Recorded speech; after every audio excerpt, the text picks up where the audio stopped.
compliance with North Carolina General Statute 138A-15, at the beginning of the meeting, I need to remind all members of their duty to avoid conflicts of interest.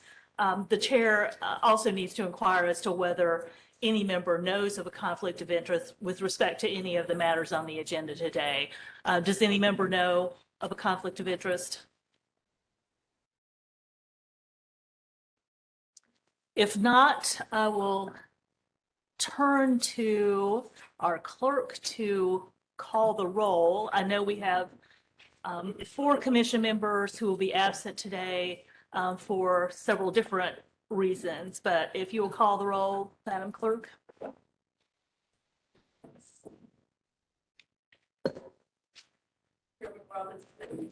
Present. Present.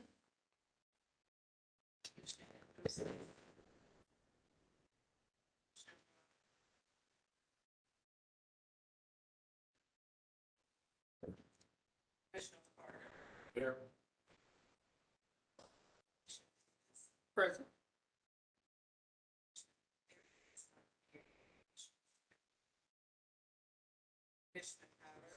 Present.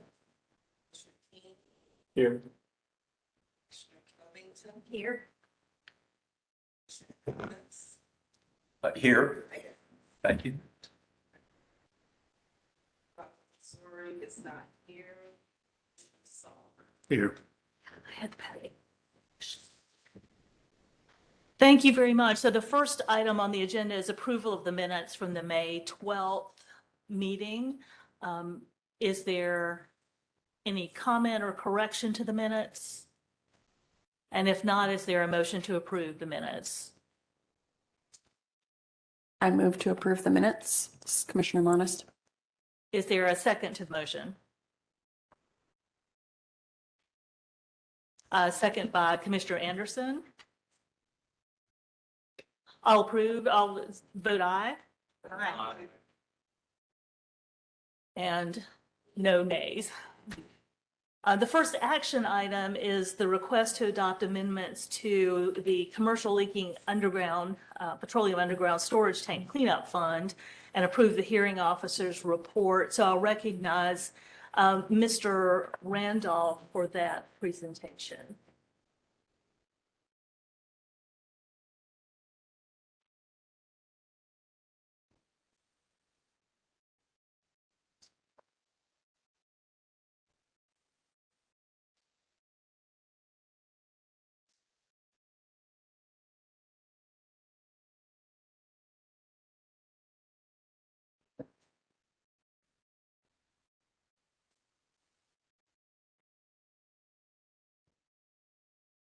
Good morning, Chair Bailey and members of the commission. My name is Wayne Randolph. I'm with Underground Storage Tank Section, Division of Waste Management. Today I'm presenting the readoption and amendments to 15A NCAC 2P Commercial Leaking Petroleum Underground Storage Tank Cleanup Fund.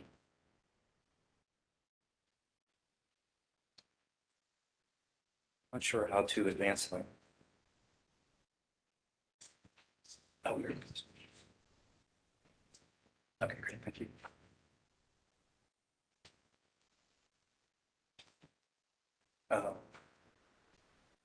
The Division of Waste Management is requesting that the Environmental Management Commission adopt the amendments to 15A NCAC 2P Commercial Leaking Petroleum Underground Storage Tank Cleanup Fund, Attachment A, and approve the regulatory impact analysis, Attachment B, and the hearing officer's report, Attachment C. Rule 101 is proposed for amendment.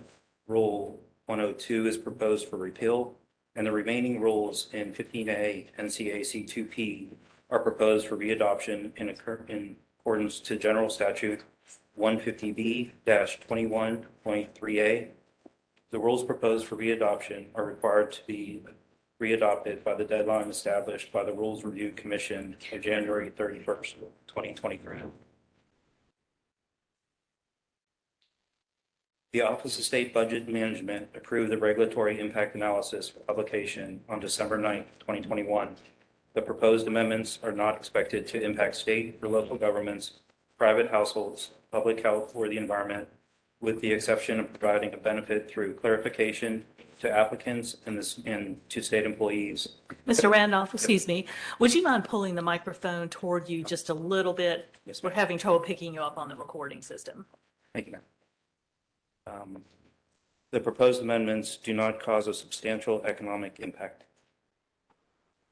Is that better? Sure.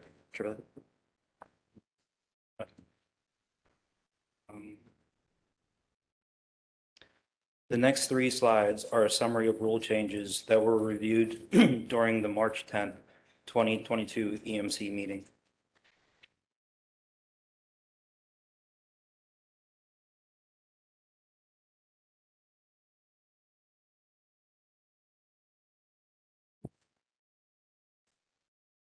Prior to beginning rulemaking at the EMC, the division had provided the proposed amendments to the North Carolina Petroleum and Convenient Marketers for distribution to its members to provide early comments. The division held a meeting with Doug Howey with the NCPCM on February 7th, 2022. The stakeholder concern prior to the comment period was pertaining to Rule 0401-2. In the case of multiple releases that commingle into one plume, the deductible is established under the first date of a release. The division and stakeholders determined that it is more appropriate to address the concern by changing the fund cap in General Statute 143-215.94b(b). The rule amendments were published for public comment from April 18th, 2022 to June 17th, 2022 in the North Carolina Register and on the DEQ proposed rules webpage. The regulatory impact analysis was published on the DEQ proposed rules webpage and OSBM webpage during the comment period. The division held a virtual public hearing for these amendments on May 9th, 2022. Ryan Byers with the underground storage tank section served as the hearing officer. There was one attendee at the public hearing, but no comments were provided on the amendments during the hearing. 2 written comment letters on the amendments were received during that comment period from the NCPCM and Geologic Resources. The comment letters were included in the hearing officer's report in attachment C. The comments from the NCPCM pertain to the definition of occurrence and how that relates to financial responsibility requirements in 40 CFR 281.37. The comments from GRI pertain to the documentation requested by the department when reviewing eligibility reimbursement, requested reimbursement for preparing reimbursement claims, and requested a written response from the department for all reimbursement requests within 90 days. The division's response to NCPCM comments, as described in more detail in the hearing officer's report, was to remove the definition of occurrence from the rule and to use the exact phrasing from the statute in place of the term occurrence, where the term had appeared in the existing Rule 0406. The meeting was held with the department and NCPCM counsel to discuss the comments submitted. During that meeting, the overriding concern was defining a new release and the impact on FR for the owner operator. Different examples were discussed as described in the next slide, and it was agreed that when a definable new release is discovered, a new eligibility can be determined, resulting in a new deductible and new coverage. Example 1. A release is discovered in 2000 by ABC Inc. during a tank removal. The contamination is defined, cleanup is conducted, and ABC Inc. receives a no further action in 2005. XYZ Inc. purchases the property in 2010 and installs new tanks. XYZ Inc. discovers a new release of free product from their new tank system in 2015. These are 2 separate releases separated by time and different tank systems. The second release would receive separate eligibility, resulting in a new deductible of $1.5 million in coverage for the release. Example 2. A release is discovered by ABC Inc. in 2000, but the tanks are not removed. The release is cleaned up to risk-based standards and no further action is issued. In 2015, ABC Inc. or subsequent owner decides to remove the tanks and contaminated soil requiring cleanup is discovered that was previously inaccessible beneath the tank. The additional cleanup is part of the original release and would be subject to the $1.5 million coverage, but would not have a new deductible if the deductible had already been met.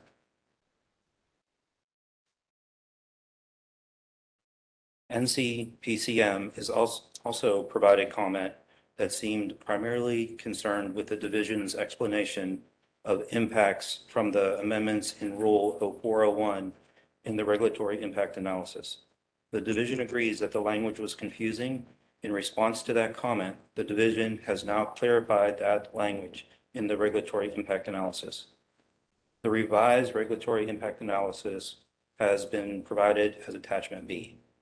The changes made to the text of the regulatory impact analysis are shown on the following slide. The language added to subparagraph A4 is intended to clarify situations where a release at the site has been cleaned up and the site has received a no further action letter, including a notice of residual petroleum. Contamination is still present, but at levels below risk-based closure standards. But where additional cleanup later becomes necessary, it allows the responsible party to apply for eligibility and receive credit for reimbursement cleanup costs incurred, while making it clear that when such costs have not already been reimbursed, the statute of limitations apply.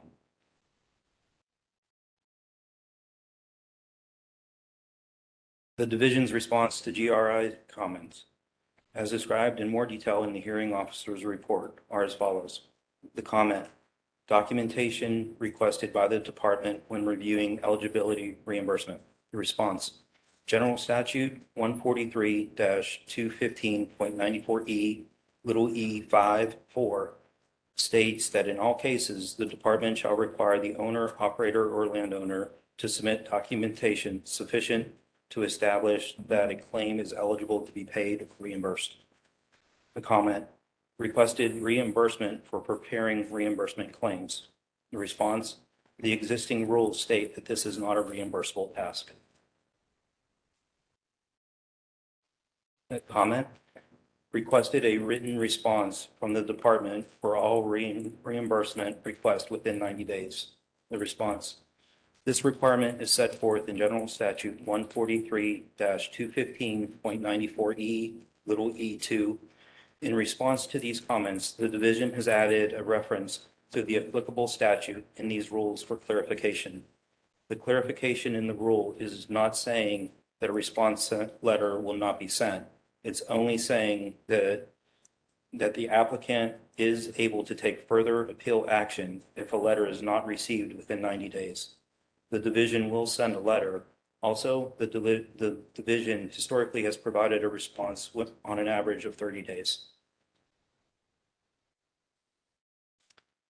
On the slide is the proposed rulemaking schedule.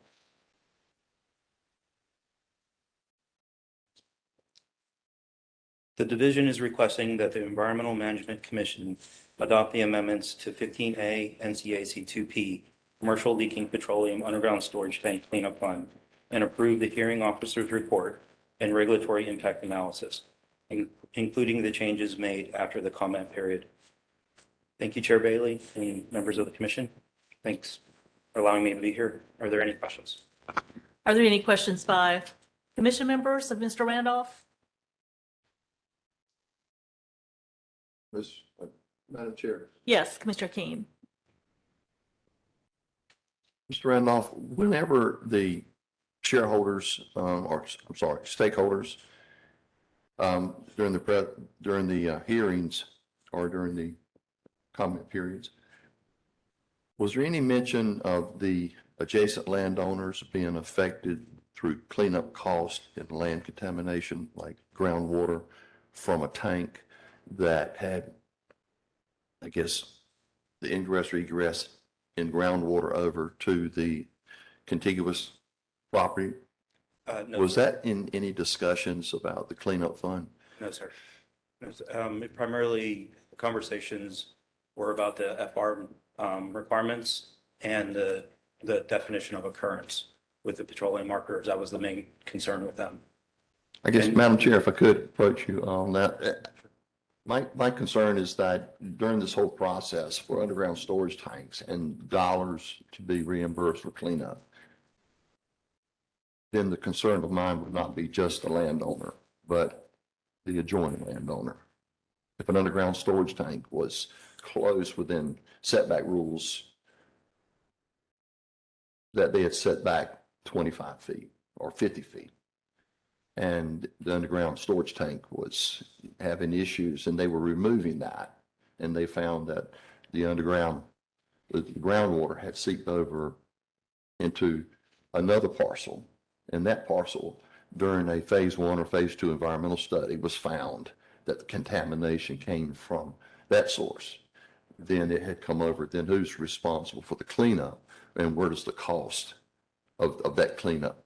How's it repaid? Is it paid by the adjacent landowner or by the property owner that had the spill or the problem? I'll, I just didn't know if that was part of this process.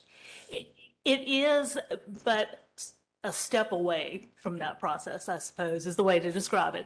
Because most of the concerns that you've described, and they're very real concerns, are dealt with in the process of determining what the remediation plan needs to be, the scope of the cleanup. There's also, if I remember correctly, a provision in the underground storage tank statutes that allows for third parties to directly sue for reimbursement. So they can sue the source of the contamination for reimbursement. But I'll defer to Division of Waste Management to add any other response. Morning, Chair Smith, and Commissioners. And if you will Yeah. speak into the microphone, I'm thank you. Vance Jackson. I'm the Chief of the Underground Storage Tank Section. And there is provision within the statute to deal with those situations. We actually have a third-party deductible of $100,000 for which the responsible party would be responsible for those costs on adjacent properties. And beyond that, the fund then picks up the cost up to $1.5 million of that cleanup, including the adjacent property. So that is within our statutes, but not within the scope of the actual reimbursement fund itself. They are connected, but not within the scope of this actual work. Madam Chair, if I can just follow up, then would that be a slowdown for the process to be paid out because it's not a part of the scope? Or would it take months or maybe years, or is it something that could be No, taken care of pretty quickly? It should have no effect on that up until the point that the funding cap is reached. And beyond that, then the responsible party would be required to continue that cleanup, but that would become a civil matter between the third parties. Okay, thank you. Thank you very much. Any other questions or comments on the proposed rule amendments? If not, is there a motion to adopt the rules and approve the hearing officer's report as recommended with the changes recommended in the hearing officer's report? Commissioner Arata? I'll move to adopt the amendments to 15A and CAC 02P and approve the hearing officer's report and regulatory impact analysis. Commissioner Arata has moved approval. Is there a second to the motion? Commissioner Carter seconds the motion. All in favor, say aye. Any opposed? Thank you very much. The rule is adopted and the hearing officer's report approved. The next agenda item is the request to adopt amendments to the 13B rules for C&D and MSW landfill facilities and approve that hearing officer's report and regulatory impact analysis. And for that presentation, I'll recognize Ms. Stanley.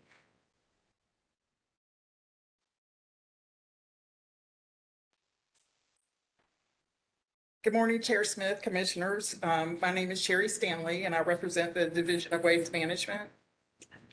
The Division of Waste Management is here today to request that the Environmental Management Commission adopt the amendments to the C&D and MSW landfill rules and approve the hearing officer's report and regulatory impact analysis.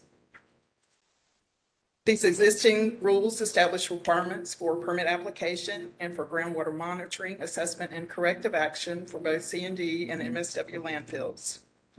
The amendments were required by Session Law 2021-153, which was effective September 16th, 2021.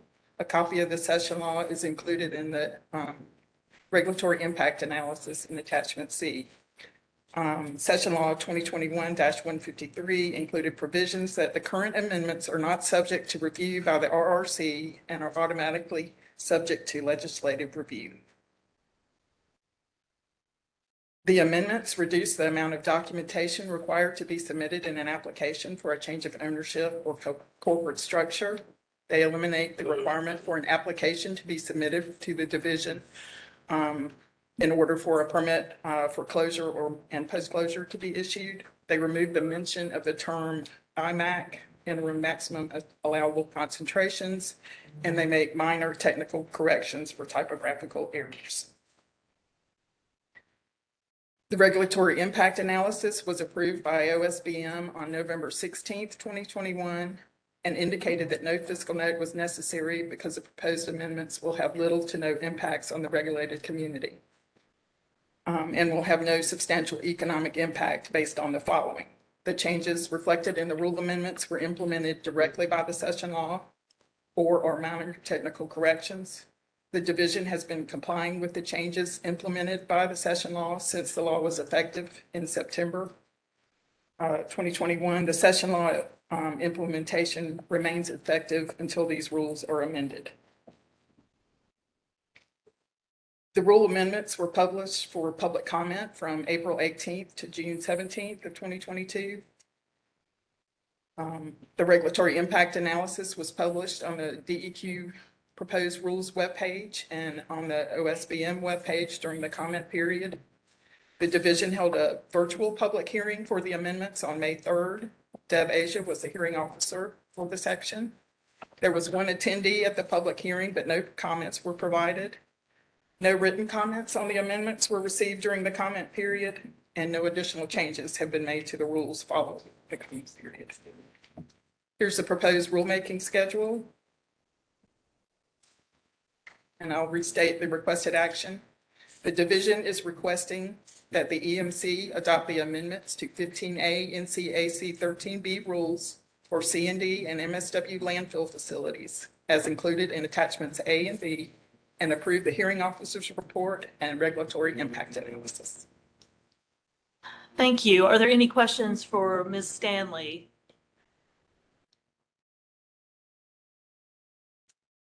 No questions, no comments. Is there a motion to adopt the rules and approve the hearing officer's report as recommended?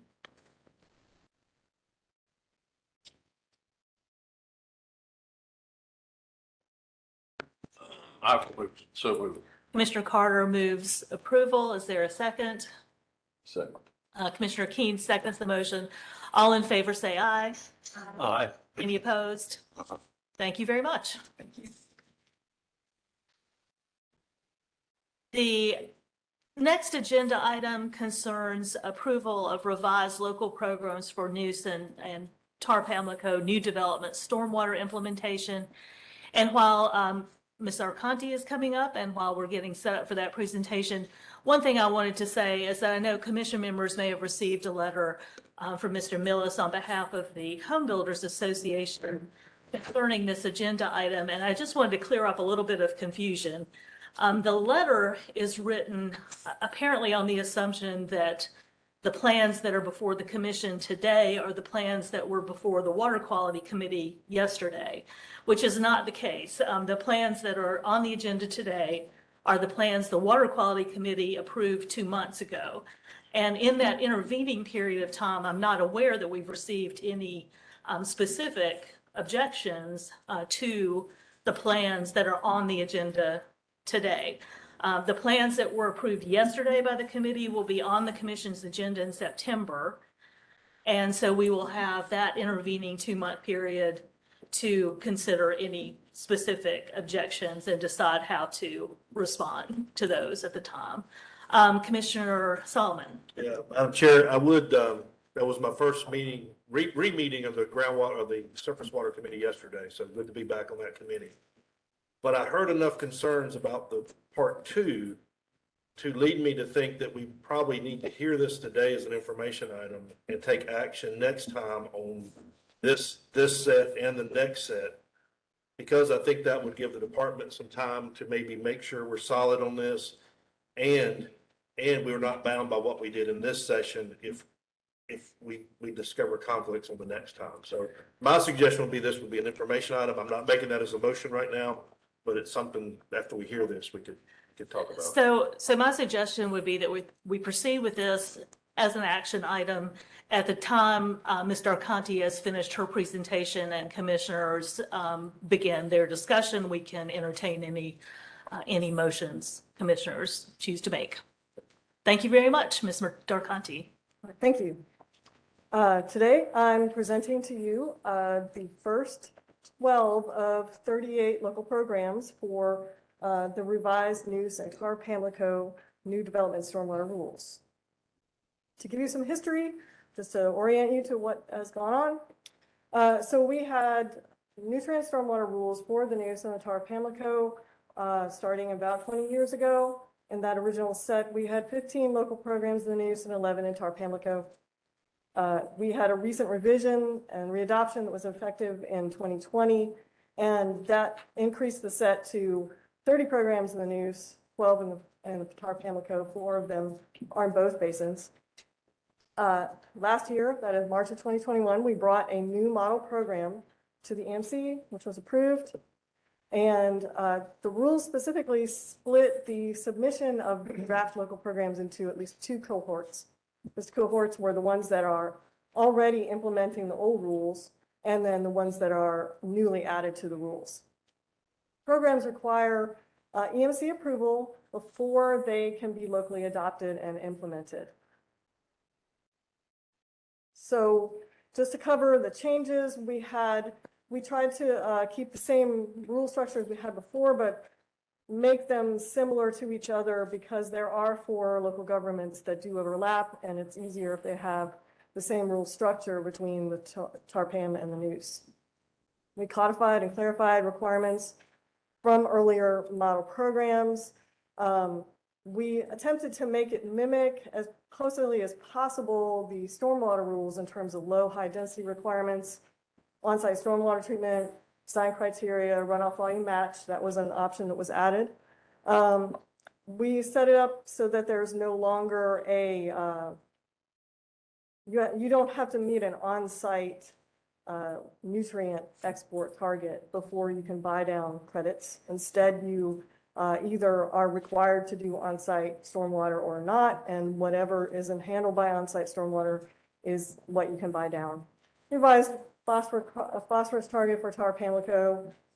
We addressed incremental BUA additions and having a new calculator tool. So I just want to point out that there's a broad range of experience and conditions across all of these local governments. In some cases, they have 1 or 2 or even 3 nutrient management strategy watersheds that they're affected by, and maybe trying to coordinate all of their stormwater programs. They may be NPDES phase 1 or phase 2 cities, in which case they may be trying to coordinate that stormwater program with the nutrient management strategy. And some of our counties and cities, they have different experiences, different amounts of development pressure, and a different amount of readiness for updating their local program and their ordinances. So what we brought and what was approved for the model program were 3 different products. One of them was a local program development guide that explained kind of how the rules work, what we were looking for in a local program, how to put it together, because there was a lot of question about how to create this document. and kind of what, even a checklist of sorts of if you wanted to make it easy. So we were looking for this, that, and the other. We had a model stormwater ordinance for new development. That was by request that we provided that. And that was based upon the earlier Falls model program. We updated it based on the significant changes in Chapter 160D, and there were significant stormwater rule changes. So we tried to make sure that it was referring to all new statutes and rules. We provided a model stormwater management template that I had developed in cooperation with the NPS MS4 Phase 2 program.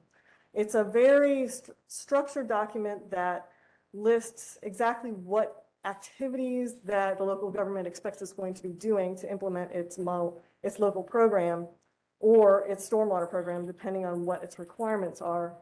And part of the reason for doing this is because the nutrient management strategy rules are considered a qualifying alternative program in stormwater terms, and therefore they cover the need for a post-construction stormwater requirement that's present in the MS4 program, and they have several other major requirements.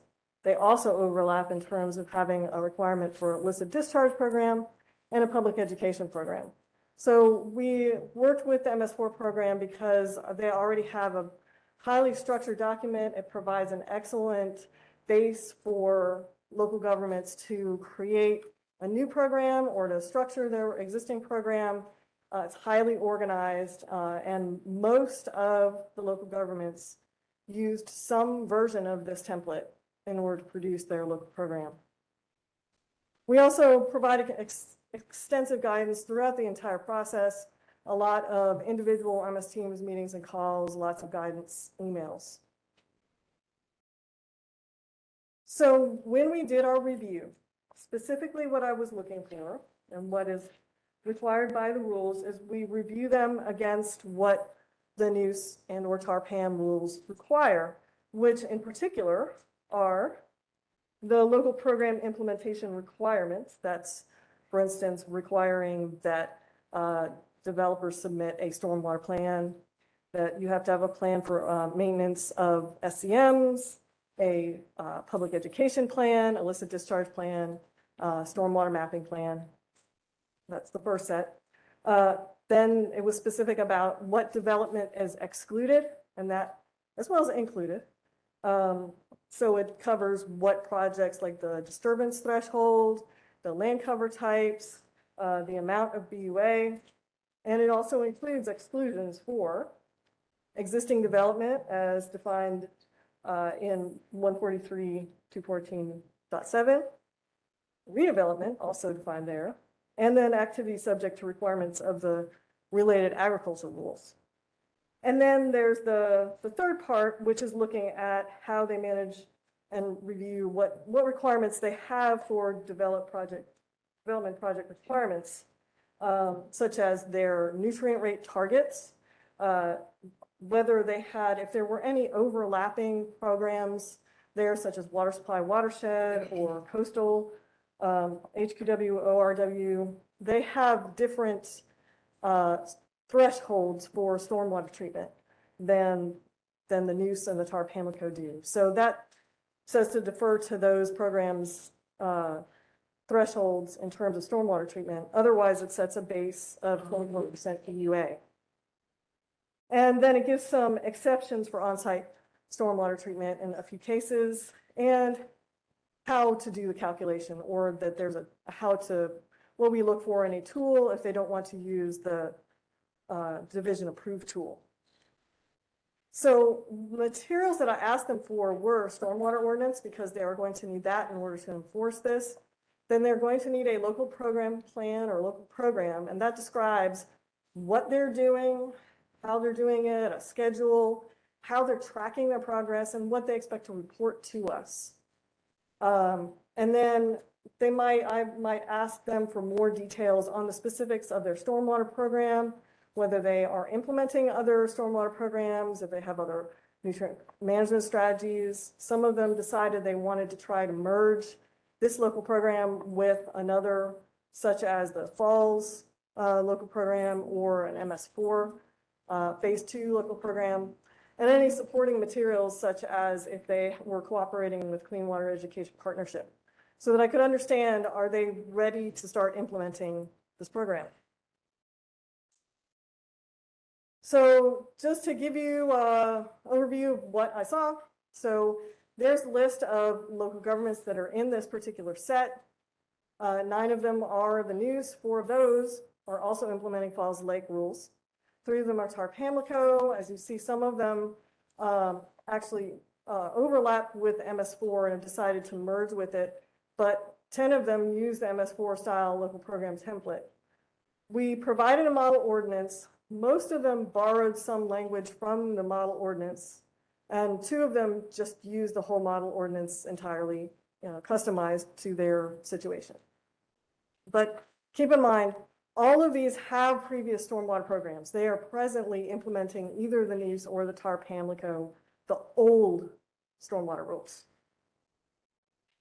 So the next steps, we have brought this set in particular to the Water Quality Committee in May, and today we bring it to you. And then we have 2 other sets that we are staggering out so that we can make it more manageable to review and to present to you. And then after they are approved by the EMC, then the local program, they have 6 months to approve and adopt the local program and the stormwater ordinance and start implementation. So DWR is requesting that the EMC approve this first set of 12 NEWS and Tarr-Pamlico local programs for implementation of new development stormwater. Thank you. Are there any questions for Ms. Darconte? Yes.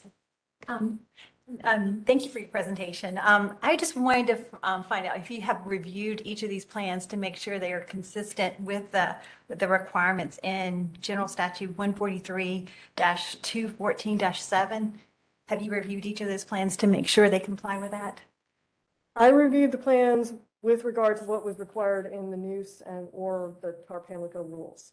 Where they overlap with that statute specifically, I did. So in particular, that would be, I looked at whether they had a definition of development, whether they had a definition of existing development, redevelopment, and then whether those definitions either directly pointed to the statute or copied the language exactly or substantially meant exactly the same.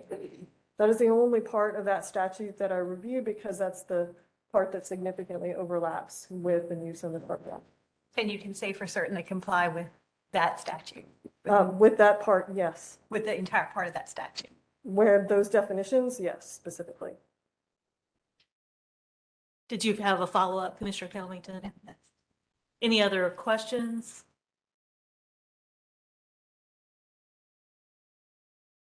No questions? Commissioner Harris. Thank you, Madam Chairman. I serve as the Vice Chair for the Water Quality Committee. Unfortunately, Commissioner Deerhake wasn't here today, but we did take this issue up on May 11th. It passed the committee unanimously. Originally, we had discussions to maybe delegate the authority of approval for these to staff, but we retain that authority for us and the EMC to allow this review process. So whenever you're ready for a motion, I'd like to make one on behalf of the Water Quality Committee. If there are no other questions for Ms. Darconte, no other questions, any other comment? If not, I'll be happy to entertain a motion. Mr. Harris. Thank you, Madam Chair. I move to approve this first set of 12 NEWS and Tarr-Pamlico local programs for implementation of the new development stormwater. Is there a second to the motion? Commissioner Monist, I'll second. Is there any discussion on the motion? Make the same points I made before. I don't think there's a problem in waiting 2 more months. We're not mandated to move today on this. And I think what we do today semi-binds us to next time if we find something in the interim. I know for the benefit of the EMC who was not at a commission meeting, I've taken this on as a member of these stormwater and nutrient committees. I've taken it on as a consultant, and I've taken it on as a town manager. So I've seen the confusion that is there at the local level with both resources and with the development community. And so I would just like to we've got a new division director, to give him a shot maybe, and the department one more shot to make sure we're right before we adopt this one and the next one, I assume at the next meeting. But I just don't see any reason why we can't slow this down and make sure we've got all our ducks in a row. That's my point. Commissioner Solomon, can you be a little more specific about what you think the commission needs to re-examine? What would be the basis for the delay? Yeah, I would like to go through and make sure that we've kind of at a senior level taken a look at all of these ordinances again to see what things, just a double check of what things match all the ordinances, and make sure there's legal standing to require some of the things that the local governments may be anticipating to put in. There's no confusion of what we have implied they need to put in, or they've misunderstood it to the best we can see. So it's really just a double check. And again, we're not held back by a time commitment here. But I'd hate to see things come up between now and the second set, and then we feel obligated because we adopted this set to adopt the next set. So, and I'll make the discussion. I think I was one of the ones a year or so ago, maybe 2 years ago, that said these need to come to the commission. I thought, and it need to be done in groups. And I think we've accomplished that by breaking them into groups. I think Chairman Deerhake, both the chair and the vice chair of the committees have done their job, and I think we've seen it now once. And so I think we've accomplished that. I just want us to make sure we're not hitting the local governments wrong or hitting the development community wrong by waiting a little bit longer. That's all. That's my comment. Is there any other discussion on the motion? Commissioner Arata? Question for Ms. Yakimpd. Could you tell us what the process is once these are approved, of what the department does to work with local governments to resolve any confusion there might be? So the first thing that I will do is, upon approval, I'll advise the local governments that they've been approved, that what the schedule is that they would need to have them adopted by, and that would be both the ordinance and their local program.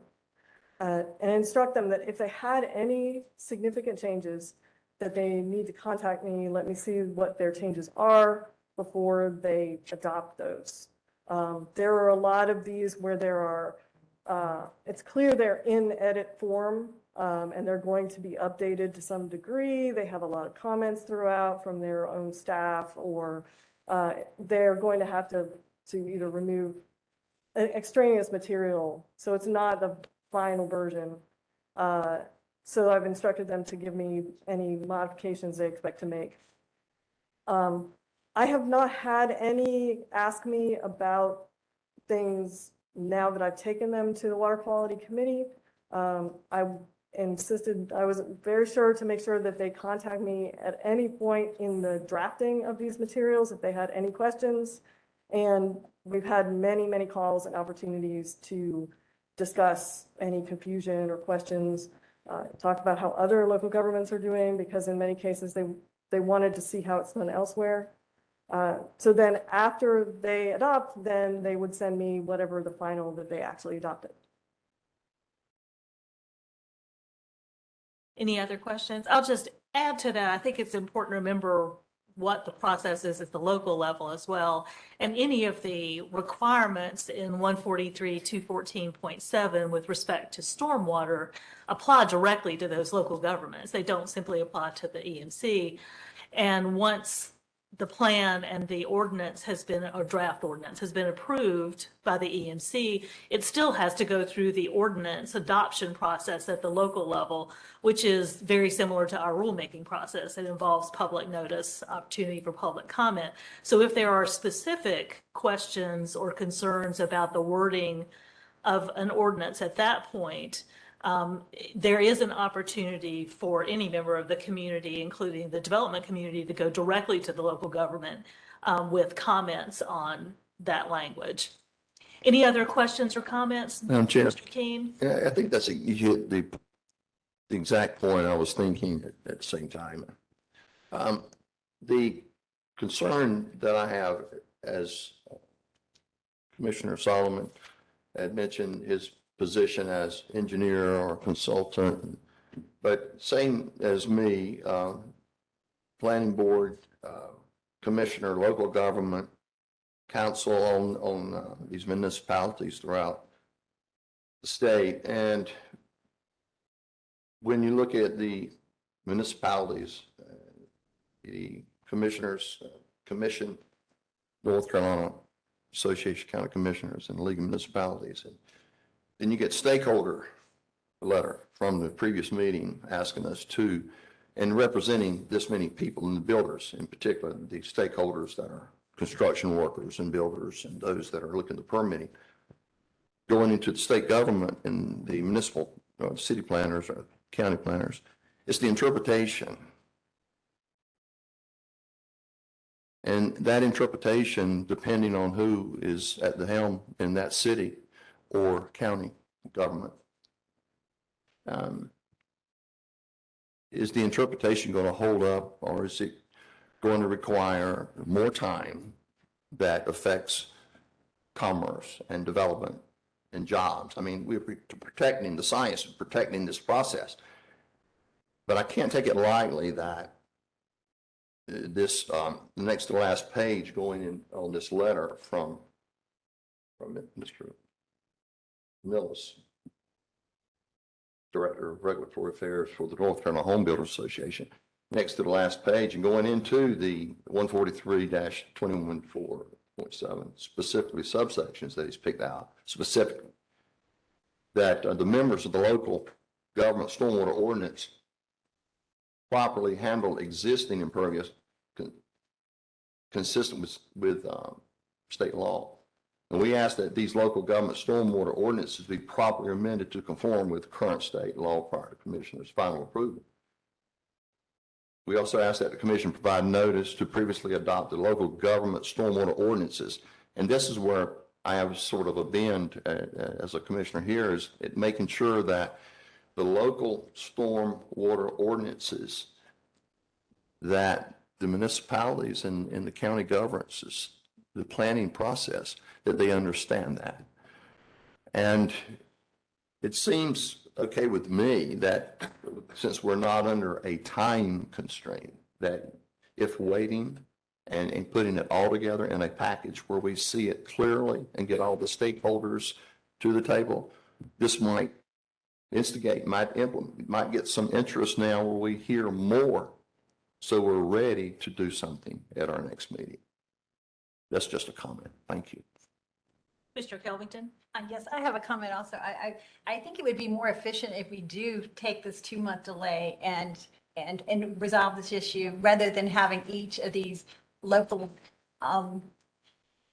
municipalities have to deal with each individual differently. And we may have inconsistencies in the local programs if we let that be handled later down the line. I think it'd be better to get the consistency up front and make sure we address this issue. We also have the person who wrote the letter is here with us today. Is there a possibility he can come and explain their concerns from the Home Builders Association? That is not normally the process at this stage in the proceeding. Let me just say, if there is if a commissioner knows of a specific objection to one of the plans that before us today, we can certainly take that up. I'm not hearing that anyone has identified a specific problem with the plans that are before us. But if there is, certainly now is the time to raise that. I'm a little concerned about delaying without being clear about what the reason for the delay is and what the issue is that would be resolved in the meantime. As Ms. Darconti noted, the model ordinance, the model stormwater ordinance does include reference to these provisions in 214.7 concerning existing development and redevelopment. I confess I did not make my way through every single plan that's on the agenda today. I did get through probably 6 of them, and every one that I looked at did include that language. And my understanding from Ms. Darconte's presentation today is that the staff did review for that. If there's some other specific concerns for the commission to take up today before approving these plans, again, I think this is the time to raise those. Otherwise, if there were to be a delay, I think we need to be clear about the reason for that delay and what the issue is that needs to be resolved. Commissioner Kelvington? Yes, so I was not provided the access to these plans until Friday, and I have not had a chance to thoroughly review. I don't know if every other commissioner has done that. And I think, given the light, there's a concern, I think we do need that opportunity to review those plans. You know, each one of those plans, I didn't get through all of them myself. Any other discussion on the motion? No other discussion? So the motion is to approve the plans as recommended by the Water Quality Committee. All in favor, say aye, or raise your hands. All in favor, raise your hands.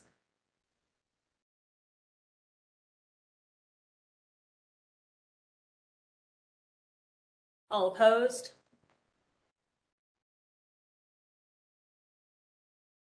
The noes appear to have it.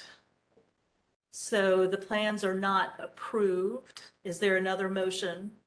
A motion that we consider this package at our next meeting in September. Is there a second to that motion? I'm sorry, I didn't hear. Sorry. Second, please. Commissioner Keene seconds the motion by Commissioner Solomon. Can I raise a question before we? Commissioner Color. This is from Mr. Solomon. Is from now to September going to be sufficient? Yes, I With all think, the questions? I think so. I think so. Okay. Commissioner Monist. So will we still be looking at them in 2 separate groups? So we would have 2 votes next month, not approving them all in 1 vote? That would be up to the chair, but I believe we could do it either way, but that would be up to the chair how to consider those. I will say this first batch is a lot of the bigger municipalities and stuff, and they have different levels of resources than the next batch does. So it may be good to get one out of the way, but that would be up to the chair, I think, to decide how to do that. So I don't think that's something we need to just decide today, so we will take that up at the time.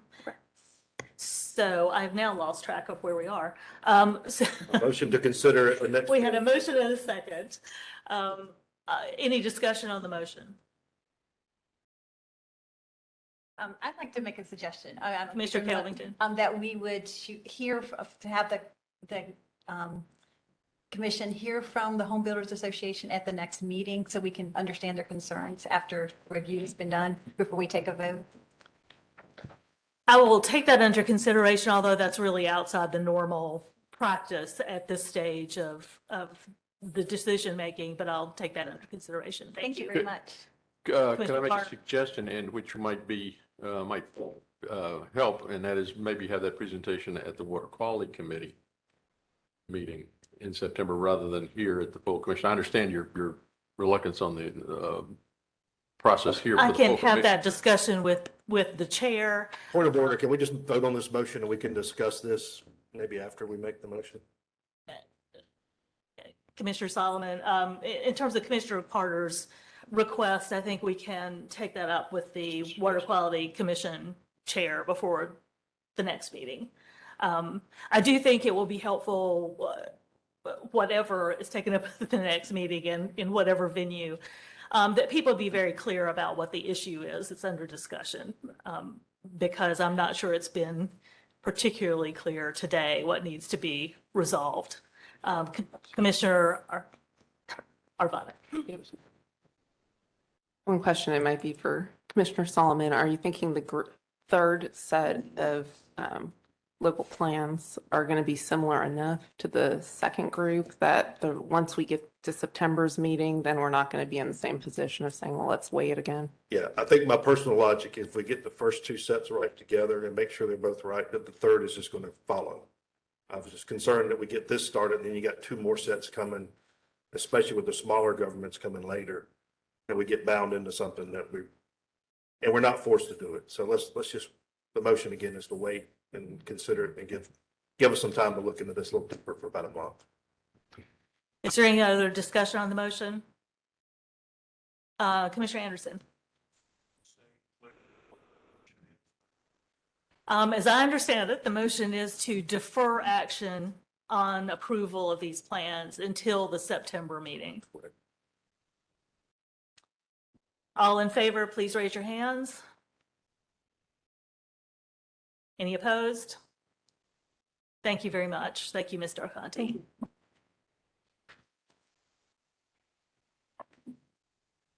The next item on the agenda is the request to proceed to public notice with the proposed reclassification of the Tier Quarry and a portion of the Eno River. And we will have Ms. Countess providing that presentation.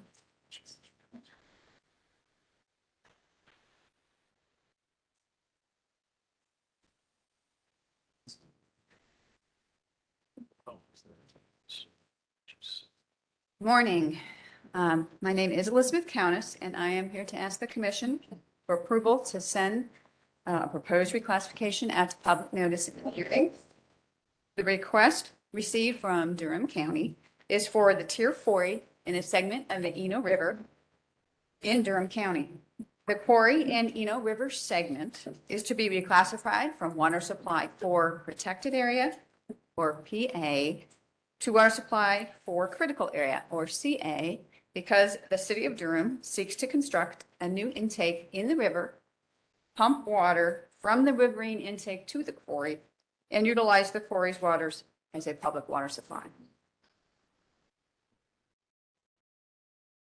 Tier Quarry, which is shown as the green area in the center of the map on the slide, is located adjacent to the southern side of the Eno River, approximately 5 miles west of Falls Lake and at the northern end of Denfield Street in Durham, North Carolina. The boundary of the proposed critical area for the quarry consists of the top of the quarry's berm, which is the boundary of the green area shown on the map. The proposed riverine intake is located about a mile downstream of the US 501 bridge and at the downstream end of the proposed critical area for it, which is shown in the red on this map. There are no named tributaries to the river or quarry included in this proposal. The northeastern corner of the proposed critical area for the intake intersects slightly with the boundary of an existing critical area for an existing river intake. So you see that intersection as a little bit of the red area with the existing critical area shown in yellow. The boundary of the protected area for this existing riverine intake serves as the protected area for the quarry and the proposed intake. Also, beneath the existing intake and its watershed is another water supply for a protected area. Water in the quarry will be used to help meet local water demands. Thus, this proposal serves the public interest per Executive Order 70 and complies with General Statute 150B, the Administrative Procedures Act, or APA. In addition, Division of Water Resources Public Water Supply staff have no objections to the proposal. Furthermore, division staff worked with North Carolina Wildlife Resources Commission and City of Durham staff to come to an agreement in 2019 regarding the conditions pertaining to water quantity by which the City of Durham would be allowed to, first of all, withdraw water for water supply purposes from the Eno River, as well as Lake Mickey and Little River Reservoir, and transfer those waters into Tier Quarry. And secondly, that by which the City of Durham would be allowed to use the water in Tier Quarry for water supply. Lastly, the waters to be reclassified also meet water supply, water quality standards according to 2021 division studies. This slide compares the existing and proposed requirements in the proposed areas. Existing requirements are shown in the bottom row of the table, and proposed requirements are shown in the table's second row. If reclassified, additional restrictions, as shown in the yellow highlighted text on the slide, would apply and are associated with new development and new industrial process wastewater dischargers, along with no new landfills and no new land application sites allowed in the proposed critical areas. There are no permitted or planned wastewater discharges and no known planned land application sites, landfills, or developments that would be impacted by the proposal, according to Raleigh Regional Office and local government staff. The subject areas consist mainly of developed single-family residential areas plus 2 developed industrial parcels.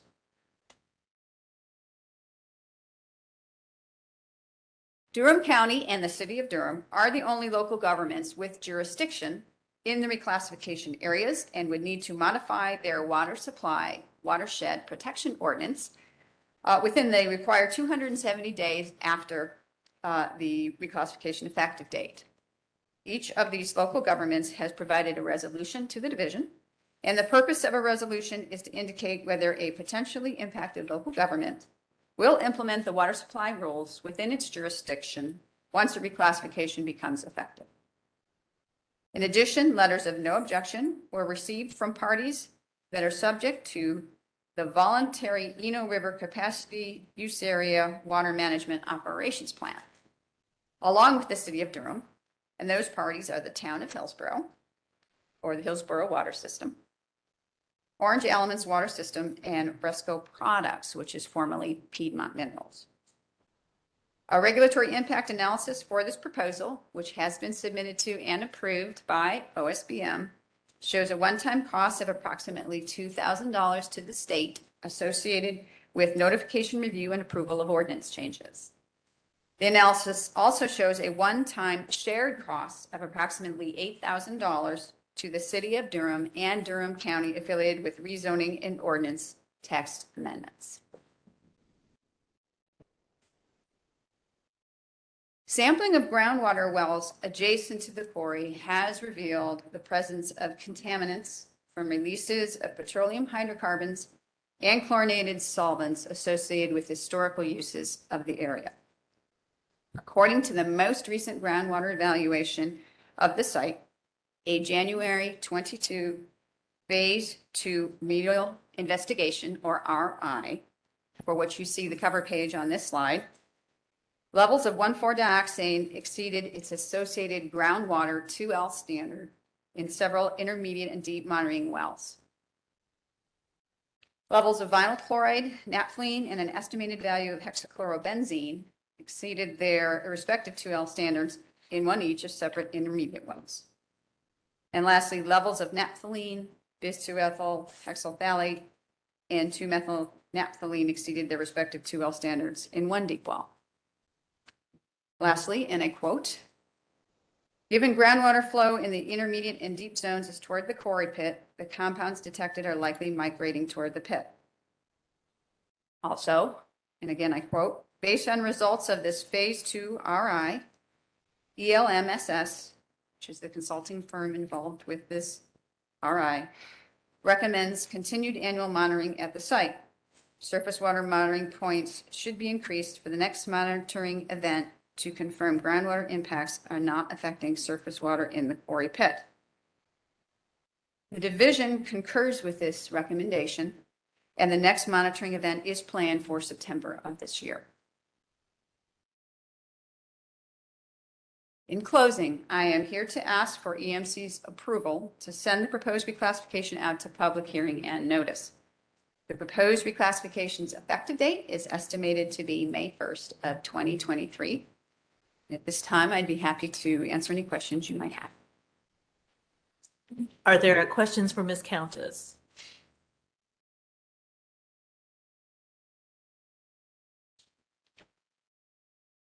No questions? Commissioner Harris? Thank you, Madam Chairman. The Water Quality Committee did take this up on May 11th, and it was approved unanimously by the committee. So on behalf of the Water Quality Committee, I'll be prepared to make a motion at the proper time. Are there any questions before we entertain a motion? Seeing none, Commissioner Harris? Thank you. I moved to proceed with the proposed class water supply 4 critical area reclassification of the tier quarry and a segment of the Eno River out to public hearing and notice. Is there a second to the motion? I second it, Madam Chairman. Commissioner McAdams? Any discussion on the motion? Seeing none, all in favor, say aye. Aye. Any opposed? Thank you very much. The motion's approved. Thank you. The next agenda item is the request for EMC approval of the 2012 Yakimpd River Basin Plan. And as we're getting set up for that, I'll just give you a preview. My plan is to take a short break after this presentation and before we start discussion of the High Rock Lake action item.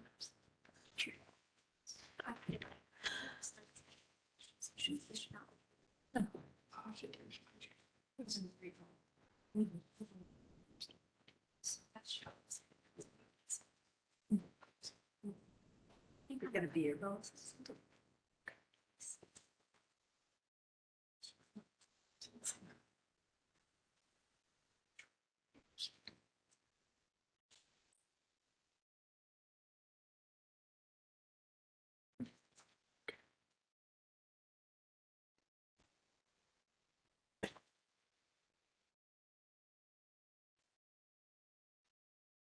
I'm glad it's just not me.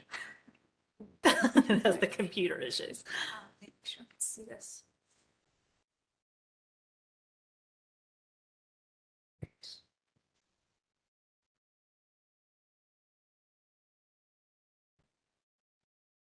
All right. Thank you, Ms. Baker. Good morning. So I want to thank the EMC and Chairman Smith for the opportunity to present to you today. Today, we will be requesting the approval of the 2022 Yakimpd Water Resources Management Plan. So a little recap on what Basin Planning is. It's a watershed-based approach to managing water resources, which considers cumulative impacts of all activities across the river basin, both point and non-point sources. Plans are required every 10 years as per statute, and plans are not rules, but we do provide recommendations. So the 2022 Basin Plan has 13 chapters.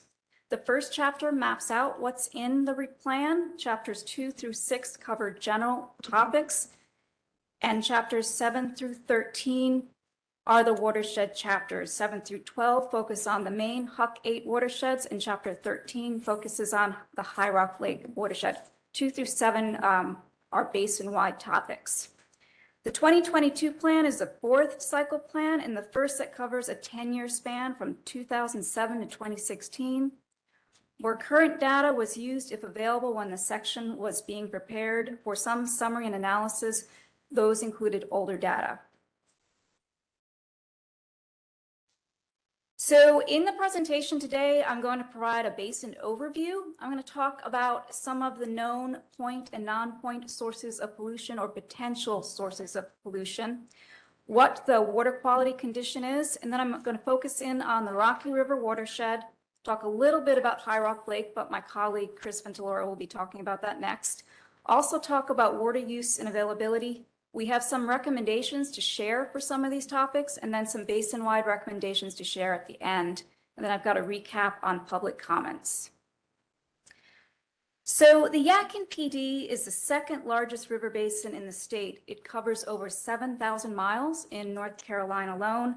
The entire basin spans 3 states from the Blue Ridge Mountains, where the headwaters are located in southern Virginia and western North Carolina, to the Atlantic Ocean in South Carolina.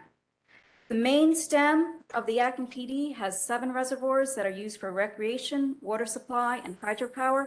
The basin includes 24 counties, 14 which have greater than 50% cover in the basin. So that means that greater than 50% of the cover in those counties drains to the PD system, Yakimpd system. There are 7 Huck 8 watersheds in the basin.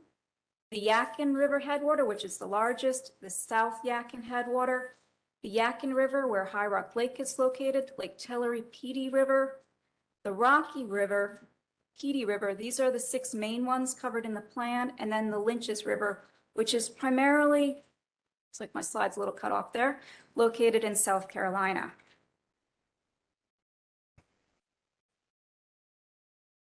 So the basin covers 3 ecoregions. The northwestern portion is primarily located in the mountains. The majority of it is located in the Piedmont, and the southeastern corner is in the Sandhills region of the coastal plain. The basin in 2016 had 3 main cover types: forest at 55%, agriculture at 24%, and development at 14%. Between 2006 and 2016, development increased by 3.7%, which was equivalent to 35 square miles. Population increased by 9.5% between 2010 and 2020. More than half of the development increase occurred in the Rocky River watershed, where the Charlotte metro area is located. This also had the highest increase in population. Other urban areas include Winston-Salem, Statesville, High Point, Thomasville, and Salisbury. There's other smaller urban areas in the basin. So we know that there are several potential point and non-point sources of pollution, including permitted sources, which we have some information on. In 2018, there were 32 major and 145 minor permitted MPDS dischargers,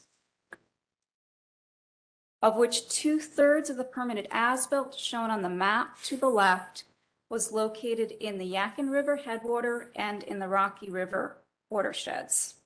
There are also 631 permitted NPDS stormwater permits. These are the pink triangles on the map. Those tended to be concentrated in urban areas. Additionally, there were 49 non-discharge and 31 residual waste management permitted facilities, which were associated with over 1,000 wastewater and solid application fields, mostly located in rural areas. And there are 108 permitted animal feeding operations, which on this next slide are broken down by permit type.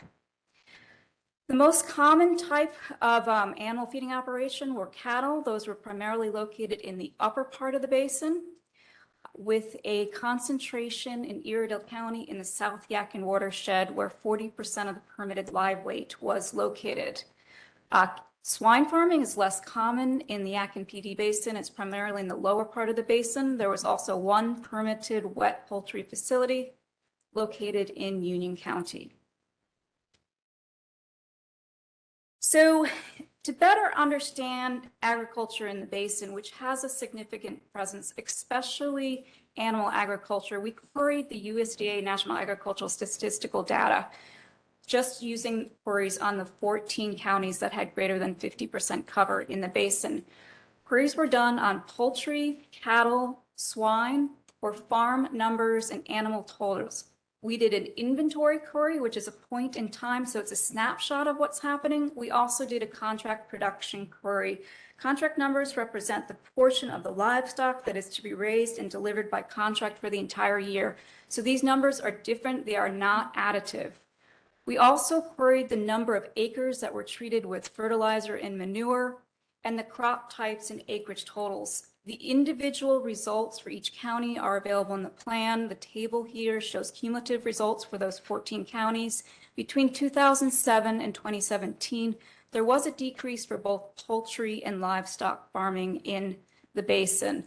There was a little bit of an uptick for poultry farming between 2012 and 2017. So as a visual tool to better see what was happening, we mapped the poultry numbers. On the left, you'll see the poultry inventory for 2017. On the right, you'll see the poultry contracts for 2017. And you can see that poultry farming was more common in the upper and lower parts of the basin, particularly in Wilkes, Surrey, Union, Anson, Montgomery, and Richmond counties. Those 6 counties accounted for 84% of the inventory and 89% of the production contracts in 2017. County data also showed that there was a shift in where poultry operations are located from 2007 to 2017. Poultry numbers decreased in Wilkes, Union, and Richmond counties, while they increased in Surrey, Anson, and Montgomery counties.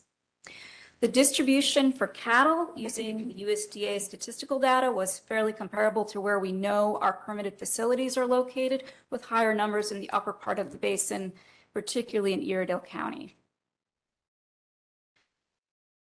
So for the number of acres treated with fertilizer, the 2017 USDA data indicated the most acres treated with fertilizer were in counties that had the highest harvested crops.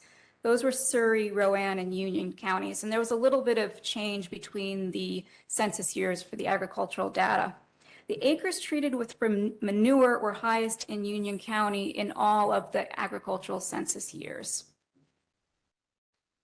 So now I'm going to talk a little bit about water quality condition in the basin, starting with a summary of the 2018 integrated report. In 2018, there were over 6,000 classified miles of streams and creeks and rivers in the basin. However, we had monitoring data on less than half of those water bodies. We did have monitoring data on most of the freshwater acres, the lakes and the reservoirs. For the monitored water bodies, 28% of the freshwater streams, the freshwater miles, were impaired.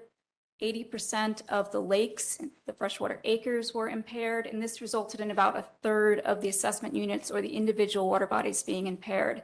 That includes both water bodies that are on the 303D list, represented in red on the map to the right, and those that had a TMDL or some other equivalent represented in pink on the map.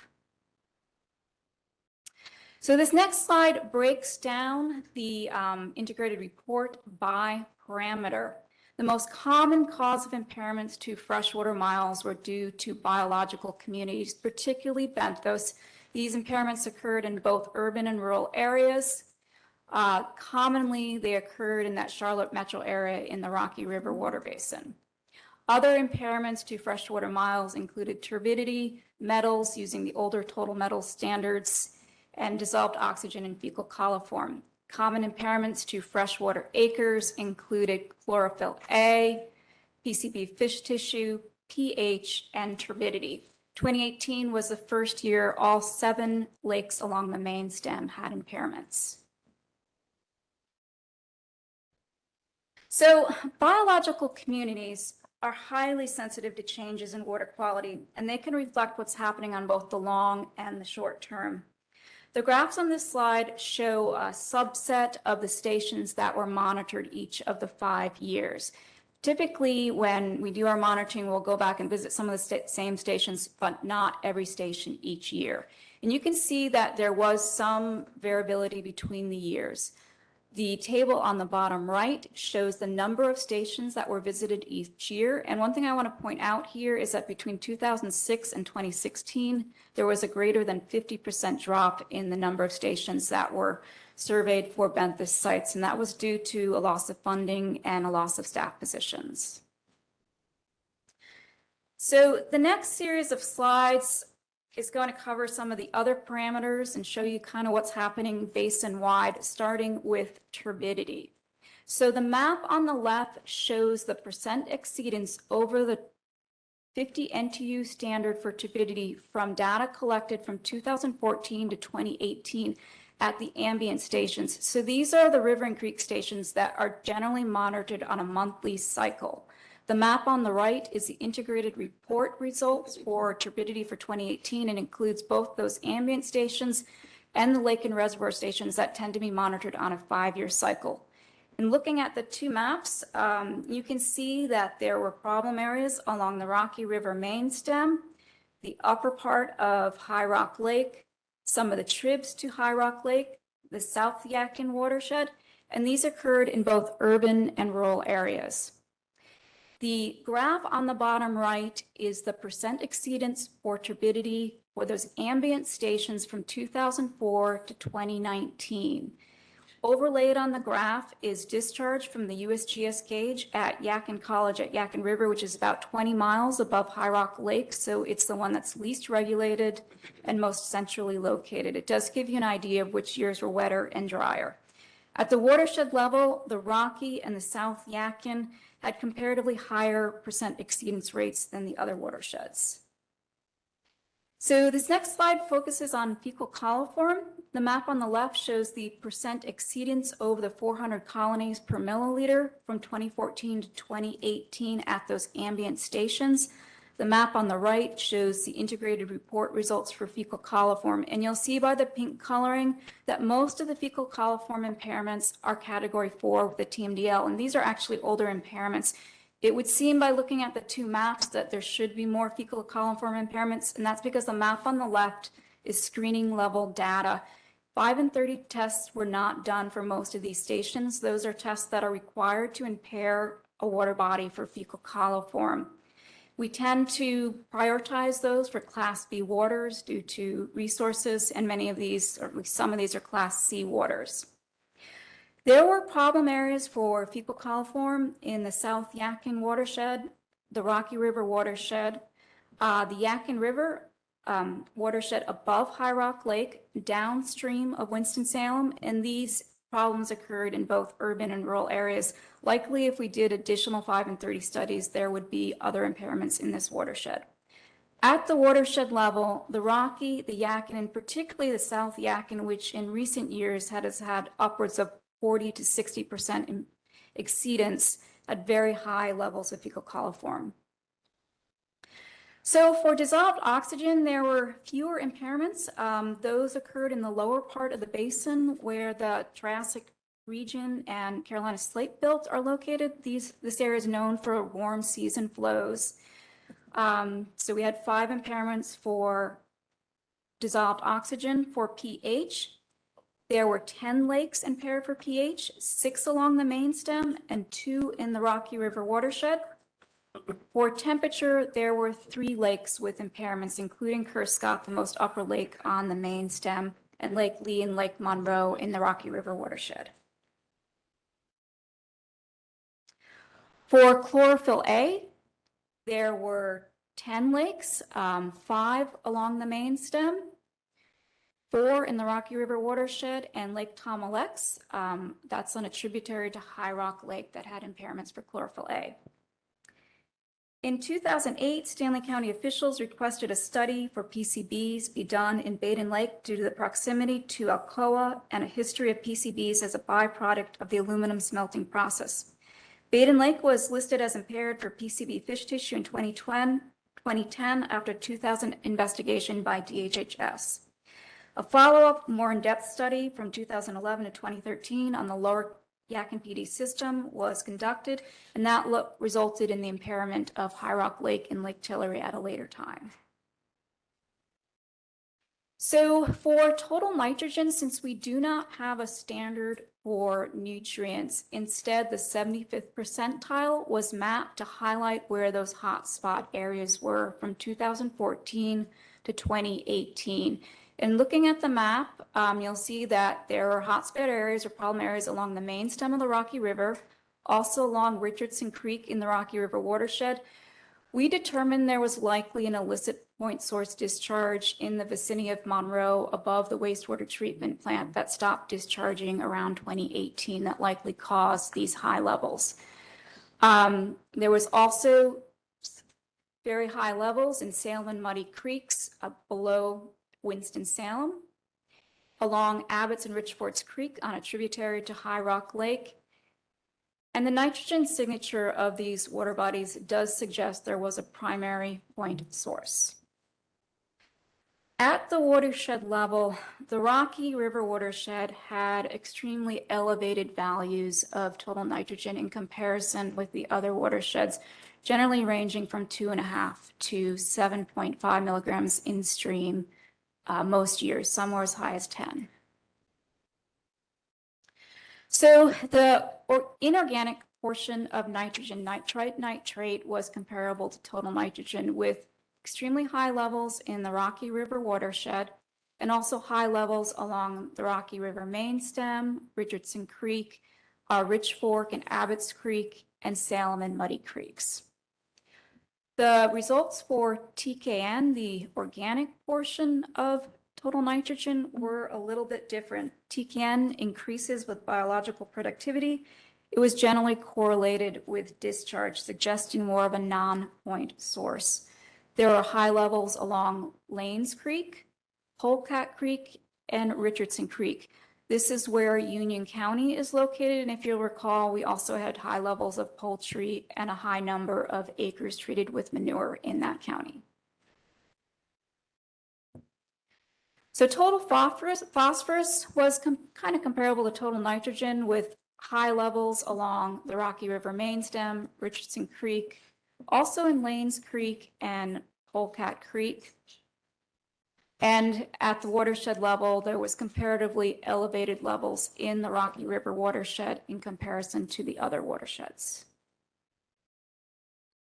So we have a couple of recommendations to make in regards to monitoring, and this is kind of like a wish list when we have the resources. We would like to add stations in locations of known data gaps.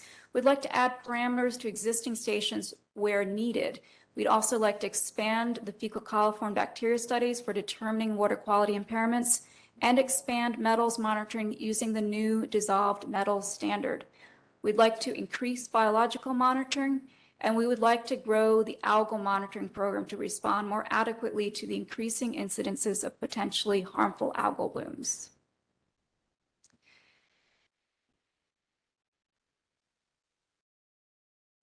So in order to better understand what was happening in the Rocky River watershed, a water quality analysis was conducted for the main stem with monitoring results from 8 stations shown on the map to the left from upstream to downstream, lightest to darkest. One of the results is shown on the graph to the right. Total nitrogen in-stream results range from 5 to even as high as 15 milligrams per liter at the stations. They were highest at the most upstream station. So nutrient levels in the Rocky River watershed are some of the highest in the North Carolina Piedmont and statewide, which is highlighted in this series of box and whisker graphs. The red graphs show those stations that I showed on the previous slide, and the orange box and whisker graphs show all the stations in the Piedmont ecoregion. So this is a comparison. And looking at the graphs, just a little recap on how to read them. The bottom of the box is the 25th percentile. The line across the middle is the median. The top of the box is the 75th. And the lines are the extreme values. This is the means here. Just at a glance, you can see that the total nitrogen, the nitrite, nitrate, and the total phosphorus is comparably much more elevated along the main stem of the Rocky River than in the rest of the Piedmont. TKN is a little bit more comparable. So the Rocky River watershed has many pollutant sources contributing to water quality problems. There are several other potential pollution sources that we have limited information on, such as urban and agricultural stormwater runoff, animal waste management, and failing septic systems. At this time, close to 50% of the monitored rivers, creeks, and streams, and nearly 80% of the freshwater acres are impaired. Over 300 miles, equivalent to over a third of the monitored streams, are exceeding criteria for biology, particularly benthos. 4 of the 7 monitored lakes were impaired for chlorophyll A, and this includes 3 lakes that rated as hypereutrophic by the North Carolina Trophic State Index. Those were the only 3 in the basin that had that rating. The majority of the Rocky River main stem is impaired for turbidity and metals, mainly those older total metals standards. The Rocky River main stem and several tributaries have some of the highest levels of nutrients in the state, and nutrients from the Rocky River watershed are affecting downstream water bodies, including Blewett Falls Lake, which was listed as impaired for chlorophyll A for the first time in 2018. In the Rocky River watershed, there are 25 minor and 7 major MPDS dischargers. Several of them have come to our modeling and assessment branch with requests for expansions. And even since the time that the draft plan was written, another municipality has come forward interested in an expansion. There are also 156 stormwater permits and 14 NPDES MS4 permitted municipalities in the basin. So we have one recommendation for the Rocky River watershed to share with EMC today.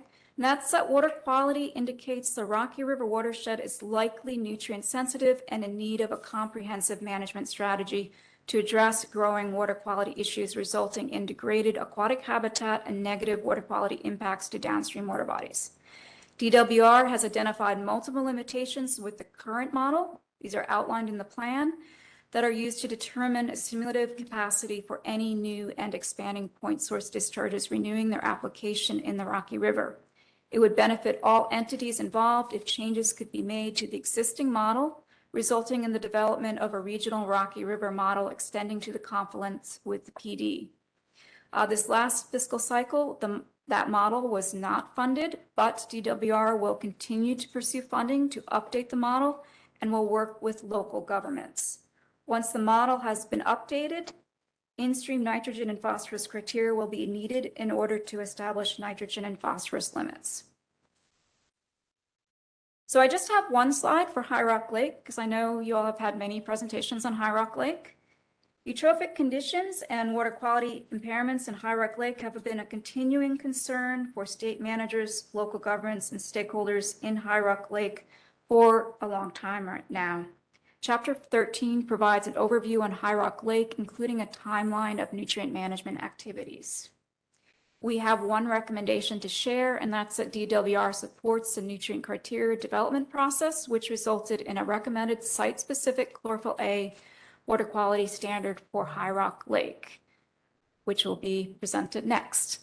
DWR is actively engaging stakeholders in a collaborative process toward producing the least burdensome regulatory designs that effectively carry out its restoration and responsibility for the lake. So now I'm going to move on to water use and availability in the basin. In 2018, 72 local water supply systems and 157 facilities reported water withdrawal. 72 systems submitted local water supply plans and 157 facilities reported water withdrawals to the Water Withdrawal and Transfer Registration Program. There are also 4 interbasin transfer certificates issued in this basin. An analysis using data from the local water supply and water withdrawal and transfer registration program shows that 85% of the water demand is used by the public water supply systems, and the rest is used by the industrial, recreation, mining, and energy sectors. This does not include the agricultural sector, as that sector has a much higher reporting level, and we have more limited information on it. The North Carolina Department of Agriculture and Consumer Services collects water use information from agricultural operations on a voluntary basis. These survey results are publicly available. However, due to federal and state confidentiality laws, data was not available for 3 of the Huck 8 watersheds in the basin, including the Rocky River watershed, the second largest Huck 8 watershed in the basin. In 2020, a combined Yakimpd lumber oasis model was completed. Hydrologic models are a powerful planning tool that can be used to evaluate future water supply, reservoir elevations, stream flow, hydropower generation in river basins with growing populations and water demands. Some of the data that went into building the model include the historic USGS stream flow, surface and water withdrawals, wastewater discharges, evaporation rates, and management protocols. So we have one recommendation to share with the EMC related to water use and availability. As per statute, DWR must assure the availability of adequate supplies of water to protect public health and support economic growth. However, data gaps exist with both monitoring and reporting. DWR will continue to work collaboratively with federal, state, and local agencies, as well as stakeholders that have an interest in water resources to identify and address some of the water gaps and where more information is needed. There are additional water use and water availability recommendations in the plan. We also have some other basin-wide recommendations related to point and non-point sources of pollution to share. There are additional recommendations in the plan and also watershed-specific recommendations. We're recommending working collaboratively with MPDS permitting staff during permit renewal to ensure that discharges are collecting appropriate effluent and in-stream data with a focus on operator education and oversight and inspection of minor packaged wastewater treatment plants to ensure proper maintenance and permit compliance. We'd like to ensure the oversight and permit compliance and management of large-scale animal waste management systems to reduce non-point source pollution. We'd like to focus on educational opportunities for nutrient management, BMP implementation, riparian buffers, and soil tests for private landowners. And we'd like to identify new funding to hire additional personnel to promote BMPs and work with landowners to reduce pollutants in waterways. We'd like to encourage urban mitigative measures and support the implementation of existing sediment and erosion control local programs and local stormwater control ordinances to reduce stormwater runoff. We'd also like to encourage land conservation, prioritize tracts along waterways with floodplains and wetlands. And we'd like to work with local, regional, and state resource agencies to identify and locate potential nutrient sources in the basin to adopt the Basin Stream Monitoring Program, identify new water quality monitoring stations, and create a mass balance of nitrogen and phosphorus for the basin so that we can target BMPs. There are several nutrient sources that we do have limited information on. For example, MPDS failing septic systems, small animal and dry litter poultry operations, and poorly managed stormwater BMPs and illegal dischargers. So we received over 200 public comments from 9 different stakeholders, and we addressed as many of the comments as we were able to in the time that we had from when we needed to submit the revised plan to the Water Quality Committee. This was a pretty long plan. Some of the stakeholders were concerned about their time for reviewing the plan, and we did work with them individually to extend the timeline. We really value the comments that we received from stakeholders. They enable us to craft better plans. And we did respond to each of the stakeholders individually after the Water Quality Committee meeting. So I want to thank my colleagues in Basin Planning. We all contributed to this. It was very much a collaborative effort. Also, other folks within my division and outside of our division and even outside of our department contributed to the plan. A lot of work went into it. And we are requesting approval of the 2022 Yakimpd Basin Water Resources Management Plan. I'd be happy to answer any questions at this time. Are there questions for Ms. Baker? Commissioner McAdams? Thank you, Madam Chair. Ms. Baker, excellent report. I just want to emphasize the condition of the Rocky River watershed, and you have covered that, and your team's effort has covered that very nicely. On your slide 28, the Rocky River watershed recommendation calls for it would benefit all entities involved if changes could be made to the existing model, resulting in development of a regional Rocky River model extending to the confluence of the PD River. The Division of Water Resources will continue to pursue funding to upgrade the model, and we'll work with local governments. Here for that. How likely is that? How vigorously is that being pursued? The Rocky River condition just strikes me as alarming. And I say this without criticism at all, but just wishing to emphasize the need. So I understand we did try to get the model approved in the last fiscal cycle, and that tends to be out of our hands. But I talked with upper management. I'm not sure. You attempted to get the funding for the model approved. I did not. No, I mean, that, Not me. there was an attempt, all right. I'm just clarifying between getting the model Yes, approved and it getting was- the funding for the model approved. Funding is different. That comes from outside of our department. Okay, the model itself. That, the model itself, generally these models are done outside of the department. We have a contract that does them. Okay. I believe. Uh-huh. So funding is needed. Our modelers work with them. Unfortunately, Pam Beam is not here today. She's head of the modeling and assessment branch. Right. But I'd be happy to get any questions answered on that Okay. one. All right, Yes. all right, well, thank you. Any other questions? Commissioner Harris? Thank you, Madam Chairman. I don't have any questions, just my regular comments. But this draft basin plan was unanimously approved by the Water Quality Committee on May 11th. Commissioner Davis is a water quality member, a committee member, and the basin liaison for the Yakimpd. So if you'll indulge me, I'd like to defer to Commissioner Davis for any additional comments, and then I'll be prepared, if needed, to make a motion. Mr. Davis? Yes, Madam Chair. Thank you, Ms. Harris. I am the liaison for this basin, and I have the privilege of having lived in this community, in this basin, the vast majority of my life. And I was kind of alarmed when I read this document. And first of all, I want to thank DWR and Ms. Baker in particular for all the hard work they did in pulling this together.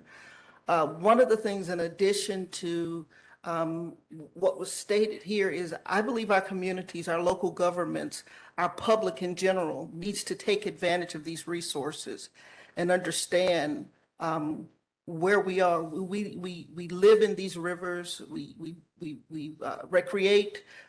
Folks go fishing on a regular basis. For folks who live there, this is a vital part of the community. And for a lot of us, we're missing this information.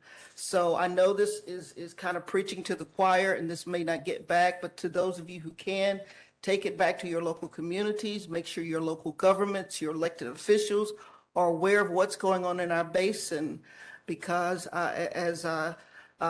McAdams was saying, we're headed for a major issue, particularly in the Rocky River Basin. I'm concerned, and we need to be aware so that we can do what we can while we can, and before this gets to be a bigger issue. But I appreciate all the comments that were received. There was no public hearing, but there was public comment. I thank the stakeholders for taking the time to put the effort into and making thoughtful comments. And with all that said, I'm going to recommend or move that we approve the 2022 Yakimpd River Basin Resources Plan as presented. Thank you, Commissioner Davis. Is there a second to the motion? A second motion. Commissioner Harris seconds the motion. Is there any discussion on the motion? Mr. Keen? Madam Chair, thank you. Commissioner McAdams, Commissioner Davis make a good point. And the monitoring data recommendations, I think that was the first part of your presentation about recommendations and wanting the ambient water quality monitoring. And you want to add stations locations, data gaps that you were showing. And it is alarming, but I'm also thinking that how do you acquire the data now? Or let me rephrase that. This is a 2022, so the data goes up to 2019. For clarity, with COVID in March of 20, and how was the data collected over 2 years to get the numbers? I guess that would be the first part of the question, how the data is collected. Is it monitored through satellite space, or is it feet on the ground? I guess the first part. So it is feet on the ground. We have monitoring through our coalition in this basin. So those are municipalities that work together and they hire someone to go out and monitor. And then we also have our lab that goes out and monitor stations. So those graphs included both sets of data. Okay, with that, needing funding as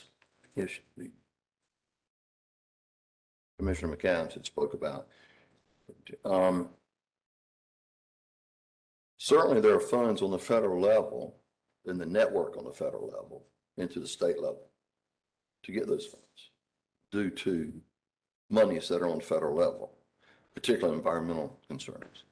So I guess my question, Madam Chair, would be where, if this passes, which I'm not opposed to it, but what's the solution to getting this monitoring data more current in the recommendations that you're asking? Where can that fit in with the EMC that we can, as we move this forward, how can we check that box off to gather the resources on the federal level with the networking we have in North Carolina to get this better, as Commissioner Davis is asking? Can we be a part of the process in a positive way? I would certainly think we can be a part of the process, and I think you may have raised several different questions there. I mean, in terms of having updated data, I mean, my understanding is this is an ongoing process and the division continues to monitor these stations. It's just that at some point in preparation of a report and doing modeling, you have to draw a line and use the data that you have. But that collection is ongoing. There are very real resource needs, and I think certainly the commission has a role in encouraging acquisition of the adequate resources to continue monitoring, revise the model. There are many sources of potential funding. Obviously, our base budget comes from the General Assembly, but there are also federal grant funds. But the trick there is always fitting your request into the grant programs that are making funding available and competing with other demands on those funds. So I don't have any doubt that the department is continuing to pursue all of those things. It is certainly appropriate for the commission to endorse those efforts to explore additional funding, whether state or federal, to be sure we can collect the data and analyze the data necessary to make good policy decisions. So thank you for that comment. Well, thank you. And then also looking at the big picture of all the basins, not just this particular one. So as we move forward, checking the boxes, that we know that there are monitoring stations that are needed throughout the state. We appreciate that acknowledgement, that need. Any other discussion on the motion, which is to approve the Yakimpd River Basin Plan? If there is no other discussion, all in favor, please say aye. Aye. Any opposed? Thank you very much. The plan is approved. Thank you, Ms. Baker. A couple of administrative announcements at this point. As I said, we're going to take a 10-minute break before the next agenda item. Let's try to keep it to 10 minutes. One or other administrative matter, in looking at the remainder of the agenda, we do have one agenda item that requires the commission to go into closed session. Right now, it appears on the agenda before the two information items. My recommendation would be that we go ahead and do the information items before we go into closed session, since I'm sure there'll be people in the audience who will want to hear those two information presentations. So with no objection to that, and if that, assuming that doesn't cause any problems for the presenters, we will just flip those last two or three agenda items and do the closed session last. All right, thank you very much. Back in 10 minutes, which I can't see the clock, but lunch has been ordered for us and it should be available around noon. So we may just take a 5-minute break when lunch is available and let folks collect their lunch, come back, and we're not going to take a lunch break. We'll just go ahead through the agenda items. But just to let everyone know, there may be another very short break just to do that so we can keep moving along. So we have Mr. Ventolaro on the presentation and Commissioner Davis, who was the hearing officer on this proposed rule. And so I don't know if either Commissioner Davis or Commissioner Harris want to make any comments before the presentation. If so, I'll defer to you to do that. I just want to be brief in my comments and say, first of all, I do want to thank staff and particularly Mr. Ventolaro, who's done a lot of work on this. and for the stakeholders who participated in this process.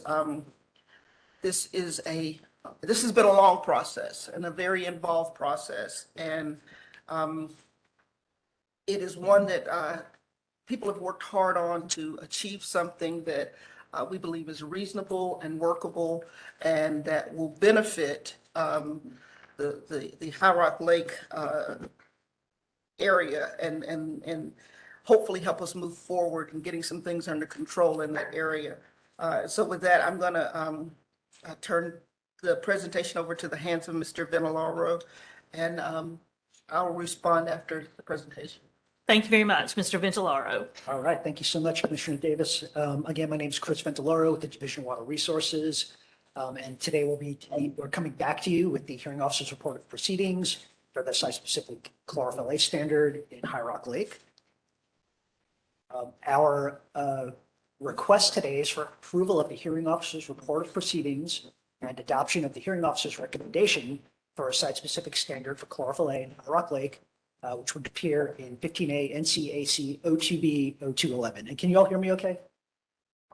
Yes, if you would Okay. just be sure you're bit speaking closer. into the microphone, and I think we're okay. I'll look for the clerk to give me a sign if we're not. Thank you. Sounds good. So I did want to just quickly draw attention to the attached items for today's agenda. But I also want you to completely ignore this slide because these are not actually the attached items. They're almost correct, but not quite. So the correct items are the items that you see on your agenda.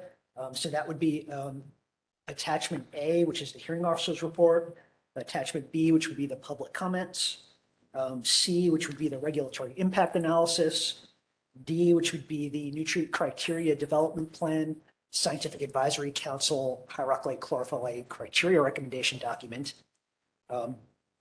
and E, which would be the division's overview of High Rock Lake Chlorophyll A site-specific standard proposal, which is actually the second version, which has been updated following the public comment period, which I'll talk about in a little bit. So to start, I just wanted to really very, very quickly touch on High Rock Lake. My colleague Ginny kind of covered this already, so I won't spend too much time on this. But High Rock Lake does have the history of nutrient-related issues. The NCDP process was developed in cooperation with EPA with the goal of establishing or developing nutrient criteria for the surface waters of North Carolina. And High Rock Lake was the first water body that was kind of looked at under that nutrient criteria development plan. And part of that plan was the use of a science advisory council, which was a group of scientific and regulatory experts and implementation experts to advise the department on the development of nutrient standards. So our estimated timeline is here. We first came to the EMC in July of 2021, requesting approval to go to public notice. That approval was granted. So the notice of text was published on September 1st, 2021, and that also began the comment period. We did hold a public hearing on October 28th of 2021. This was a virtual hearing due to the COVID pandemic. The public comment period ended November 15th of 2021, and then that brings us to today, July 2022, to continue the EMC rulemaking adoption process. Should the EMC approve of our request today, we would seek to go to the RRC in August of this year. And if the RRC approved of the rules, then the earliest effective date for the site-specific standard for High Rock Lake would be September 1st, 2022. And if we get that effective date, then we should be able to submit by EPA in November or so of 2022. So with that, the criteria, get to my notes here, the site-specific criteria was proposed in July of 2021, and it was proposed to appear in the 15A NCAC 02B 0211 rules in two parts.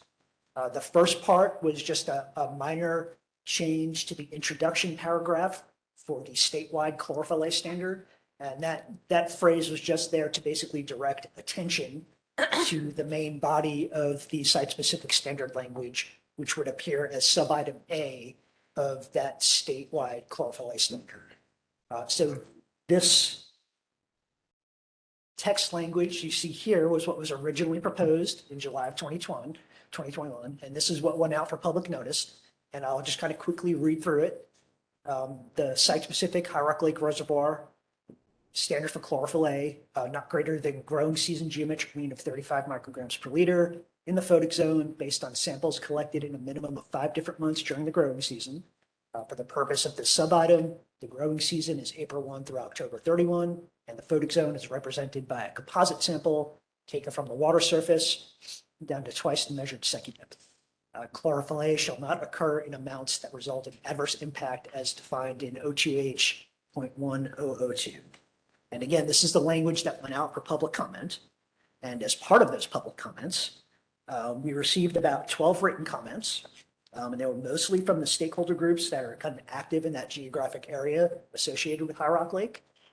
You can see some of the groups listed here. We included the Yakimpd River Basin Association, NC Water Quality Association, Yakimpd Riverkeeper, NC Farm Bureau, and a few others, and as well as others not generally associated with that geographic area, such as the Upper Neuse River Basin Association. So comments were generally in favor of establishing a site-specific standard for chlorophyll A in Hierarch Lake to address the nutrient concerns. Concerns were raised, however, in the public comments, mostly regarding the differences between the language that was proposed for the site-specific standard and the language that was part of the Hierarch Lake Scientific Advisory Council's recommendation criteria document. So the concerns, and I apologize, I have a little bit of a cold, so if you hear me sniffling, bear with me. So the concerns were mainly focused in 3 areas. The first area was concerns that the proposed language did not exclude shallow waters from the application of the standard. Other concern was that the proposed language used a not to exceed frequency instead of the not to exceed more than once in 3 years frequency that was recommended by the SAC. And then the third kind of most common concern was that we included some additional narrative language in the standard. So DEQ considered these comments in an effort to kind of come to a better agreement with the stakeholders and to understand better that the public comments and concerns, we've taken the public comments and we've modified the original proposal to kind of incorporate some of these concerns and to address them. So these modifications include modifications for the frequency, shallow waters, and also the narrative language. For the frequency, we reevaluated the Scientific Advisory Council's recommendation document, and we also had some discussions regarding the department's ability to conduct monitoring in Hierarch Lake, as well as the procedures for the assessment methodologies. And based on all of those discussions and that reevaluation, we have changed the proposal for the frequency from being a not greater than value to being a not greater than 1 exceedance within the 3-year period, which matches what the NCDP Science Advisory Council originally proposed. Now, I do want to make clear that DEQ does have some concerns about using a not more than 1 in 3-year frequency. And those concerns are mainly related with our ability to conduct monitoring frequently enough to properly assess the water based on that 1 in 3-year period. So in light of that, and in light of the internal discussions, we are proposing to use the 1 in 3 period, but we're also at the same time having some internal conversations to try to figure out how can we basically come up with ways to conduct more salmon in Hierarch Lake. Next up was the shallow waters. So, again, to address shallow waters, we kind of reevaluated the SAC criteria document. We also reevaluated our own DWR overview document for the development of the standard.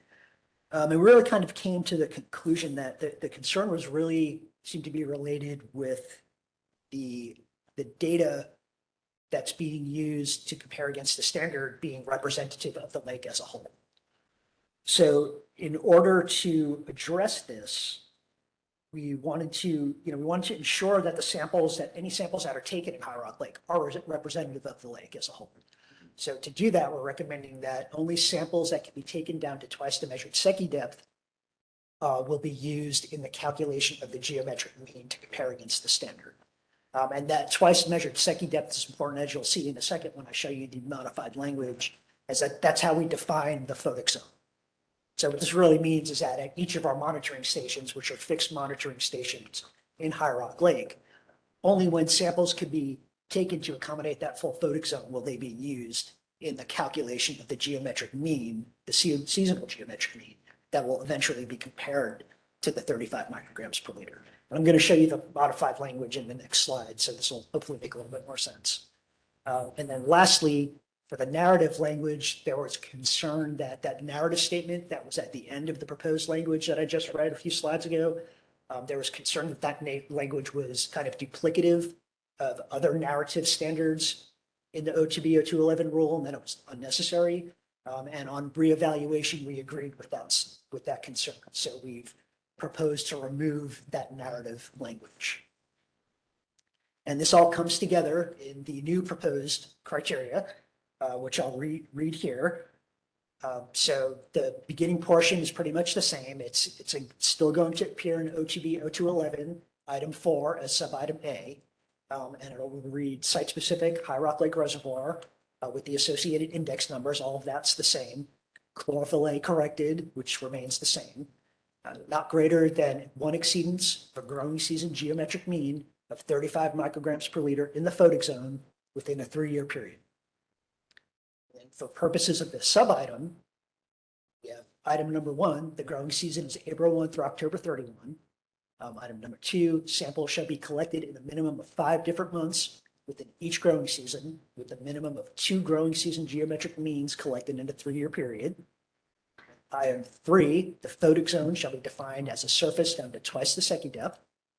Number 4, samples should be collected as a composite sample of the photic zone. And then finally, number 5, samples that do not satisfy the requirements in sub-item 4, this item shall be excluded from the calculation of the geometric mean. So this new proposed language looks a little bit different than what was originally proposed, and mostly that's formatting. We decided, since we were kind of going through it anyway, the original proposed language was basically just a big block of text, which could be really hard to read and maybe unclear. So since we were going through this, we decided to kind of reformat it to make it a little bit more clear, a little more easy to read and to follow. And you can see all of the changes that we have. Mostly the changes were the not greater than 1 exceedance of a growing season within a 3-year period, which is in that first paragraph. The minimum of 2 growing season geometric means collected in a 3-year period was added to make sure that we're making decisions based on multiple years of data. And then lastly, that item 5, which basically says that if samples cannot be collected as an appropriate composite sample, which is collected throughout the photic zone, then they won't be included in the calculation of that geometric mean.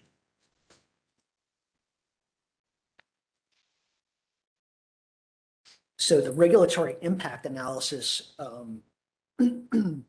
generally remains unchanged. And that's because the costs and benefits are not really expected to change with the modification of the standard. And that's mainly because the costs and benefits won't really be realized until a TMDL is developed and the nutrient management strategy is put in place or developed. And each of those items really would have their own rulemaking and come before you and have their own regulatory impact analysis associated with them. Now, it is possible, and the regulatory impact analysis does address this, it is possible that there may be some significant indirect long-term costs and or benefits. But again, it's not possible to quantify those at this time without having the associated management strategy developed.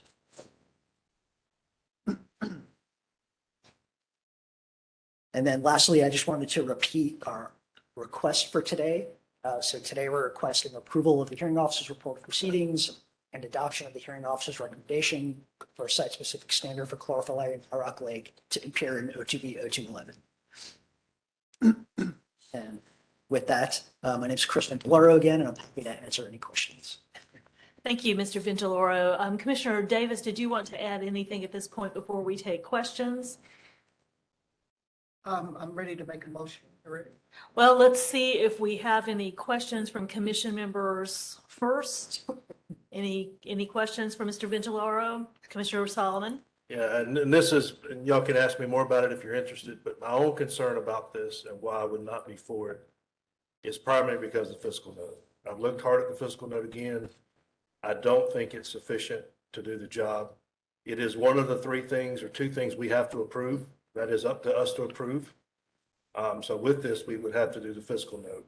My suggestion would be that we redo the fiscal note and take it back out to public comment and then bring it back and push it forward from that point, which hopefully would be January or March. But I think we're better off to start on the right foot than the wrong foot. That's my comment. Can I ask you to explain your concern about the fiscal note further and just, I guess, to remind everyone of what the process is? The draft regulatory impact analysis, which includes the fiscal note, went out to notice with the rule and was previously approved by the commission to go out to notice.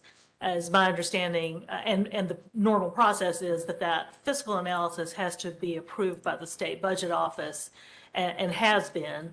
And so that's where we are in the process now, is the final adoption of the rules and approval of the regulatory impact analysis. So with that as background, can you expand further on what your concerns are about the fiscal note as it's been approved by the budget office? Yes, and let me say off the bat, I'm not opposed to taking 40 to 35 or most of this proposal. I do have some concerns about some of the technical stuff. I think there's some good stuff the SAC recommended. We asked the advisors of the science community to give us, and we ignored that in some cases. I can speculate why the state didn't do that, but we're the backstop for that. But my main thing is the fiscal note. In two places here, and I'll reference page C7 down near the bottom of the paragraph that starts given. It starts given that the large load reduction needed and recognizing the significant cost to implement the necessary reductions, any future nutrient management strategy will likely have to be staged. So we're admitting in this document it's significant. We go up in an earlier part of this same document, and that is right below our table, where we say on page C5 underneath the table, the last sentence in that paragraph, the differences could have significant impacts. And so we're using this could have significant impacts, and we cite in the table a difference of negative 1.5 to plus 5% of the baseline. Now, I think in our responsibility under APA to public notice, I think everybody here knows that this will cost more than $100 million to put these strategies in place. We've got that from the Noose or the Falls. We've got it from Jordan. We've got it from Noose and Tarpan. This will be hundreds of millions of dollars and maybe $1 billion. Cary, for example, spent $200 million, they say themselves, just to get ready for Jordan. So we know that. And we know that plus or minus 1.5 or 5 gets over $1 million, which is the regulatory limit. If you go back to the APA document, right, which is, if I can find that document, but basically in 21.4, it basically says anything over $1 million. That's significant. So when we say significant in the fiscal note, we're talking about $1 million according to the APA. So if this is to all users, more than $1 million for the variance, this is clearly, we know this. This board, this EMC knows this is going to be over $1 million because the document itself says from the baseline, it's plus or minus 1.5 to 5%. It's more than $1 million. And so what we have to do and what is documented in 21.4 is that it must. It doesn't say might, it doesn't say shall, it doesn't say we can't computate it. It must be quantified. That calculation can be wrong, but it says it must be quantified. And when you look at this document, it does not quantify the significant cost. And so we have to approve this regardless of what OSBN did. It's part of our motion. I don't think we can turn our eye to this and say it's somebody else's territory if each of us have to vote on it. So that's my concern specifically. Can I ask for a clarification from Mr. Ventolaro in terms of the estimated cost, the cost range that Commissioner Solomon has referred to? I mean, my understanding is that starts with a negative number, which means it would be a reduction in cost from the existing standard because the standard is becoming less stringent, not more stringent. Is that a correct interpretation of the range? And can you explain that range a little bit more? Yeah, I don't recall the exact basis of the numbers of the range, but that's correct. It is, you know, the existing standard, the existing impairment for chlorophyll A is based on the statewide standard, which is the not to exceed 40 micrograms per liter concentration as an instantaneous value. Moving from that to the not to exceed a geometric mean, seasonal geometric mean of 35 micrograms per liter more than once in 3 years is definitely providing some relief. So the cost compared to what the existing impairment will require as far as reductions is going to be less than what it would be under this new rule.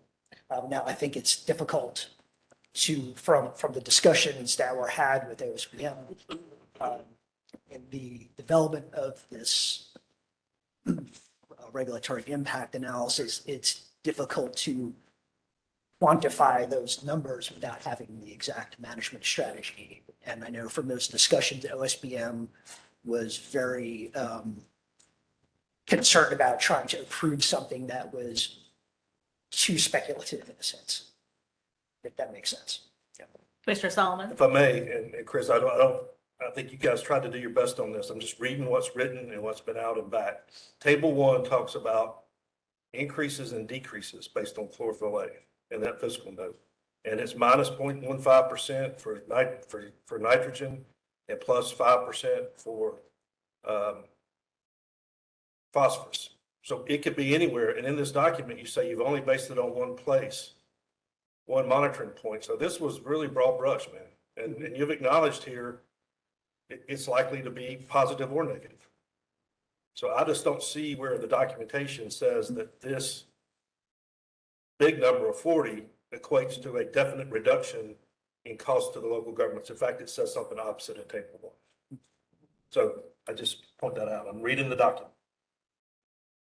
And let me just make sure there's not confusion over use of significant or substantial, because under the APA, the trigger for the fiscal analysis is substantial impact, which is greater than $1 million. Now that assumes that's greater than $1 million in cost, not greater than $1 million, which may include cost and either reduced cost or additional cost. So it's not looking at the range, it's looking at the actual cost imposed. So there's a little bit of perhaps confusion about the substantial impact part of all this. But is there any other discussion on that?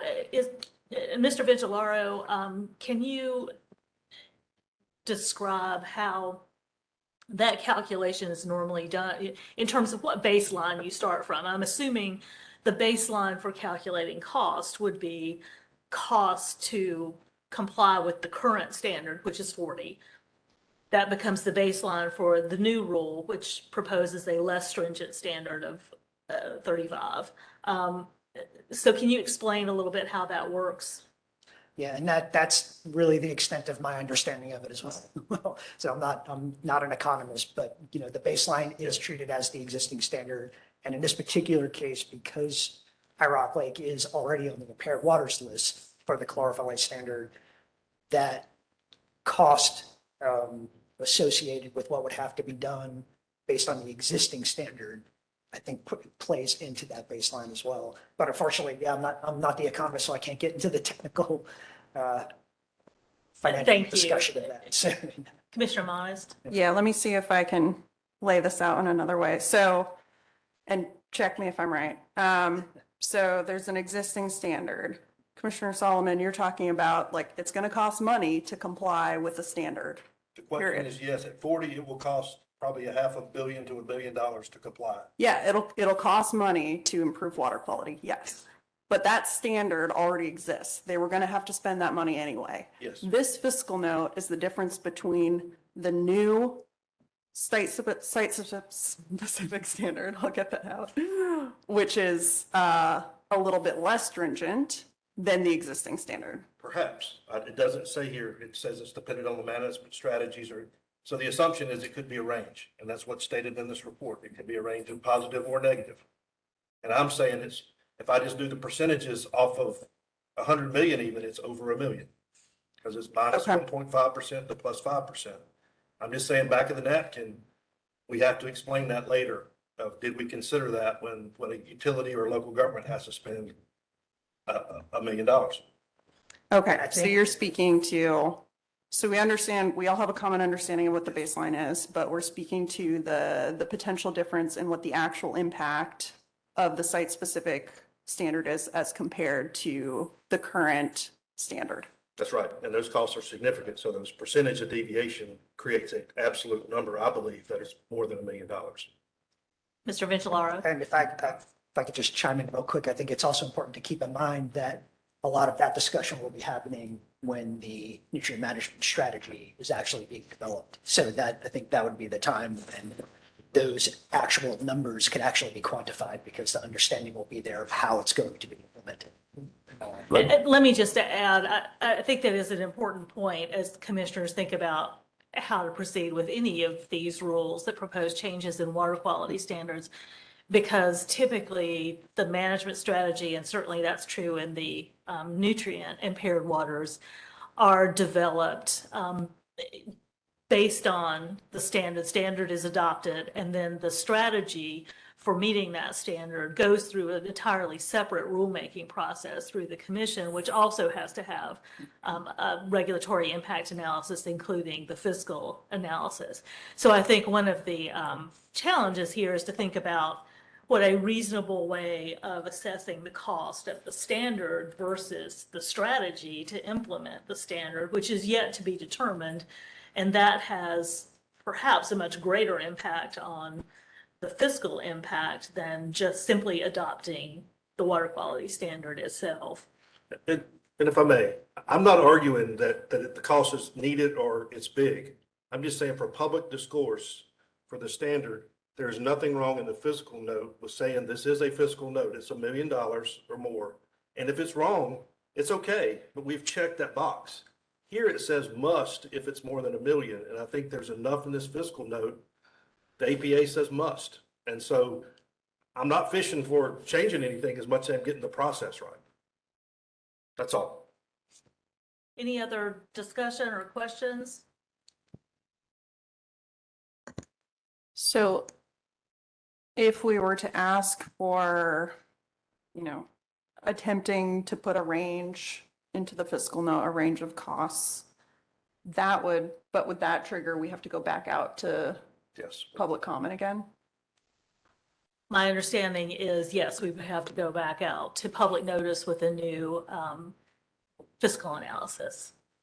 And again, I think these are good questions, but I think perhaps the lens to look at this through is where is the point in this process where we can provide the most clarity to people about what the costs are? And is it related to adoption of the standard or modification of the standard, or is it adoption of the strategy for implementing the standard? Come back to us. Implementation through a nutrient management strategy is an entirely separate rulemaking process that will have to come back through the commission. It will go through public notice and comment, and will have its own regulatory impact analysis and fiscal analysis. So I think it's partly a question of assessing how much clarity we can provide to people at different points in the process, at the point of adopting the standard versus adopting the management strategy for that standard.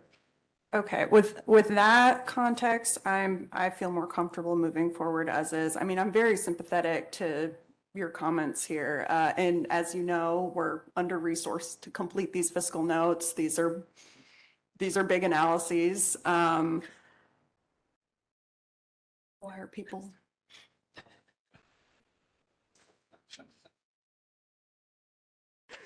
Are you going to commissioner mode again?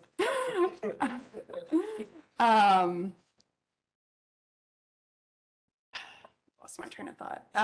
Anyway, since we will have to do a new regulatory impact analysis when it comes to the actual implementation of what this will actually look like, which I would assume would include a substantial cost and probably, and would be more rigorous than this, I feel okay with that. But I am sympathetic to your point.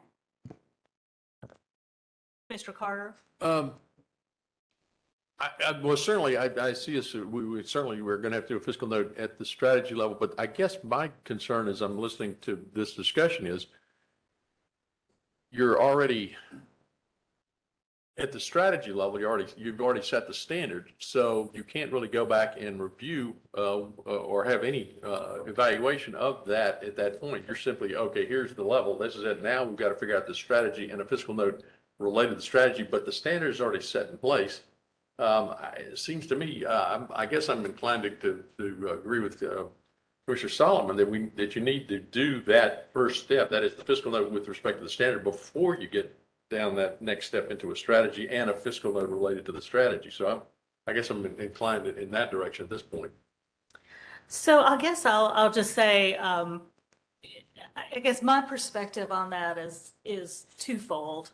One is whether we create more confusion than we eliminate by trying to do a fiscal note on the standard when we have no management strategy under development yet.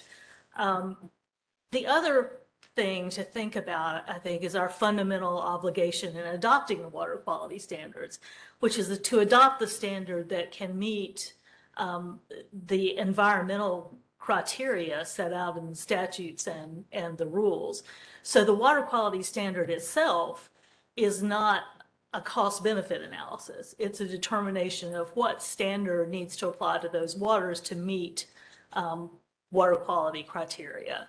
So that would, I guess those are the ways I tend to look at it, is the standard itself. We have a whole set of statutes, both federal and state, directing how we set water quality standards. And those are entirely related to the impacts on public health and the environment.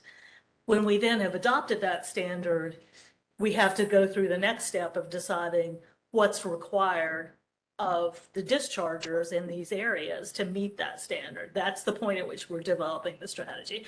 That's the distinction I would make. Any other questions? Commissioner Arado? Yeah, I would just say, I mean, I'm in general agreement that I would love to have concrete numbers for everything, but at the same time, fully appreciate the job of OSBM, a small staff, but a mighty staff, that by the time we do get these reports back, they have been thoroughly vetted.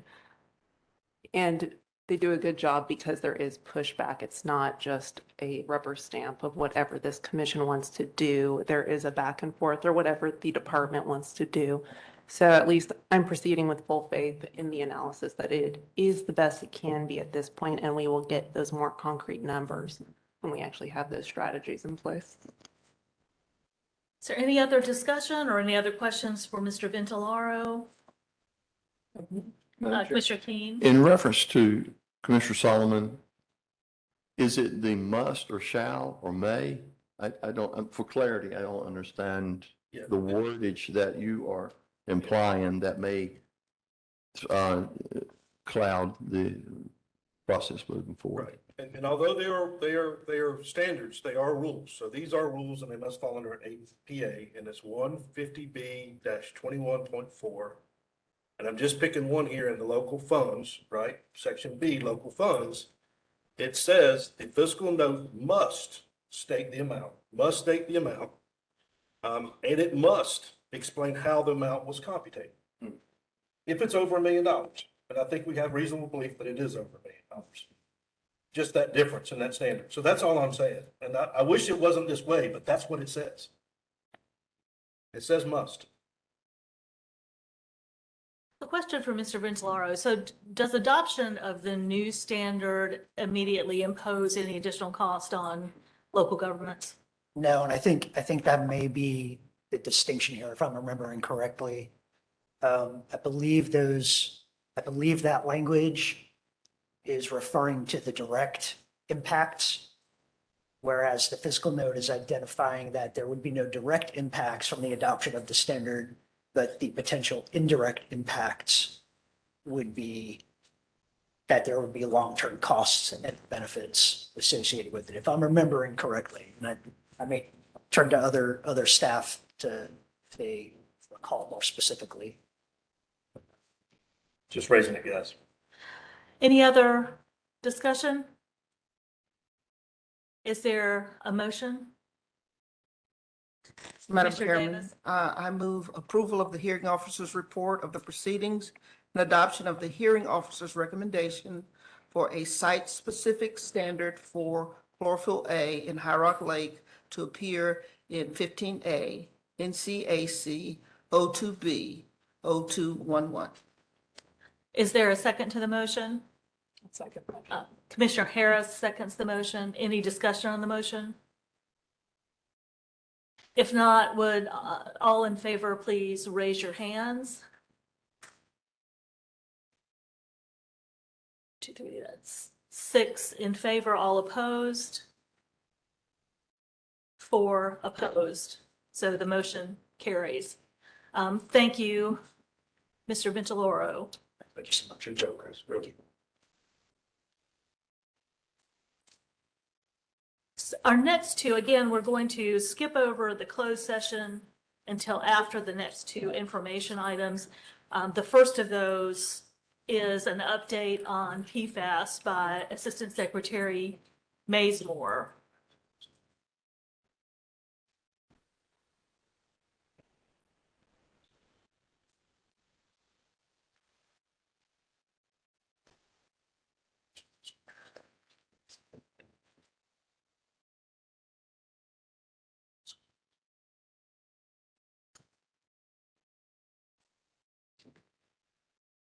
Good afternoon, members of the commission. Sushma Mazemore, here to give you an update from our last meeting.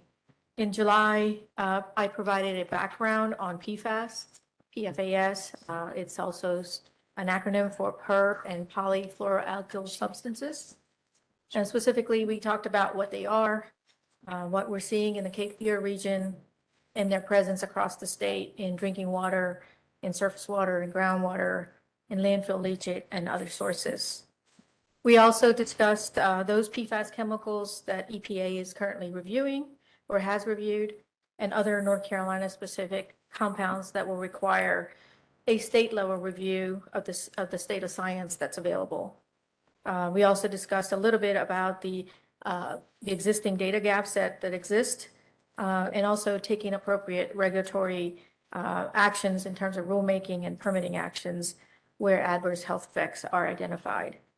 What I'm going to do today is provide an update on EPA's latest actions related to these chemicals and what the agency is doing and what it means for North Carolina.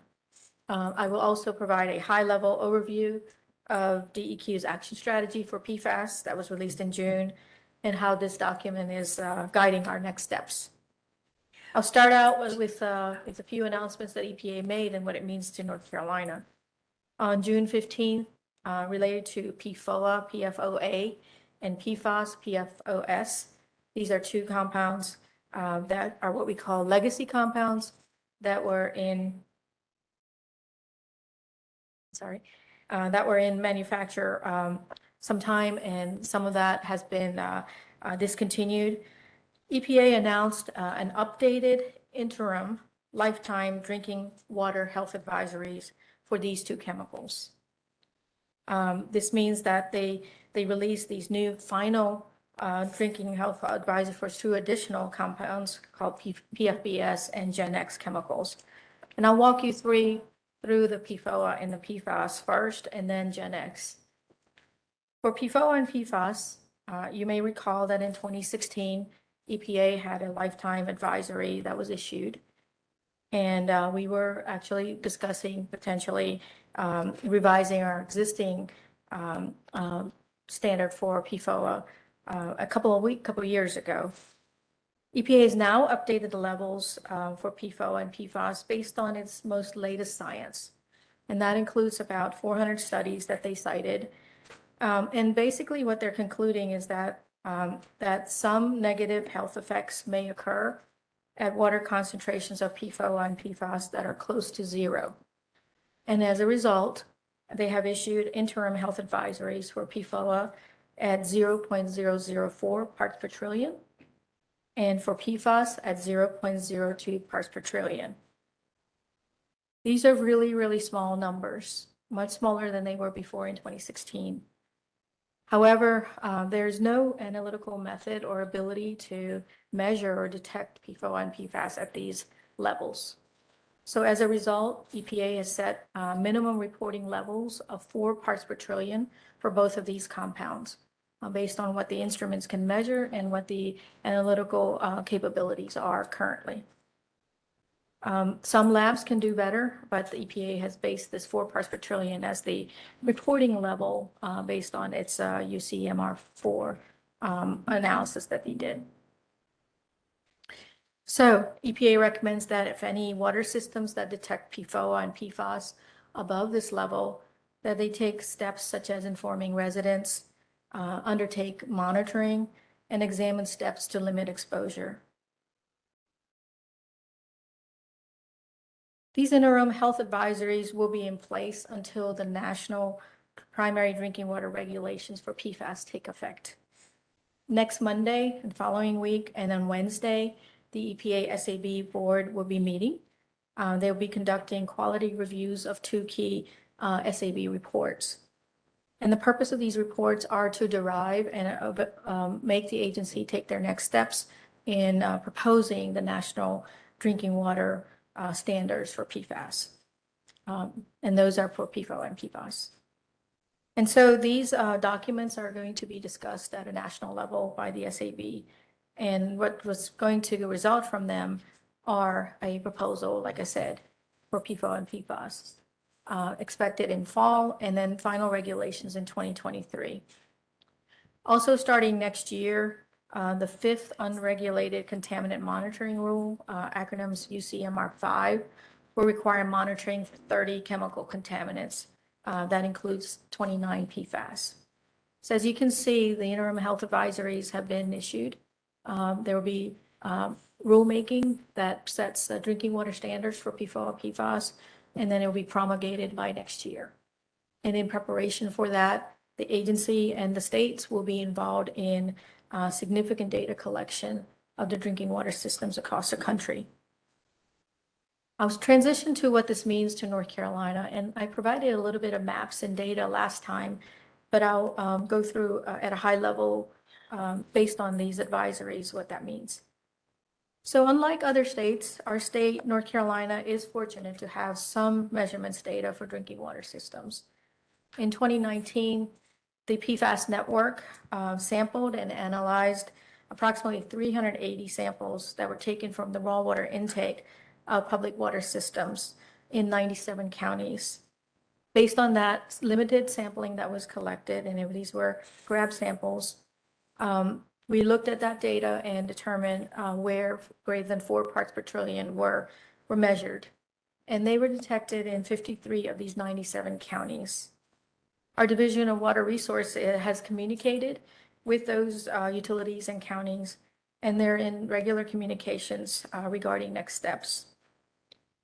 Although our division does not measure or sample on our own the drinking water systems, we are, as an agency, prioritizing this to better understand the levels, but also the trends potentially of PFAS in drinking water. And so our division is developing a sampling and testing protocol to limited sample collection and analyze raw and finished water at about 50 sources that were above the 4 parts per trillion based on this initial data set that we have. And this will take place over a 3-month period. As the UCMR5 gets kicked in the fiscal year 2022, additional federal funding is expected to come to states.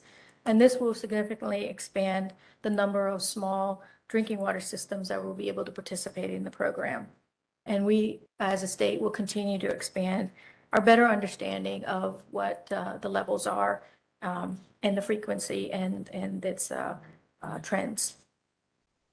I'm going to shift to surface water. We talked a little bit about last time, surface water, which is in the purview of this commission.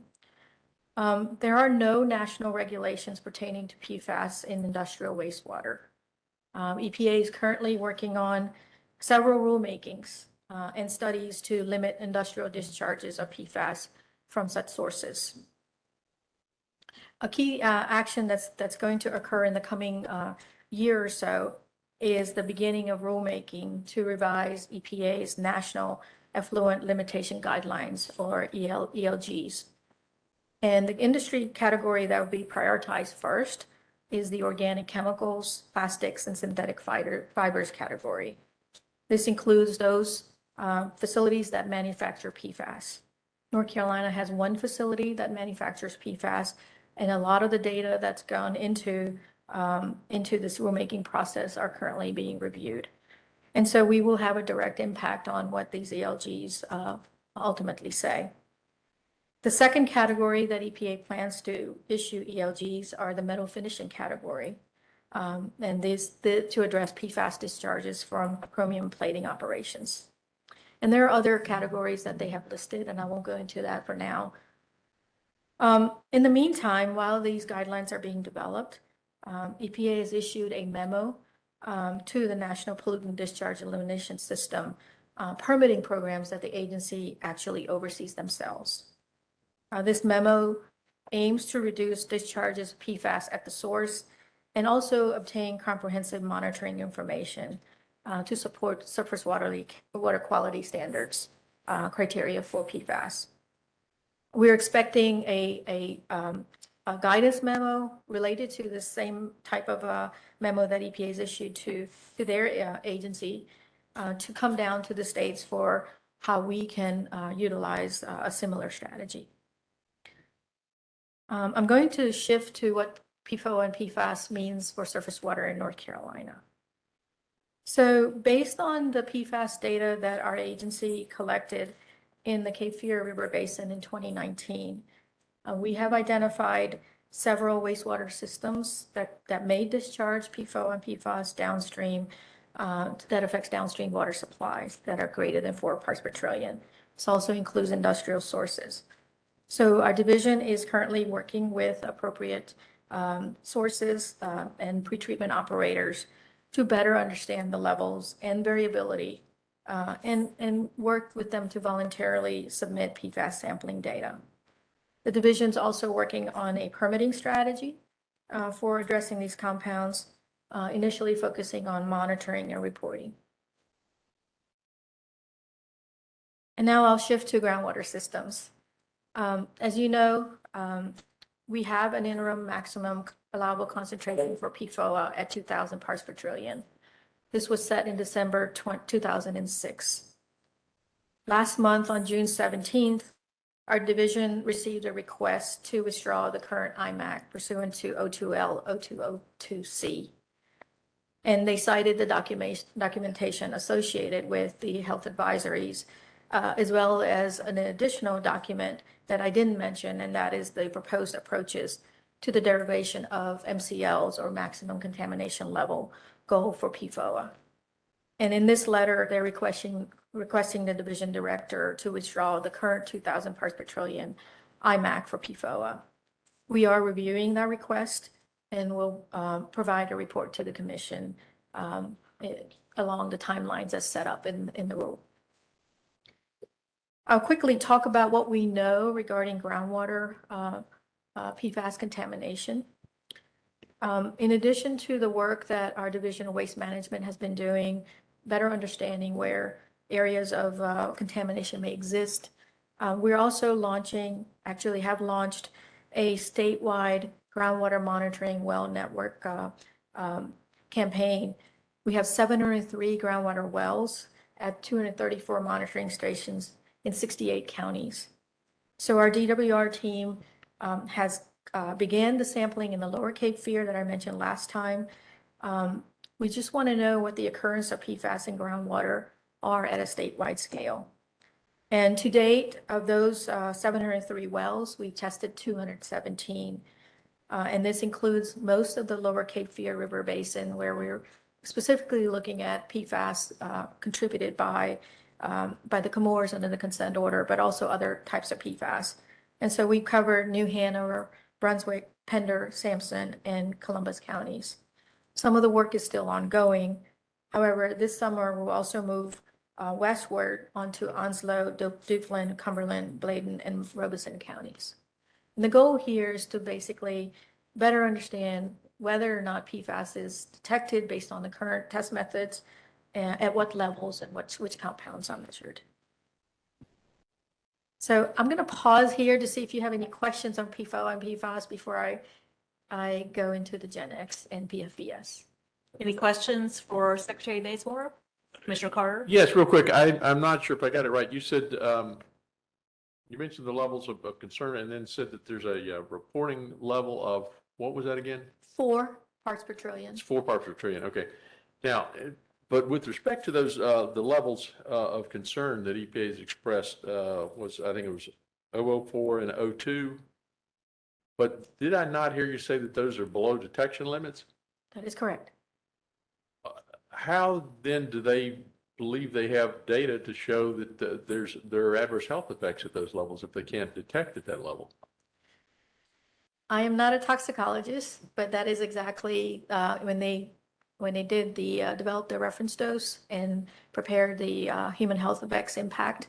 You can go into the analysis as to what exposure level achieves 0 to no effect on human health. And that scientific analysis is really outside my purview, but it is part of what EPA evaluated over the last several years. And it was presented in front of the board last year. I don't know. That just seems strange to me. Maybe this is involved with safety factors. I guess if you were assuming you can detect it at 4 parts per trillion, and then you apply 2 and 3 orders of magnitude safety factor, I guess that would get you down in those levels. But beyond that, I'm scratching my head. But that's fine. It just struck me when you said that. I thought, wait a minute, how does this work? At a high level, I'll just say that basically the type of scientific work that they undergo is first they develop the reference dose, which is all based on a health exposure and endpoints. And that reference dose is then applied to a computational method to calculate a health advisory. Okay. And that computation method is very similar to the type of equations we use for our own surface water, groundwater, clean water standards.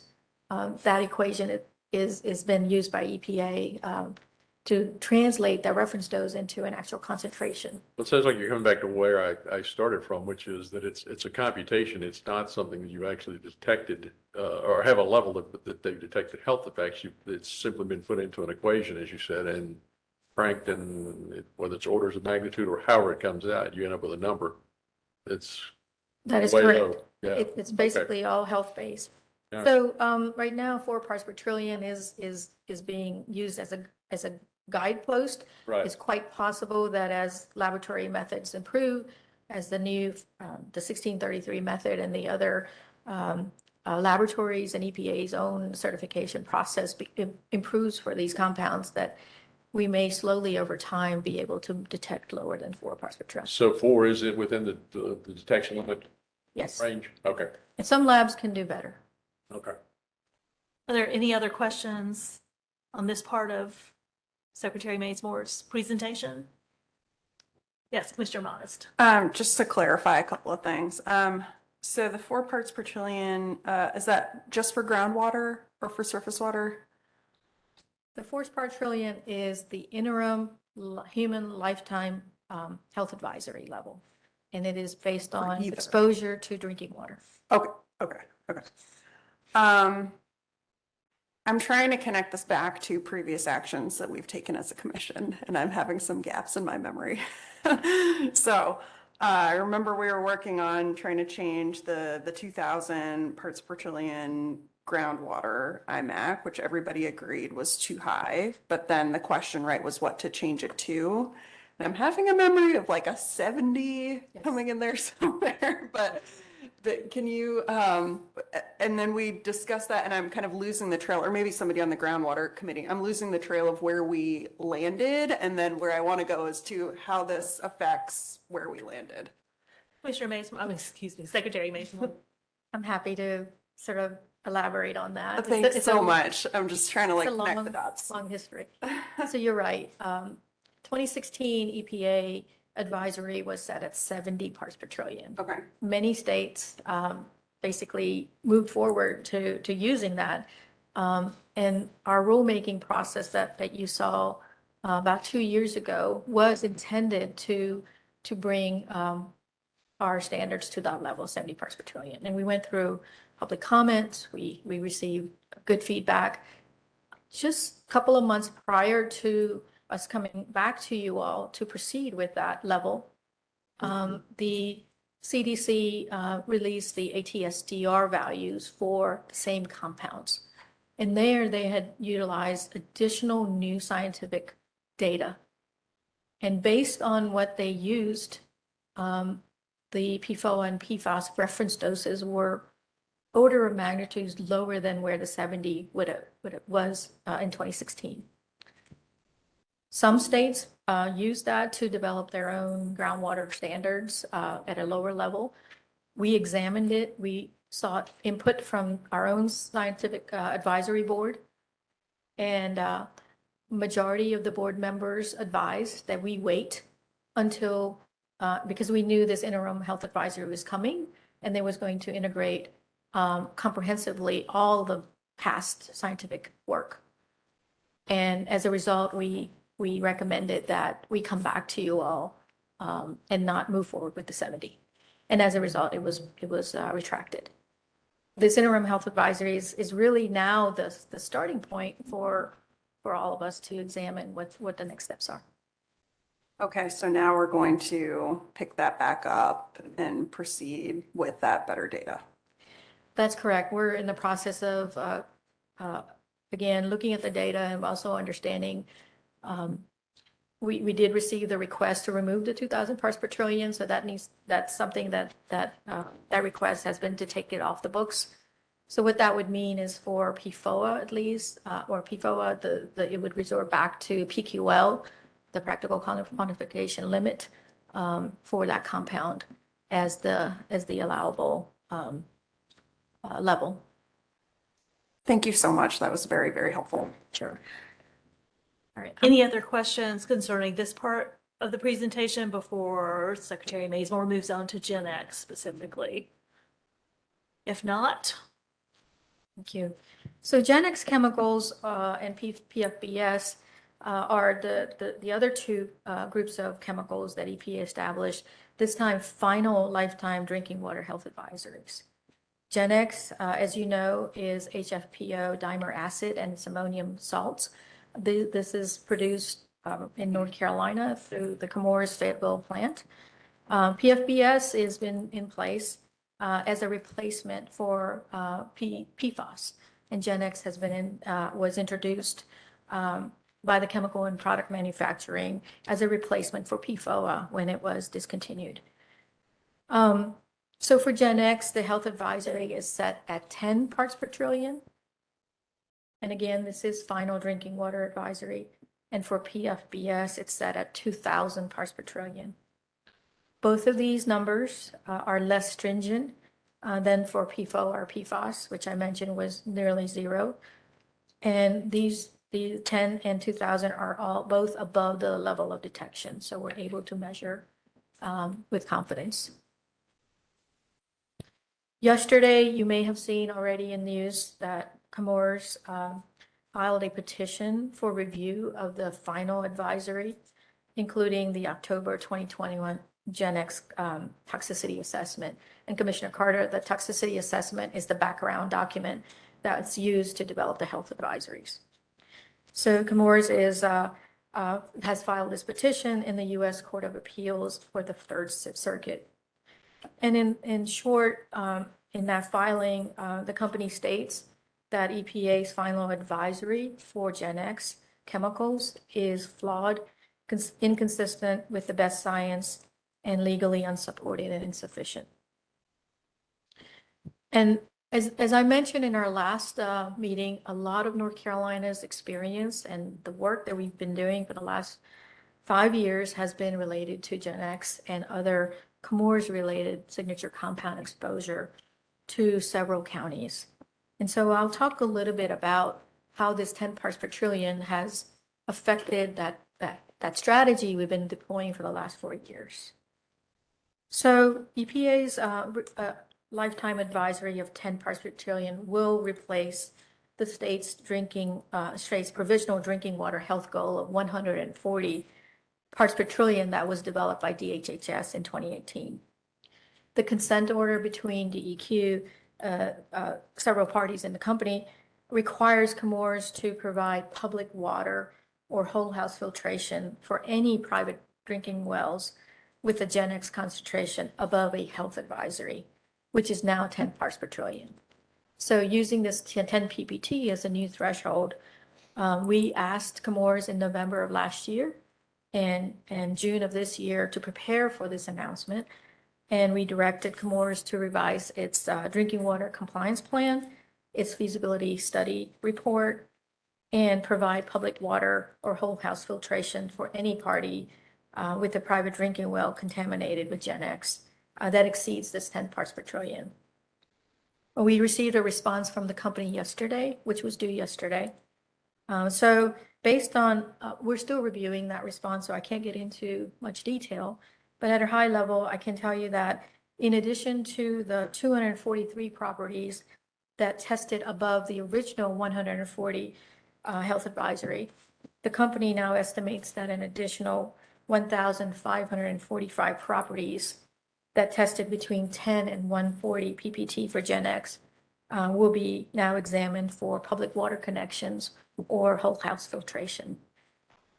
And so we are working to provide additional information to the residents about what options exist and what the next steps are. Our department is also meeting with several affected county officials, utility directors, and local health directors to discuss the next steps as a result of this revised advisory. And a community information session has been planned later in the month to do some outreach and help answer questions that they may have. So that's all I was going to present for now, but I wanted to wrap up a little bit that the PFAS, the action strategy that we released to the public in June really incorporates some of the activities that I just mentioned. We laid out a 3-step priorities in our action strategy. The first one is to protect communities. We want to identify and notify who may be at risk of exposure.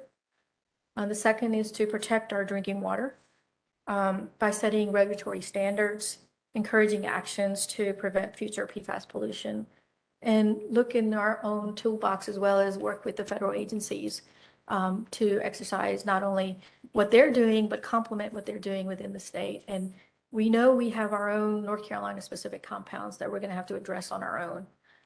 So our agency and our partners are actively involved with the SAB and the scientific community to fill those data gaps, to help answer the questions so that we can support action taking. And then finally, our priority is ultimately to clean up existing contamination. This is those sites that are affecting drinking water supplies, as well as other receptors. So as I mentioned, testing for public drinking water system is ongoing, as well as private wells. We're prioritizing reporting of PFAS, also in samples we collect and monitoring we do in air, surface water, and groundwater.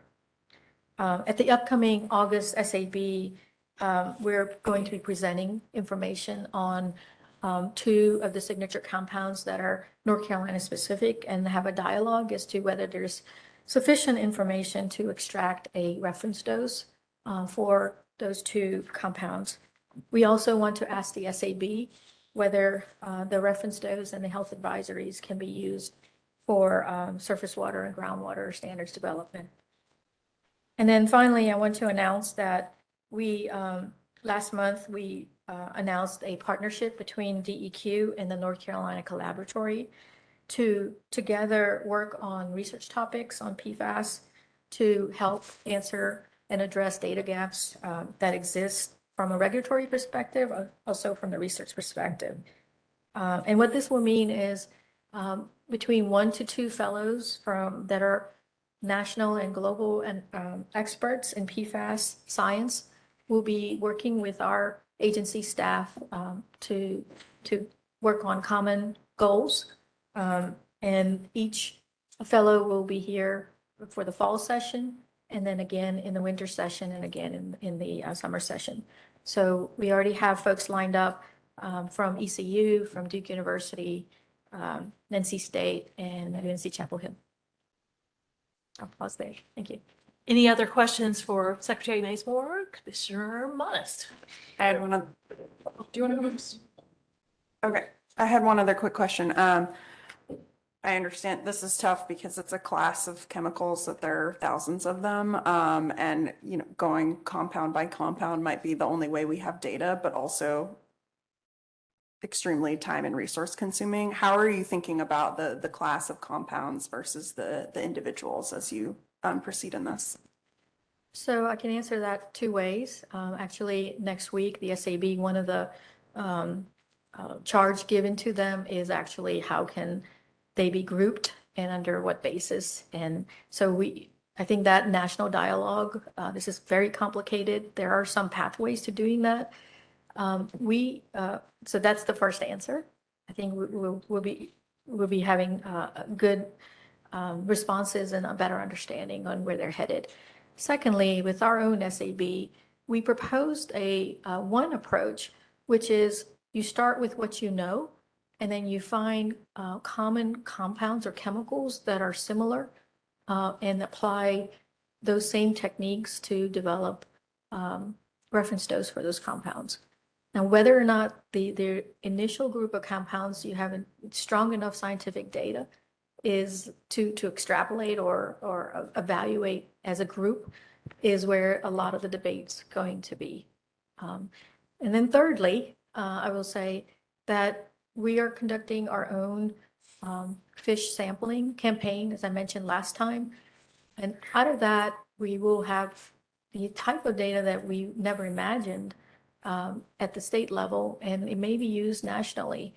So fish studies across here in Kentucky and a couple other states are going to add valuable information regarding, you know, how does it bioaccumulate? Where else is it found in other organs? All of that information will be helpful in answering at least some of those compounds.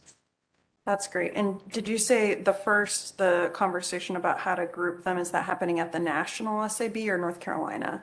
The national SAB. Okay, and I'm happy to forward the link to the agenda. There's I think it's discussed on Wednesday, if I'm not wrong. Thank you. Monday afternoon, Wednesday afternoon. Very good question and very helpful answer. Commissioner Keen? Thank you for that information, and want to ask you, have we incorporated, or is Secretary and the department incorporated enough of what the data has indicated now in PFAS and Gen X and all that we have been through in the last 2-3 years? Has that been moved into our lane with DEQ of education? Because we have a fabulous Department of Education and libraries and getting the word out into the biology and the science with DPI. Has that partnership been formed? Is there enough information and data to go ahead and the last report you had was the locations and monitor wells and how it's moved out of Brunswick and moved over here and over to in Bladen. And is it moving around enough where we can incorporate this in with the educational piece of the libraries of the state and DPI? That's a great suggestion, Commissioner King. You can imagine we're probably at the pioneering stages of even understanding what's out there and how much is out there.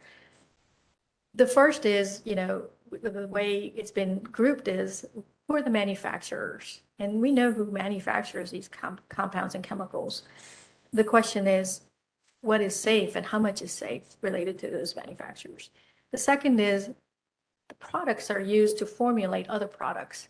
So the formulators are second tier of sources where these chemicals could enter the environment. And the third is the products themselves, which are consumer products. It's in clothing, it's in makeup, it's in, cookware. So the third category, which is really where if we handle first two, the third is where we're going to need the consumer, the general public, to help reduce the amount that actually ends up in water and other systems. And you're right, education starts from the beginning. We're working with educating and learning with the local governments, with the sources, with the utilities. And I like your idea, and I'll definitely talk with our folks in the environmental education group to see what else can be done. But there's a consumer aspect to it that I think it ultimately is going to decide how low can we make this. Just to follow up real quick, when you mentioned fisheries and marine fisheries or fisheries, and then you said East Carolina, and of course I'm familiar with CSI and the studies and Duke Marine Lab and down in Wilmington, down at UNCW Marine. So all of this coincides trying to get it into more of a public education piece as well, just the science and the university piece, but moving it into the high schools on the biology and science end too. Because we have a great lane with DEQ in educating our librarians of the state. No, I'm just appreciate you doing that. I signed a letter just yesterday to DPI suggesting some environmental science topics. Thank you. Thank you. Any other questions for Ms. Mazemore? Yeah. Really appreciate it. I'm doing my small part by continuing to use my cast iron frying pans, which are also useful as blunt instruments when it comes right down to it. Thank you very much. Let me ask a quick question. I gather our lunch has arrived. We have two choices here. We can take a 5-minute break and let commission members collect their lunch and come back and go on to the next agenda item, which is another information item. Or we can do that next information item and get lunch during the closed session. The question here is how long it may be before we begin that closed session. Yeah, I'd go ahead and go to lunch now. All right, we've got one vote for lunch now, with 2 votes for lunch now. All right, we're going to take a 5-minute break, let everyone collect their lunch and come right back. And then we'll start the information item on the Reggie rule. Was a really good question about.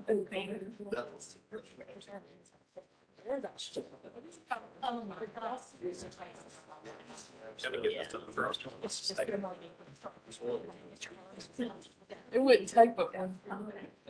Sorry.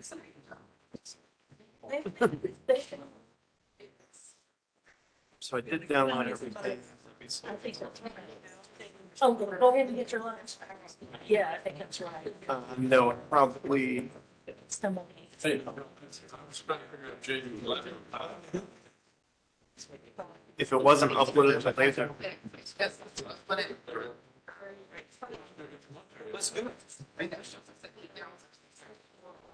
All right.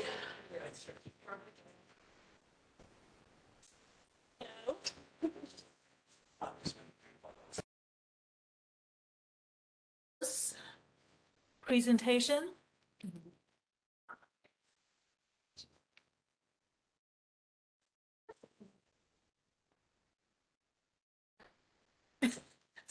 Sorry, didn't see you in the back. That's okay.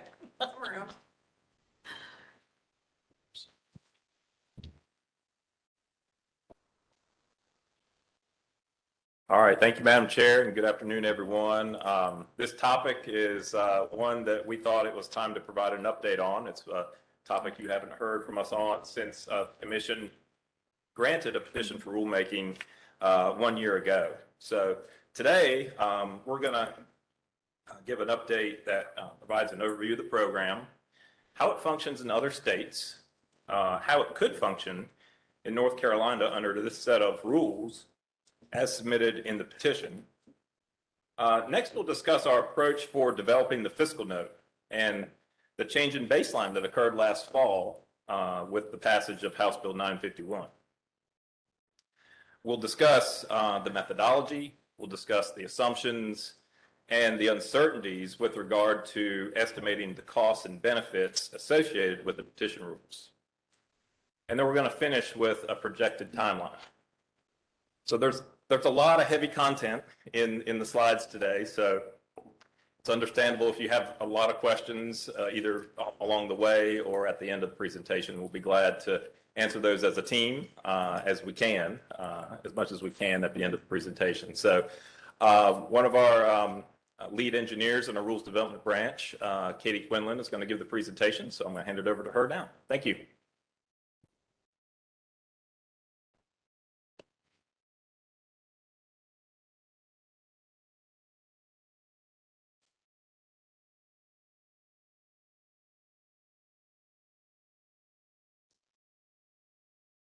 Good afternoon. I'm Katie Quinlan. I'm with the Rules Development Branch of the Division of Air Quality.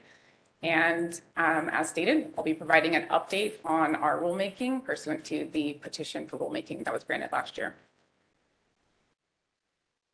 So in January of last year, DAQ received a petition to develop rules necessary to join the Regional Greenhouse Gas Initiative, or RGGI. In June of last year, the AQC voted at a special meeting to recommend that the EMC grant the petition, which it did at a July special meeting. So before going into where we are in our rulemaking process and House Bill 951 details, I wanted just to provide kind of a refresher and an overview of the RGGI program as a whole. So the RGGI program is a cap and trade system. Each participating state develops rules that establish declining annual carbon dioxide emission budgets. These are in the form of allowances, and they cover affected facilities. So the states allocate their allowance budgets to one combined regional market that holds auctions. Affected electric generating units bid on those allowances in the regional market. And this applies to fossil fuel fired EGUs that are at least 25 megawatts nameplate capacity. The RGGI program established a goal of 3% reduction per year in those CO2 budgets from 2020 to 2030. And currently, those budgets are set constant after 2030, but the RGGI states did initiate a program review last year to consider a number of items, one of which is additional reductions to that cap beyond 2030. So to comply with the program, the affected EGUs must hold enough allowances at the end of each control period to cover the amount of CO2 that they emitted during that control period. One allowance is equivalent to 1 short ton of carbon dioxide. Those allowances can be banked for future use, and they can also be purchased and sold on the secondary market, which is the trading of allowances and financial derivatives outside of auctions. And just as a note, an entity does not actually need to be subject to RGGI in order to participate in the auctions or the secondary market. So minus a small administrative fee, those auction revenues are returned to the states in proportion to their allocation of allowances into the regional market. Each RGGI state uses those revenues differently. Many are investing in energy efficiency, direct bill assistance, or other environmental programs. And as we'll go into further, the North Carolina program deviates from this format as set out in the petition rule.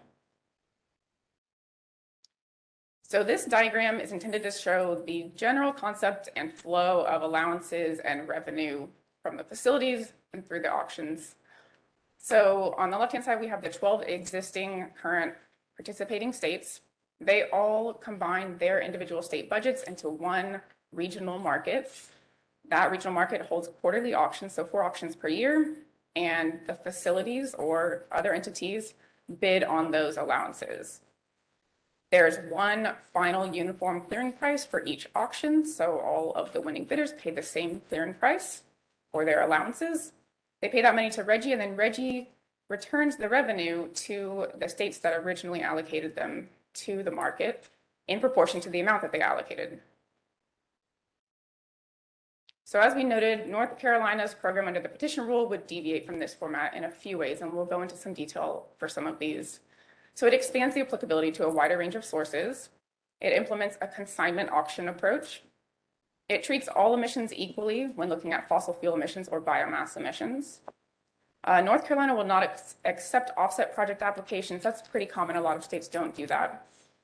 And then there's a steeper decline in the carbon dioxide budgets under our petition rule. So rather than that 3% decline that the RGGI program established, The rule averages out to be around 4.7% per year when looking at the 2022 to 2030 levels. And that is in order to meet the Executive Order 80 Clean Energy Plan goal of 70% reduction below 2005 levels from the electricity sector by 2030. Before you go on, let me ask you a question about I guess this is the next to the bottom. North Carolina will not accept offset project applications. What is that? So the RGGI program allows, and the RGGI model rule allows for offset projects. And these are effectively, it's kind of an optional part of the RGGI model rule where a non-affected source can implement a very select list of projects. And I think the original RGGI program had like 5 on there and some have been removed. There was either 2 or 3 left. And for example, I think one is methane capture from landfills. And things along those lines that deal with greenhouse gas reductions. And they can apply to the state. There's a process set out if you were to adopt those offset project regulations in your rule, where the state would review that and award a number of allowances to this entity based on their reductions that they achieved in that project. And then they can trade those allowances and sell them. So it's basically an opt-in sort of a situation then. In terms of the state can opt into that? Well, the project would be opting into the RGGI allowance program, right? Right. Well, I mean, it's not necessarily opting in, but any entity can buy and trade allowances. You don't have to be an affected EGU or a facility, subject to the program to participate in auctions. You have to meet certain requirements, but you don't have to be an affected EGU. So they would be awarded those allowances and then they could sell them perhaps on the secondary market. Can I add one thing to that? And I realize this is being addressed to an air quality person, not a water quality person, but it sounds like the offset projects in this context are very similar to something like the nutrient offset projects that we deal with on the water quality side, where you're actually generating credits by a project from someone other than a source of the pollution to reduce those inputs or loading or whatever. Okay.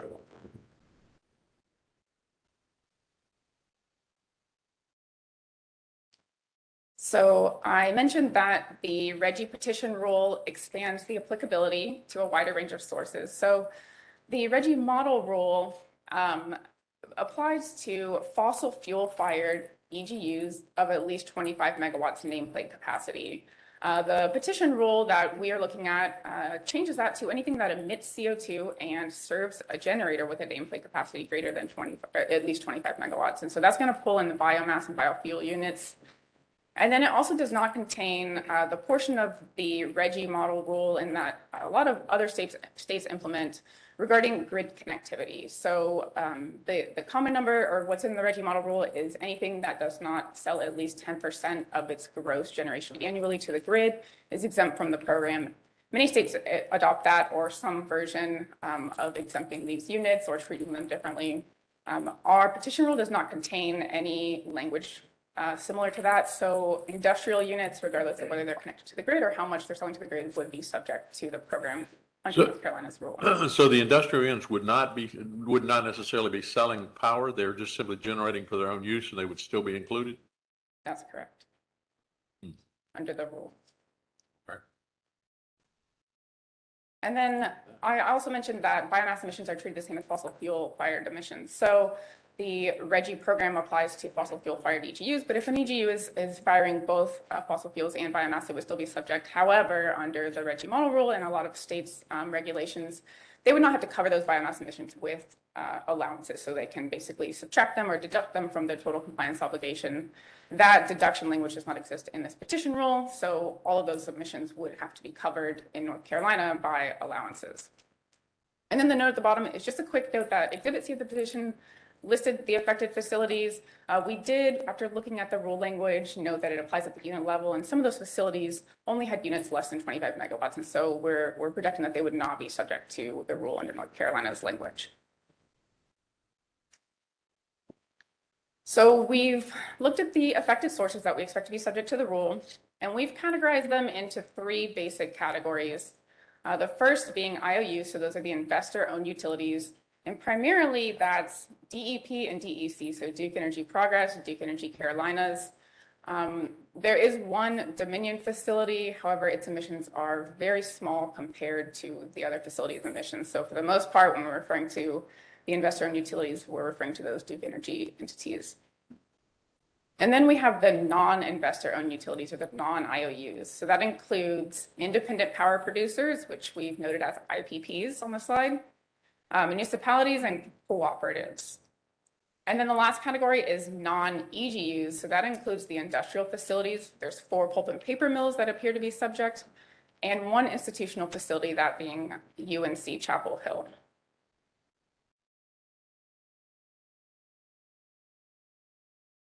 So for the consignment auction approach, North Carolina's flow of allowances and revenue would work a little bit differently than the other states. So instead of allocating the statewide carbon dioxide budget to the regional market directly, North Carolina's budget will be allocated to the affected sources as conditional allowances. And those cannot be used directly for compliance. They have to be consigned to the regional market first. And once a conditional allowance passes through the regional market and it's sold at an auction, it's no longer conditional. So in other words, it can be used for compliance. So the affected sources still have to purchase allowances to use for compliance, either through the regional market auctions or on the secondary market. Those auction revenues are returned to the affected sources that consigned them to the auction rather than to the state. And North Carolina would be the first RGGI state to implement this consignment auction approach. So we've modified the flow diagram to demonstrate how North Carolina's flow of allowances and revenues would work. So the top half of the diagram is exactly the same. Nothing would change for the existing states in terms of how they participate in the program.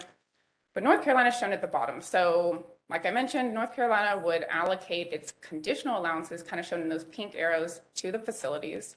Those facilities have to then allocate them to the regional market where they are sold at auction. After they pass through the regional market and are sold at auction, they are just a regular allowance, kind of shown in those blue arrows. They're exactly like the other states' allowances. So facilities will bid on them, or entities will bid on them. The winning entities will pay the money to RGGI, and RGGI will return the money. Instead of to North Carolina, will return it to those facilities that originally allocated them to the market in proportion to the amount that they allocated. So just for some context, here's some of the recent RGGI auction clearing prices. This kind of shows roughly the last 2 years, and we can see it's gone from $682 in September of 2020 up to $1390 in the most recent auction, which was June 1st of this year. And so it's approximately doubled over the last roughly 2 years. Just as a note in that third column where we've noted whether ECR or CCR is triggered, what we're noting here is the emission containment reserve and the cost containment reserve. So these are mechanisms in the program that are effectively intended to keep the price of allowances from getting too low or too high. So the emission containment reserve is kind of like a lower price, where if the clearing price at the auction falls below that, it triggers what's known as the emission containment reserve, and some additional allowances are withheld from the auction, thus raising the clearing price. And then kind of the reverse concept for the cost containment reserve. If the auction clearing price is above that trigger level, then some additional allowances are released for auction to bring the price down. And so these trigger prices are set out in the rule, and they increase each year. What's the term of a consignment? Excuse me? What's the term of a consignment? How long does this consignment, how often do these things recycle through the auction, or do they? Well, I mean, I think that generally speaking, the allowances only pass through once, right? I mean, they're sold, and then entities can trade them on the secondary market if they wish to do that. But they don't go back through. No, not to my knowledge. Is there a question for Porters? Why is determining Porters? I'm sorry, let's try to use your microphones. And so what was the question again? Is there any rhyme or reason why it's every quarter on the auction dates? Is that specific to follow through as we go on? So the auctions are held quarterly, so there are 4 auctions per year. Okay. And they're held, I mean, generally speaking, looking at these dates, it appears to be the beginning of like the 3rd month of the quarter tends to be when they'll fall, but they release a notice before the auction with how many allowances are being offered and things of that nature before the auction.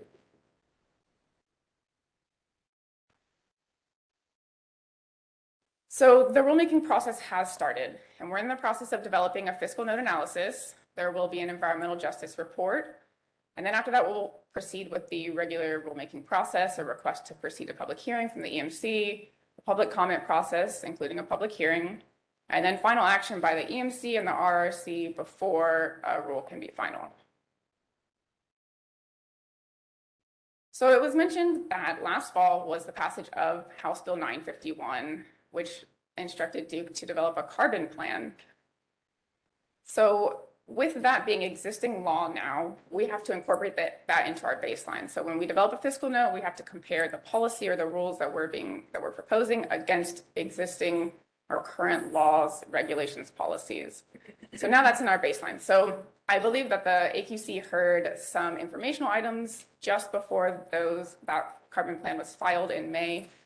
So since then it's been filed, we've looked at it and have pulled out some key elements that we expect to impact the baseline or be incorporated into the baseline as we go forward with this analysis. So the carbon plan proposed 4 portfolios. Only one of those, portfolio 1, achieves the 70% reduction goal by 2030. It evaluates those portfolios against 4 objectives: carbon dioxide reduction, affordability, reliability, and executability. There are some common elements across all 4 portfolios and some near-term resource investments for which Duke appears to be requesting commission approval for certain actions related to those. You said only the Commissioner one. Carr, Go ahead. question. Yeah, you said only the one alternative meets 70% by 2030. When do the others get there?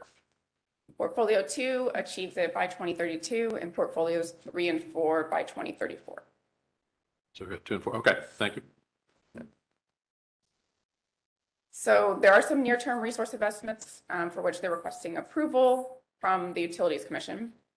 And then looking at the emission trends in the carbon plan, it appears that they're fairly similar across the portfolios until around 2028, when portfolio 1, the one that does achieve that 70% reduction by 2030, diverges with those faster reductions. And then the other 3 objectives appear to vary across the portfolios. Also, as a note, intervenor response filings are due by July 15th, and this could include alternative modeling. So these are some snapshots directly from the carbon plan. So on the left, we have a graph that Duke represented for the annual CO2 emissions reductions by portfolio for the combined system, and it's represented in millions of short tons. And as we can see, just like we described, they are fairly similar until around 2028, roughly, where portfolio 1, that's represented by that darker blue line, separates from the other 3. And then those 3 continue along the same trajectory briefly until a little bit later when portfolio 2, represented by that orange line, separates from the other 2. And then on the right, we've shown just some of the metrics related to cost that Duke's representing in the carbon plan for each portfolio, some revenue requirements through 2050, some average monthly residential bill impacts that Duke's projecting in some certain target years or snapshot years, the reductions they achieve in those years. And then at the bottom is where we represent the year in which a 70% target is, or where Duke represents the year in which a 70% target is reached for each portfolio. So again, portfolio 1 by 2030, portfolio 2 by 2032, and then the other 2, portfolios 3 and 4 by 2034. So we mentioned so this is another snapshot directly from the carbon plan. And this is the snapshot at the time of achievement of the interim 70% target for each of the portfolios. So we're not looking at the same time frame for each portfolio, but rather we're looking at 2030 for portfolio 1, 2032 for portfolio 2, and then 2034 for the other 2. And so this is maybe looking like it might be representing the resource capacity mix required to achieve that 70% target and what it would look like at that time in whatever year it did achieve it.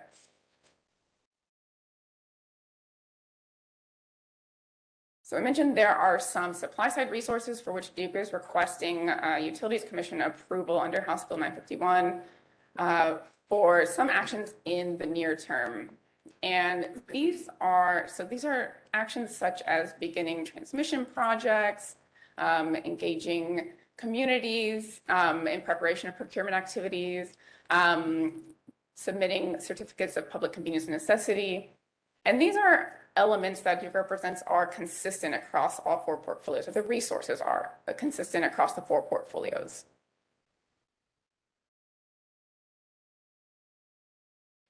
So we wanted to look at the coal units represented in the carbon plan. These are units that would be subject to the RGGI rule under North Carolina's rule.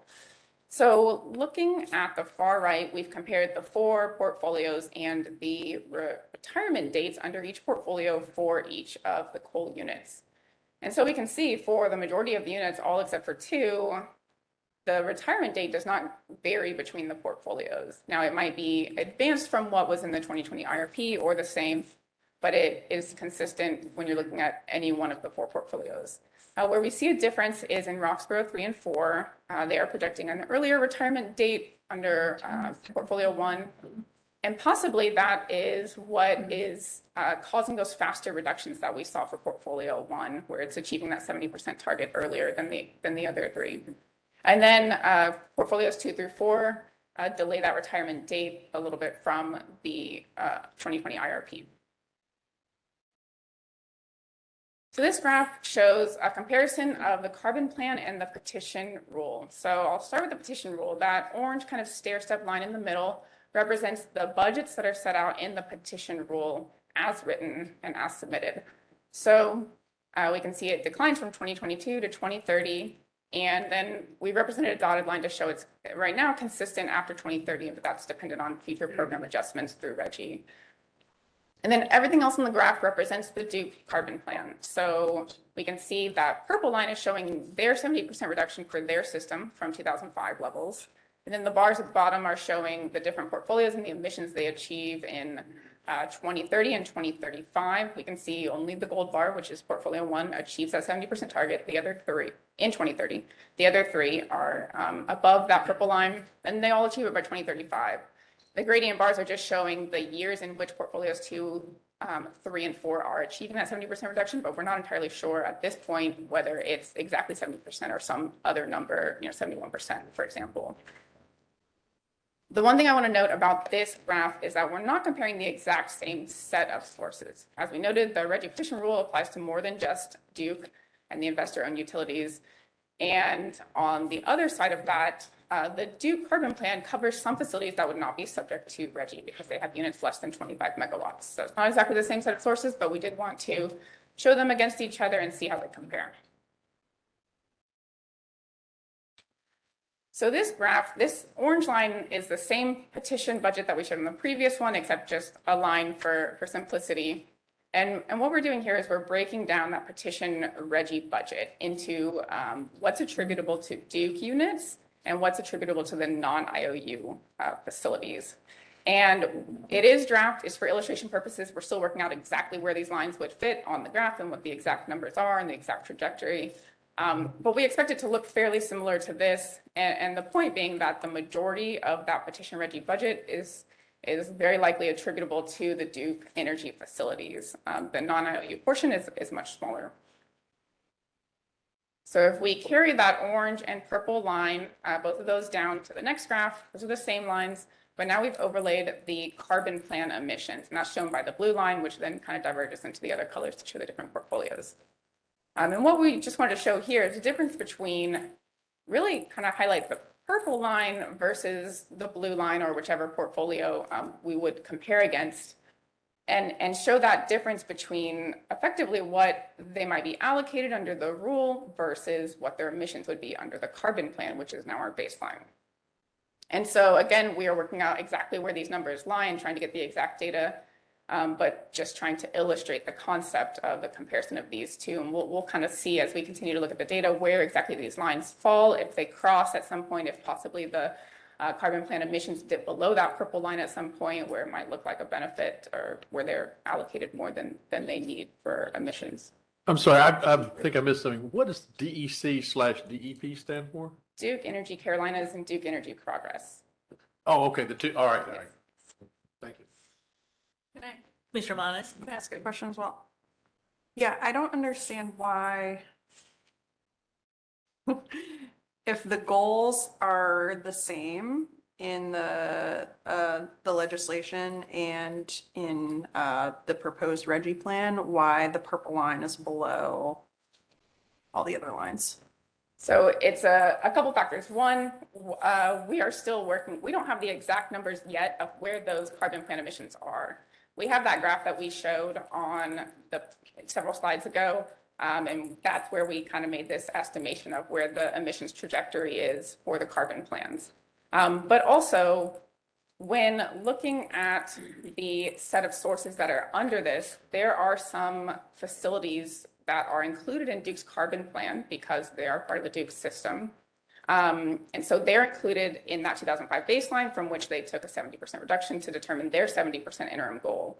Some of those facilities, if they only have units less than 25 megawatts, would not be covered by the Reggie petition rule that we have. And so when we're looking at the Reggie budgets, we're looking at just units that are subject to the Reggie rule. So there's a little bit difference in the set of sources that we're looking at. But also just noting that these are rough numbers at this point and not really intended to be an exact comparison of where these lines will match up with each other or won't. So so if this is for illustration purposes, what's the purpose of this illustration? Just showing that the carbon plans kind of take slightly different paths as they move things offline, and Reggie's like a linear, but we don't quite know where that line goes. Like what are you trying to communicate with this? So we're trying to communicate, or we're kind of trying to set up, we'll go into the methodology that we're looking at. And what we're really looking at here is, as we mentioned, the carbon plan is now part of our baseline, it's existing law. And so we're kind of trying to set up the difference between our baseline and what's under this rule that we're proposing, because that's kind of how we'll approach the fiscal note analysis by comparing those two. Okay, and I'm so sorry to belabor this. So we do know where the non-purple lines are, because we like, are those certain on this graph, but the purple line is not certain? Everything except for the orange line is not exact.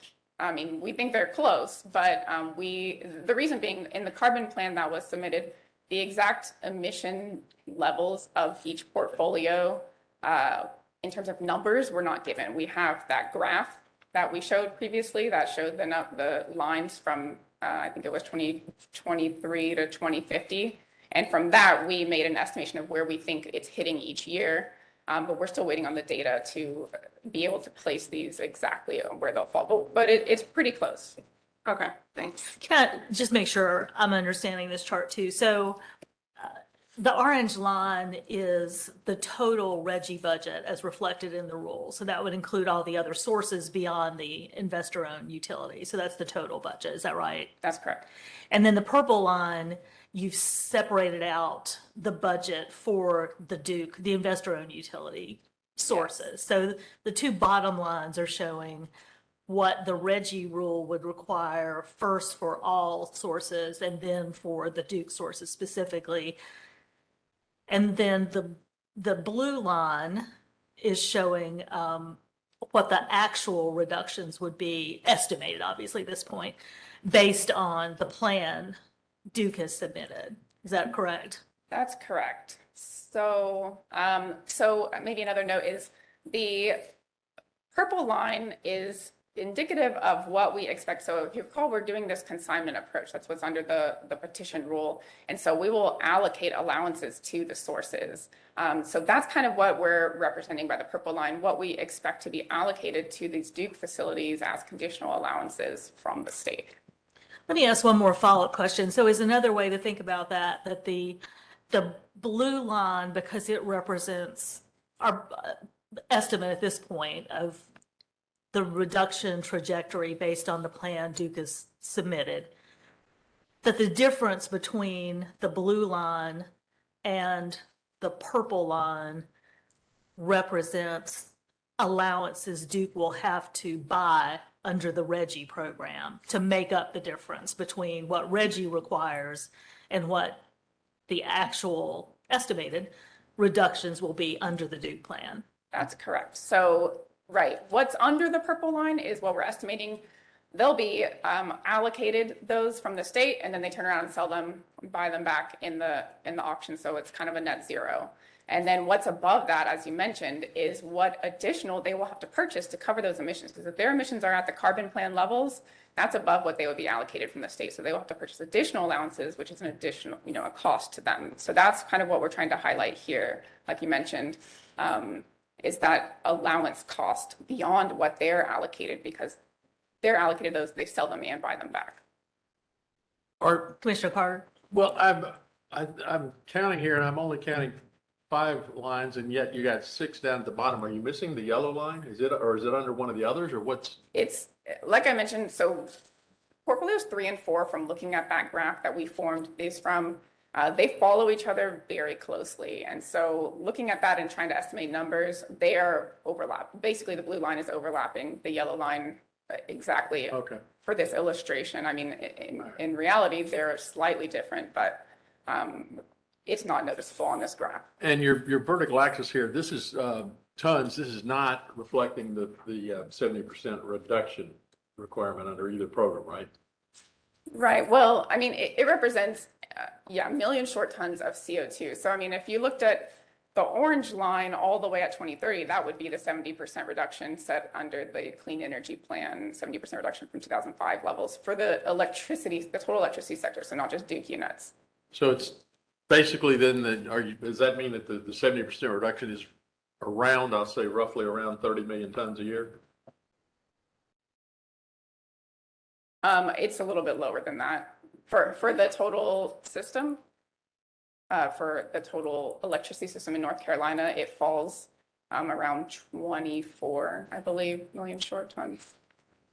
Well, then 23.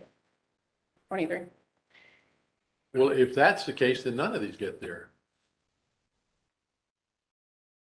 Well, everything except for the orange line is representing just the Duke system. So their 70% reduction target is going to be a little bit different than the RGGI budget set under the rule, because it applies to the entire electricity sector in North Carolina. Well, I'm not talking about the budget. I'm just talking about the number.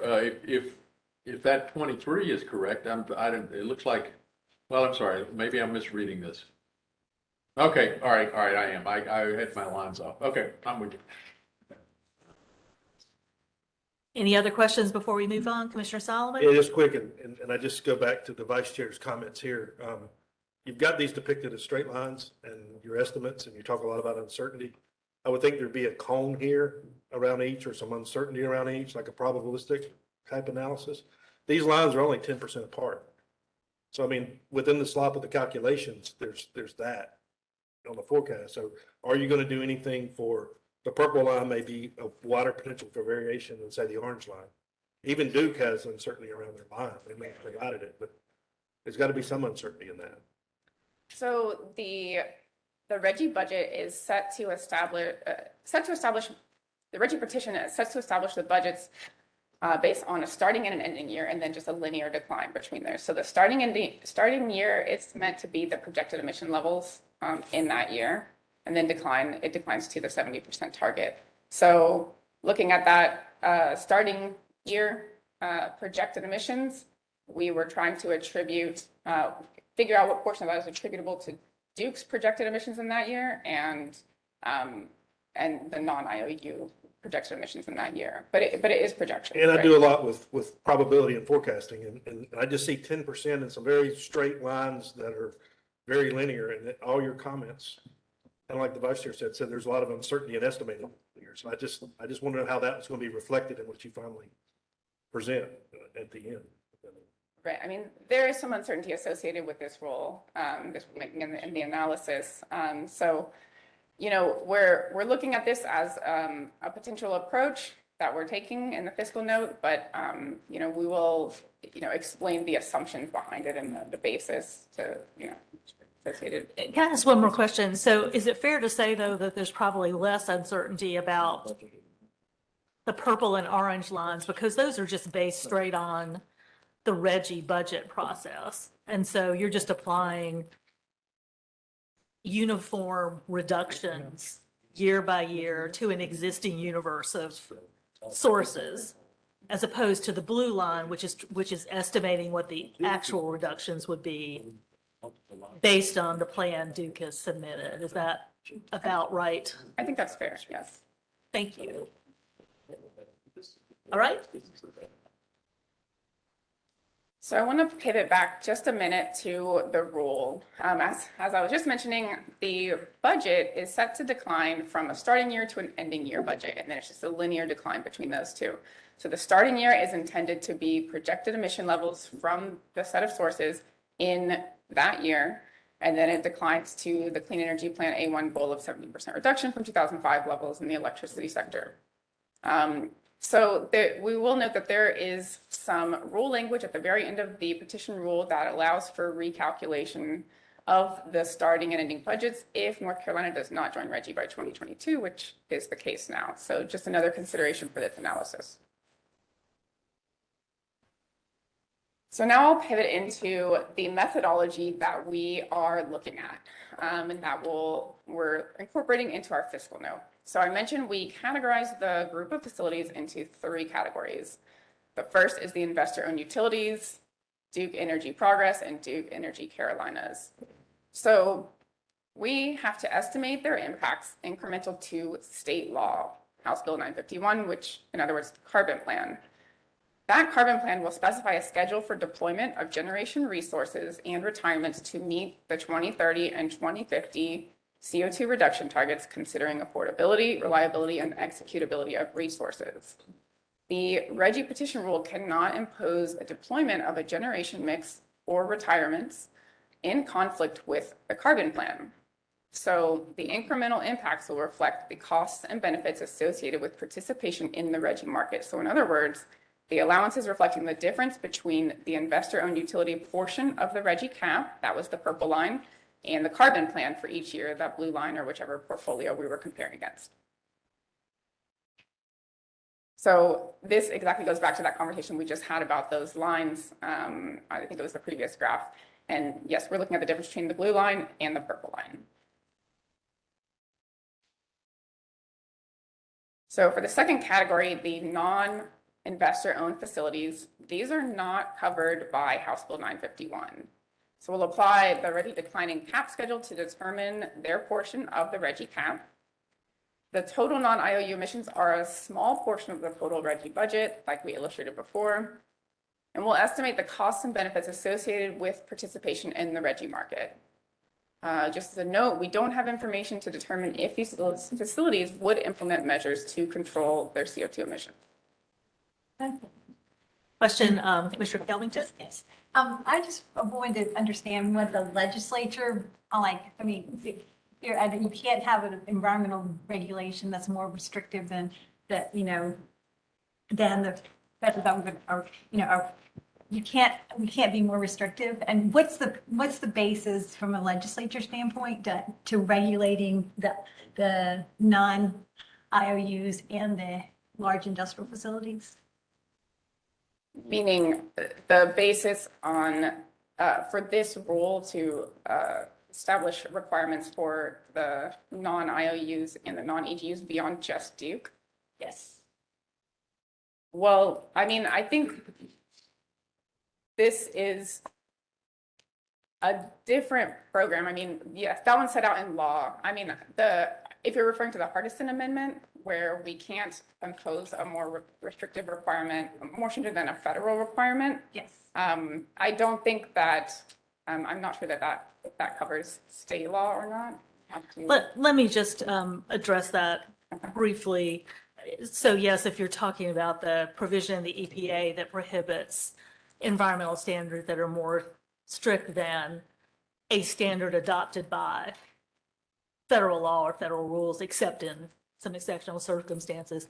The difference here is there is no federal rule regulating CO2 emissions from power plants at all, either the IOUs or the non-IOU sources. So we're dealing with a situation where, and we have other situations like this under state law, where state law authorizes the commission to do certain things that go beyond federal law because federal law simply doesn't have any applicable standard. And so what is the authorization that we have under state law to pursue this? Well, this may be a longer conversation, but I think a lot of people have looked at that, and it basically comes back down to what this commission's authority is under the air quality enabling statutes that are already in the general statutes, which clearly authorize the commission to regulate emissions of air pollutants. CO2 has been determined to be an air pollutant.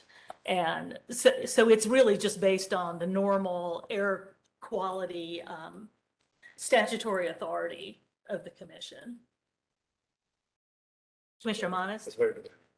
Yeah. And just quickly on that, I don't know if you had the chance to go back to the original petition yet, but they go through that in length, you know, the petitioner's argument for why we have the authority to do this. You went a little bit too quick for me on the slide just before this one on the investor-owned utilities. You said that you're looking at the difference between the blue line and the purple line. That's correct. Which blue line and which purple line? I can go back to that. So this graph right here. We're back to this one. And I know on the slide it says that the blue line is portfolio 4, but that's just because it's overlaying the other portfolios up until around 2028. So it would be the portfolio that we looked at, you know, portfolio 1, for example. But on this graph, it would be, you know, the blue line until 2028, and then one of the either green, pink, or yellow line. Thank you so much for clarifying. That was my question about like, why did you pick that one? But you've clarified. Yeah, they're just so similar from that graph that on this illustration, they look the same. They overlay each other. The like exploding rainbow line.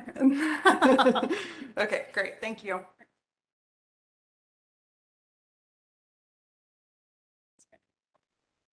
So the third category of facilities was the non-EGU. So this is those 4 industrial facilities and the institutional facility. Again, these are not covered by House Bill 951.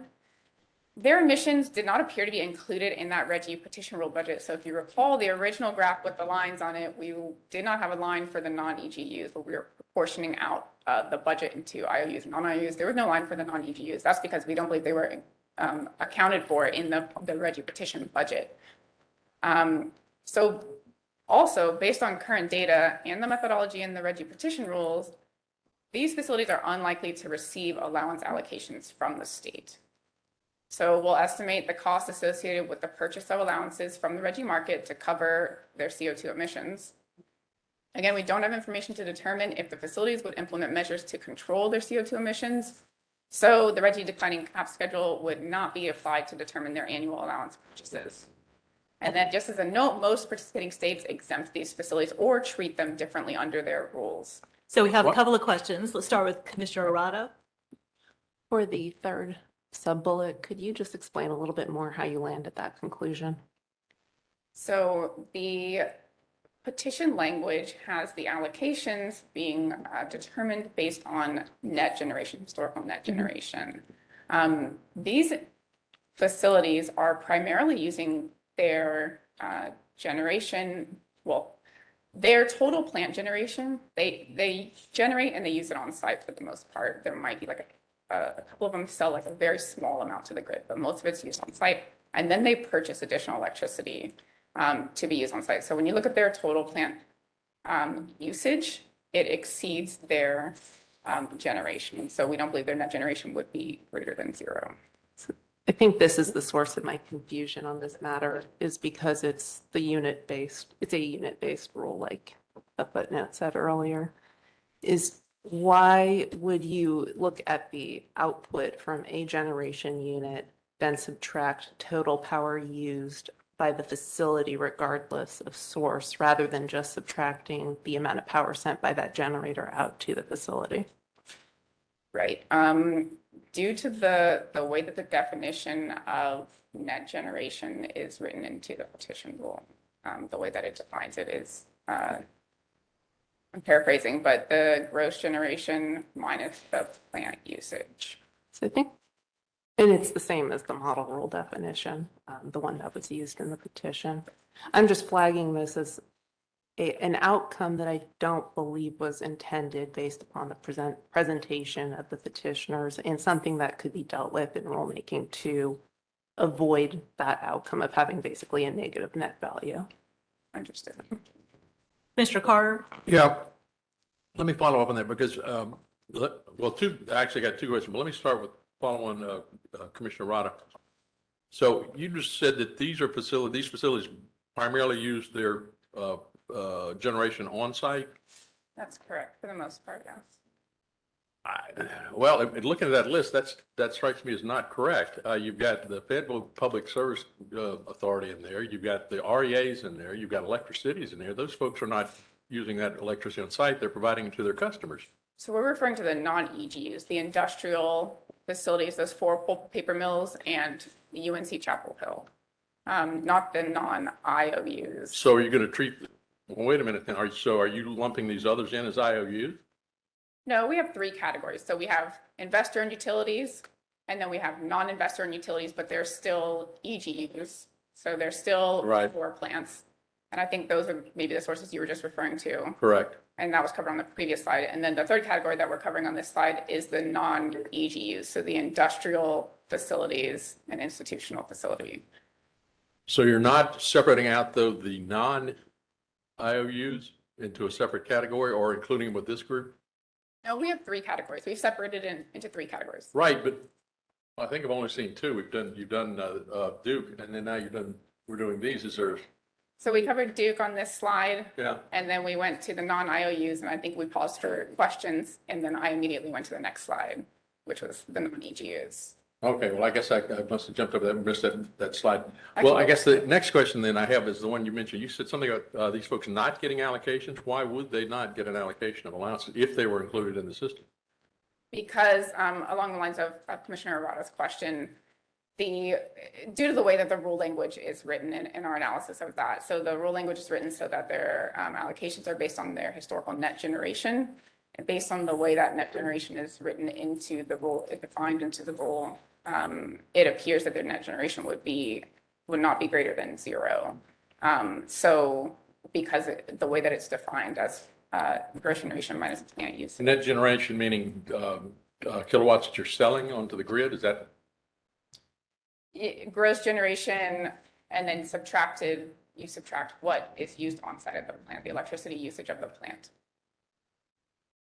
Yeah, they'd be lumped into this whole thing, be subject to the same allowance system, but they wouldn't get allowances. That's correct. They would have to purchase the full amount of their allowances and not be buying and selling. They would just. I gotta say, this is nuttier than I thought it was when I heard it presented by SCLC. I did not understand that they were singling these folks out. And as you said, both these last two categories, the non-IOUs and the industrials, for the most part, are not included in any other Reggie state's regulatory system, right? Other Reggie states do include non-IOUs, just not the non-EGUs, the industrial, because they include an exemption. Most of them include an exemption for if you're selling less than 10% of your generation to the grid, not subject to the program. Or they have some other mechanism to deal with those by another way. So they're not subject in the same way that the IOUs and the non-IOUs would be subject to the program.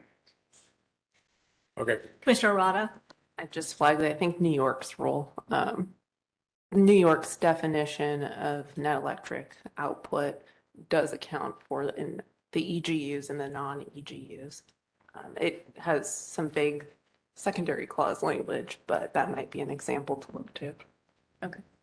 And just to remind everyone, you know this already, but it's a rulemaking petition. The draft will go out to public notice, and like any other proposed rule, it will come back to the commission with the potential to make changes after the public comment period. And I think part of what we're doing here, and I think this presentation is very helpful, is we've already learned a number of things because of activity at the Utilities Commission and just diving into this a little bit more. They're helpful in understanding how the draft rule might work, how it might intersect with House Bill 951, but this is by no means a finished work. It's very much in progress. So thanks. Commissioner Kelvington. I'm for the industrial and institutional facilities. So they're equal to or greater than 25 megawatts. Is that like all their sources combined, or is that one unit? No, that's at the unit level. So they'd have to have a unit that's 25 megawatts. Right, That right. more. And not necessarily all of their units at each of these sites that we've determined would be subject are greater than 25, but they have at least one unit that is greater than 25. Okay. So that So unit would it be would only subject. apply to that one unit. The rule applies at the unit level, that's correct. All right. So on the next few slides, we've outlined the general types of costs that will be in the fiscal note, again, broken down by the 3 categories of facilities. So several of them are the same for each type of entity. But I want to talk about the first line of kind of each category, and that's, like we've been discussing, the cost of purchasing allowances, that incremental allowance beyond what they're allocated. And so for the Duke facilities, that will be determined by comparing their emissions under the carbon plan to their portion of the RGGI budget, the blue line versus the purple line, and applying an auction clearing price. For the non-IOUs, it would be their projected emissions and compared to their portion of the budget with a clearing price applied. So it's the same concept, the difference being that the carbon plan tells us what the emissions would be for the IOUs versus projected emissions for the non-IOUs. And then the other 3 are other costs that will apply to all of the entities. So there's, I mentioned that a small administrative fee is retained by RGGI from the auction revenues before returning to the state. So we have yet to fully determine how that admin fee will be covered under our program, because those auction revenues are returned to the facilities rather than to the state. So we could see this line jump down in a few slides to the DEQ portion, but that's still yet to be determined, and we're still analyzing that. Each facility will also have to designate an authorized account representative. This person basically manages the auction, certifies compliance, and a number of other things. And so we're looking at how to evaluate that as well, from looking at other RGGI states, it seems like sometimes maybe a company like Duke, where one company has multiple facilities, subject to the rule, might designate one representative across all of their facilities. So we're looking at that, but there will be some staff position required for that. And then the rules also require that each facility submit a permit application to revise the Title V permit and include a RGGI-specific set of provisions. And so we're working with our permit section to determine the exact type of permit action that would be required for that and the associated fee. But each facility will have to revise their permit.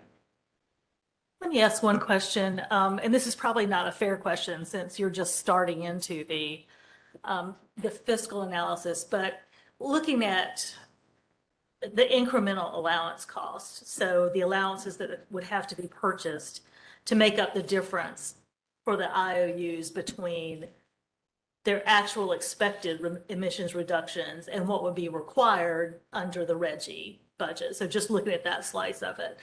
You mentioned before that the net of the allowance sales comes back to those sources. So the net would presumably be the net minus the administrative fee to RGGI, although there may be more to it than that. And I guess that's my question is, do you have any even general sense of, beyond knowing that the administrative fee to RGGI is obviously going to be off the top of anything that comes back to those sources, what difference there would be between what they're paying for allowances and then what comes back to them at the end of the allowance process?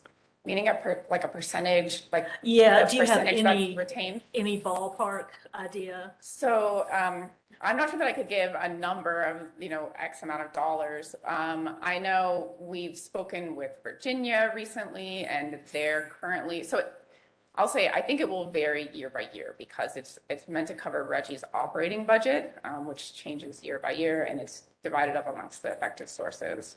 But I think Virginia said it was around 0.3% of their auction revenues were being retained by Reggie. So 0.3% of the auction revenues represents the Reggie fee, administrative fee. Is that right?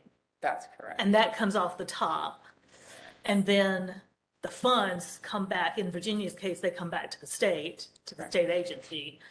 In North Carolina's case, under the proposed rule, it would not come back to the state agency. It would actually go back to the sources. That's correct. In this case, the investor-owned utility. So you're talking about something like a 3% difference between what they're paying out for allowances and what they may receive back as a net. And I'm not going to hold you to these numbers because I understand you all are starting into the process of doing modeling on the impacts. I was just trying to understand whether there was anything other than the Reggie administrative fee that would affect what that net amount would be coming back to the North Carolina sources, if you know. I mean, I think, so I'm not sure about the 3% number. I don't know that we've run those numbers of what the percentage would look like. But there's an administrative cost to cover participation in Reggie. And how that cost will be covered is yet to be determined. Other states have a percentage of their revenues withheld. And for example, in Virginia's case, that was the amount that I was given recently, but it would change year to year, depending on what the budget is, what your portion, and it would change as well because of the ins and outs of states. So Pennsylvania just joined, and so it's proportioned based on your how much you represent of the total budget, your state. Mr. Abersinskis, did you want to add something to that? Yes, ma'am. Thank you. I think the question that you're asking, the biggest factor that will determine the answer is what's the allowance price at the time that they sell their conditional allowances, and what's the allowance price or auction price at the time that they need to purchase and hold all of the required allowances that they need. They don't necessarily have to purchase everything they need in the quarterly auction, the first quarterly auction that they sell all their conditional allowances. So, there could be a principle of buy low, sell high, or sell high, buy low, and that will ultimately determine, I think, the answer to your question, Madam Chair. Yeah, that's helpful too, to know that that's another factor. Do we have any other questions? And then we need to let Ms. Quinlan finish her presentation. Well, Commissioner Carter? Well, since you raised the administrative fee, I want to raise that because I guess my question is, how is that going to be collected, the administrative fee we're talking about here, and provided and passed on to Reggie? Because none of the funds are coming to the state. So how is that supposed to work? We're still determining that. What we can say is that the current states, because they receive the revenues back, a percentage of their auction revenues are retained in order to cover that. But again, because our program would work differently under this consignment auction approach, revenues, like you mentioned, are returned to the facilities. And so we're still evaluating where that cost will fall in these charts. Well, basically, you don't have a source for it at this point for the administrative fees. I mean, right, we've not finalized that decision or that determined that. Well, let me be a little more blunt about it. I guess there's nothing in the draft rule that covers this, correct? That's correct. Okay.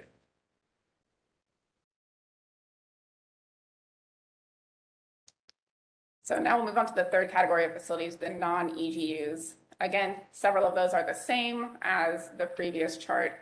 The top line is showing the cost of their allowances. And because we mentioned we didn't believe they would be receiving allocations from the state based on the way that the petition rule is written and the definitions in there, they would be determined based on their projected emissions times an auction clearing price. One additional cost we've noted on here is just possible costs associated with monitoring equipment. These facilities we expect may not have the monitoring equipment that the others do on their EGUs, and the rule does require that. The Reggie program requires it. So just possible costs associated with installing that technology to meet the requirements of the rule. And then the last chart is the costs or possible benefits to DEQ. So there's a one-time fixed cost associated with the application review of each source. There will have to be some staff time for implementation of Reggie to oversee the program to determine those conditional allowance allocations, compliance with the program, and to participate in RGGI program reviews and meetings. And then a possible fixed benefit associated with the receipt of those permit application fees.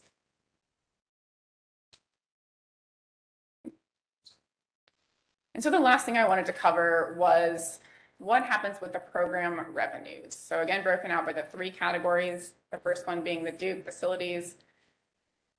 They are the only ones that are addressed in the rule language, and it requires that each electric public utility with CO2 budget units file with the North Carolina Utilities Commission a plan for how it will spend auction revenues for public benefit, strategic energy, or other purposes approved by the commission. The non-IOU facilities and the non-EGU facilities, so those industrial and institutional facilities, what they do with the revenues that they receive is not addressed in the rules. And so because of all of this, we are at this time keeping the assumption that these that the revenues stay with the entities for all of these categories, since there's nothing specific in the rule that requires they do anything specific with it.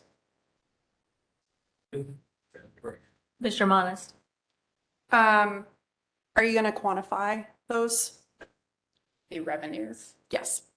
Yes, I mean, we will expect to quantify any cost they have, and then if there's any benefit where they're selling more than they're buying, you know, we would quantify that as well. And then,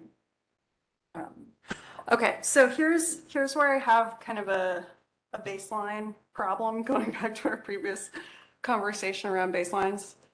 So, okay, I'm gonna try to ask this question as clearly as possible. So under 951, we're getting to 70%. The way that this normally works is, you know, Duke would submit their plan would get approved by the commission, and then the costs of those investments would go through to ratepayers. Is that clear and correct so far? that's the way that I understand it. Okay. I mean, kind of- Great. So let's say that's,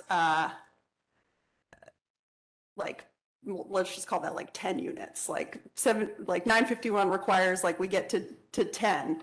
And RGGI, because of the kind of steeper gradation, maybe requires like, maybe at some point we're at like, we have to get to 12 or something. So there's like that additional little bit that they would need to get allowances for, right? With made up numbers. Okay. Okay. So I understand that we've been talking about this extra little bit, but under 951, under RGGI, you would get allowances and sell them for that full 12.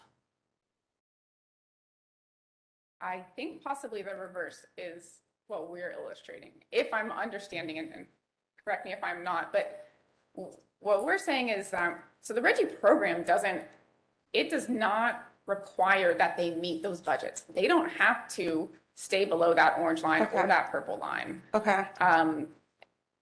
They can purchase allowances Okay. to go above that. It's a regional market. So even the entire budget does not even have to be met on a state level. The regional budgets have to be met, because that's the only amount of allowances that are available. So if every source is covering their emissions with allowances on a regional level, those budgets have to be met. But in North Carolina, they don't have, any particular state, they don't have to be met under the RGGI rules because they can just purchase. So what we're saying is they're purchasing additional above what they're allocated. Right, yes. But they would still, I'm really struggling to get this question out, but I know I have a point.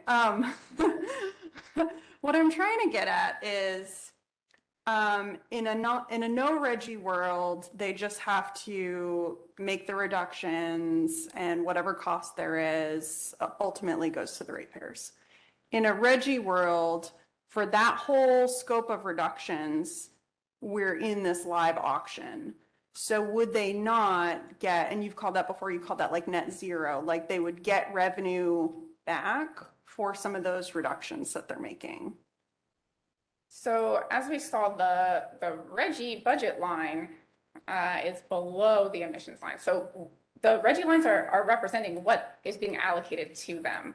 So that's net, everything under that is net zero. That's what they're selling and then buying back, but they would have to purchase additional beyond that because their emissions are actually above that line under the carbon plan. And if that line were to dip below the rest of it. Sorry, stop. What I'm trying to get at is participating in Reggie essentially meeting the underlying goal of 951 cheaper?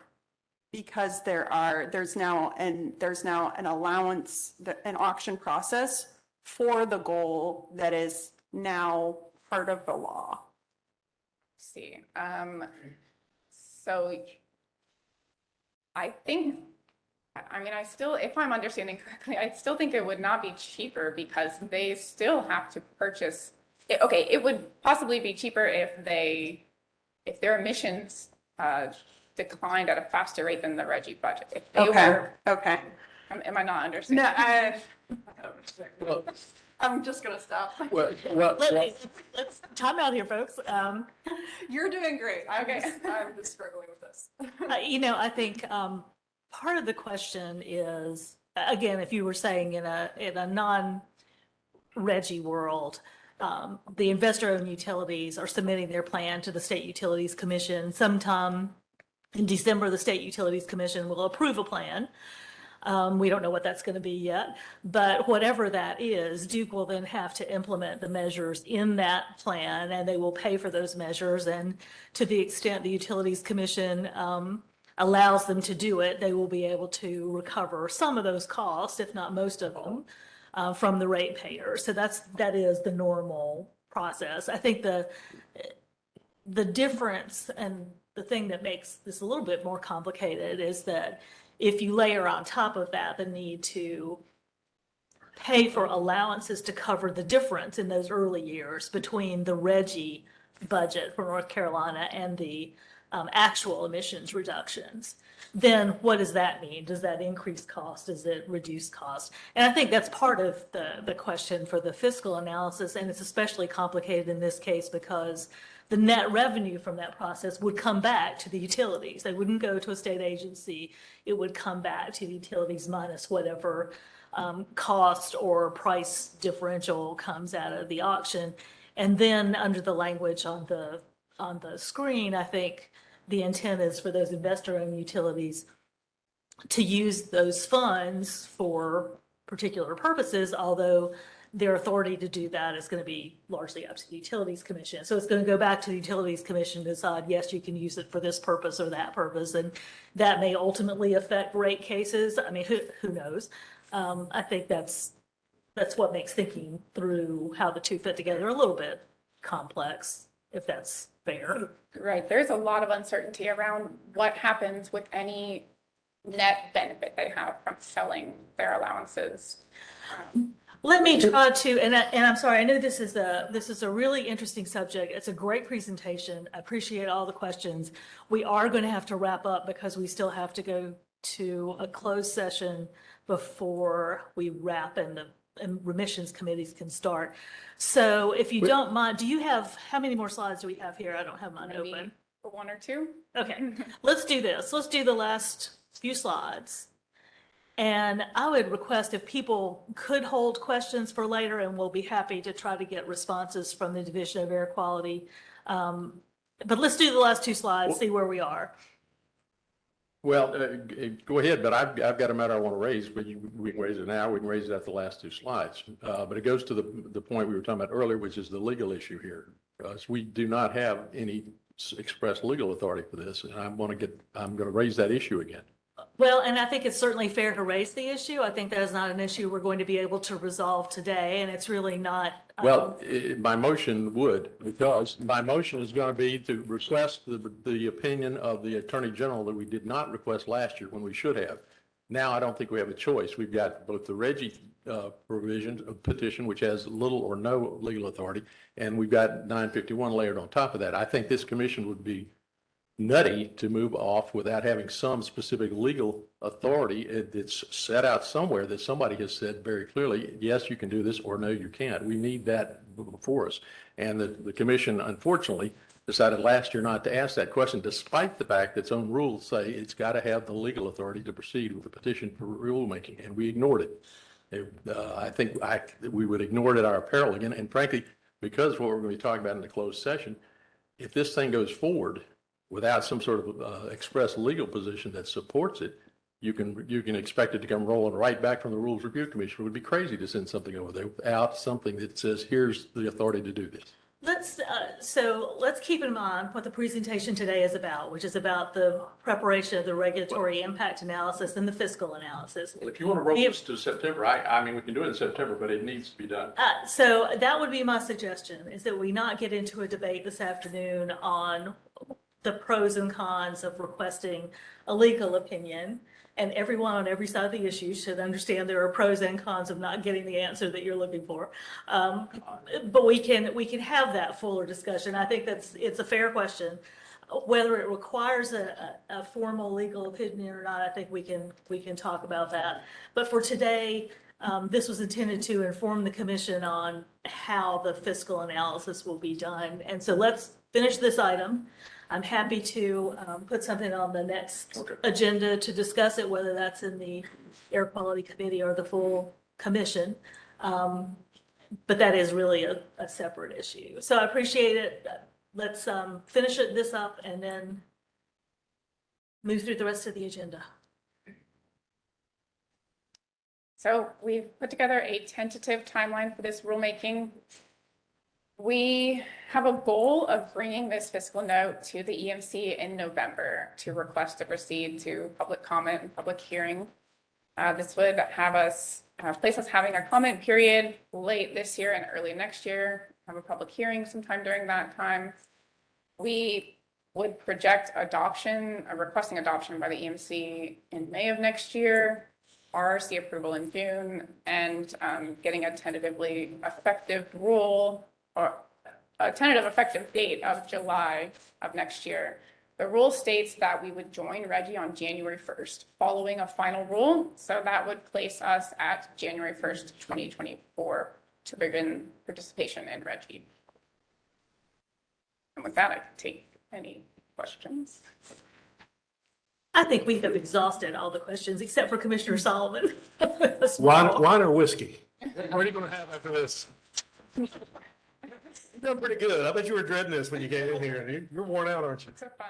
Okay. No, we really appreciate it. It was a very helpful presentation. And we have learned a lot in the last few months, and this helps, so. I do have one, it's more a point than a question. Well, it's a question first, I guess. And I didn't hear it anywhere in your presentation. The presentation that we just got, you did not account in any way in there for leakage, correct? Leakage from outside the state. Yes, ma'am. Leakages. This analysis right now has not summarized that point. So, right, we've not incorporated leakage into. Okay, well, I'll just leave it at that. But I think whenever this comes back, we're going to need to hear exactly what the situation is there and your best guesstimates. I'll grant that it's not something you could nail down solidly, even less so than the cost issues. But I think we're going to have to deal with leakage in this whole thing if this is going forward. And on the happy note of leakage, thank you very much for your time. It really was very helpful. So the next agenda item, and I know there are probably people who've already arrived for remissions committees, and we are running a little bit behind schedule. This commission needs to go into closed session, which hopefully will not be lengthy, and then come back to do just the normal short administrative things at the end of the meeting. So I will turn this over to Commission's counsel to provide the instructions on the closed session part of the meeting. Thank you, Madam Chair. Just as a way of a brief introduction, the Commission is aware that in its at its June meeting, May meeting, that the Rules Review Commission objected to two sets of the Commission's rules, one related to O2B classifications and specifically related to 1,4-dioxane. as well as the commission's rules related to non-jurisdictional, non-federally jurisdictional wetlands, which are in 2H. I have provided information related to those objections to the commission and prepared to discuss with you all the commission's legal options moving forward related to those objections. So to go into closed session to discuss the legal issues related to those objections, we need a motion to go into closed session. And just a reminder for those of you in the audience, that of course means you'll have to clear the room if you're not directly involved. And then we will come back into open session once we have finished that business.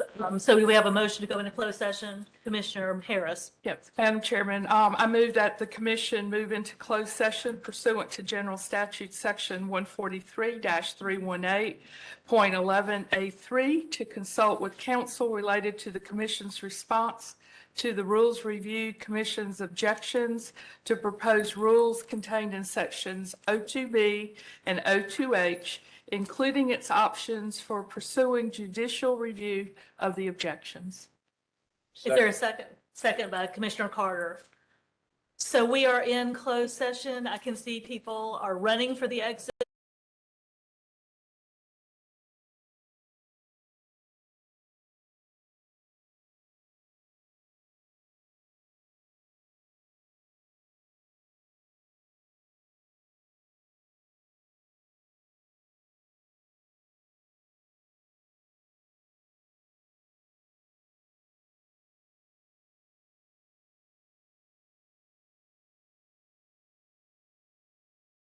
Related to the RRC objections, those matters, and to instruct council as to how to proceed. No motions were made, no actions were taken in the closed session. And now that the commission is out of closed session, it would be appropriate now, Madam Chair, to for the commission to take some action with regard to this issue. So let's take these separately. There were two sets of rules that were under consideration by the Rules Review Commission. The first were the 2B rules, which included the standard for 1,4-dioxane. Is there a motion on response to the RRC's objection to that rule? Commissioner Harris. Thank you. I move council to respond to the RRC's objections of the EMC's proposed 1,4-dioxane rules contained in 15 NCAC O2B. I'll second it. Second by Commissioner Carter. Is there any discussion on the motion? If not, all in favor of authorizing Commission Counsel to provide a response by letter to the Rules Review Commission objection, please say aye. Aye.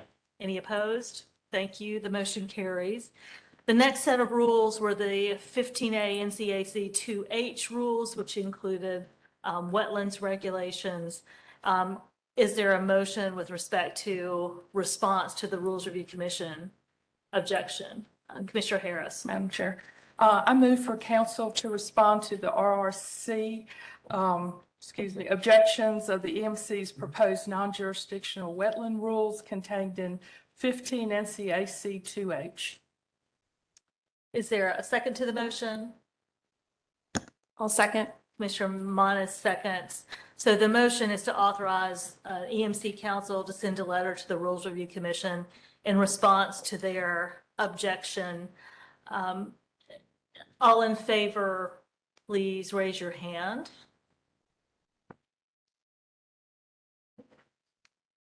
That's 7. All opposed? 3 opposed. The motion carries. Thank you very much. The remainder of our agenda are usually the concluding remarks. And I will ask, the division director's remarks have been submitted in writing. Given the patience our folks attending the remissions committees have already shared, let's try to expedite things. If there's no need to do an oral presentation of your comments. We will take those as read. Is there something anyone needs to highlight in their remarks? Mr. Abrajinskas? Thank you, Madam. Thank you, Madam Chair. Speak up. Thank you, Madam Chair. Good afternoon. One brief acknowledgement. Want to acknowledge Patrick Nolson, our Rules Development Branch Supervisor, is retiring before your next meeting. He's retiring on September 1st with 358 months of state service. So we want to thank him for his service to the state, to this division, and for the many years of staffing this commission. And I told him I wasn't going to make a joke about his black eye and the conversation we had about wanting him to stay, but thank you, Patrick, for your many years of service, and just want to recognize you today. So, thank you.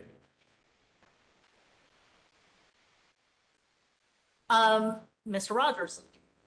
Madam Chair, I also would like to recognize a former employee of Division of Water Resources, Jeff Popart, the former section chief for the water quality permitting section, has taken a new role as an environmental project manager for the department. There, he'll be focusing on the implementation of the ARPA funds and the projects that are coming through. There's over 300 projects that are in line. We have a very tight time limit. Jeff provides the expertise and knowledge about how to help manage these projects, and he's taking on that role for us. In light of that, we'll be beginning to look for a new section chief as well. So we want to thank Jeff for his service to the water quality section, permitting section. He has provided a career of service and has done a fantastic job. Thank you. Thanks. Mr. Scott, did you have anything? Yes, thank you, Madam Chair, members of the commission. Just real quickly, on the acknowledgement side, also want to thank our 12 staff in the Division of Waste Management, Water Resources, Air Quality for their help on the Colonial Pipeline site in Huntersville. Mecklenburg County Superior Court judge signed off on a consent order last Thursday, puts us on track to get that significant release in our state addressed, also coupled with a $4.5 billion penalty. Thank you. Mr. Benson? Only other thing is this, okay. The only other thing to add from us is that just provide a notification that we have found out that our state dam safety program will be in receipt of a national award from the Association of State Dam Safety Officials in September. We like awards. That's good. Well, we're glad to get one. You know, that's good. Excellent, thank you. I am going to jump the line with one brief administrative announcement of my own. I know we've talked about this before, and I know concerns came up earlier in the day about people being able to receive EMC materials in time to adequately review them before the meeting. And, we're continuing to work with the division directors and to make sure we can get agendas out in time for people to know what's on the agenda and be prepared to attend. But one thing I did want to remind commission members of, and see if perhaps there's one thing we can do to help matters, which is the action items on the EMC agenda always go through a committee first. And so, for example, nothing that was on the EMC agenda today as an action item was really new material. It was all through a committee 2 months ago and has been available on the EMC website for that intervening 2 months.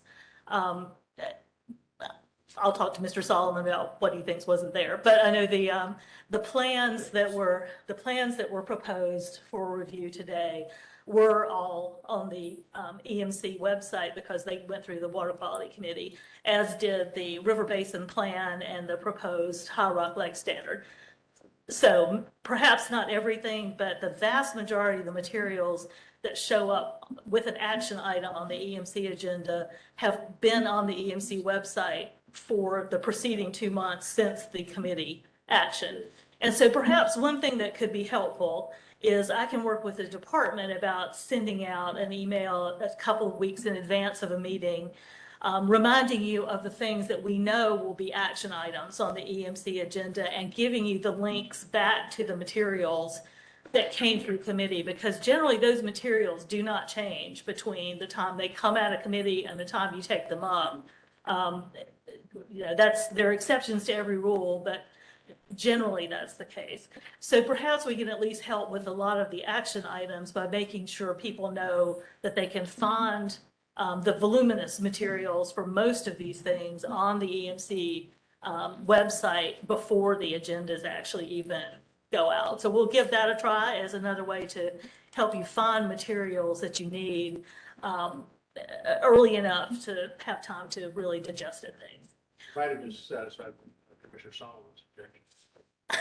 No, I mean, she didn't actually, because there are minutes from those. There is nothing I could do. There are minutes, no, there are, but there are minutes from those committees, and they don't appear until the next meeting. We do have raw materials, but we are basically saying the committee's not going to do anything with the materials that were presented with it. We don't have the minutes.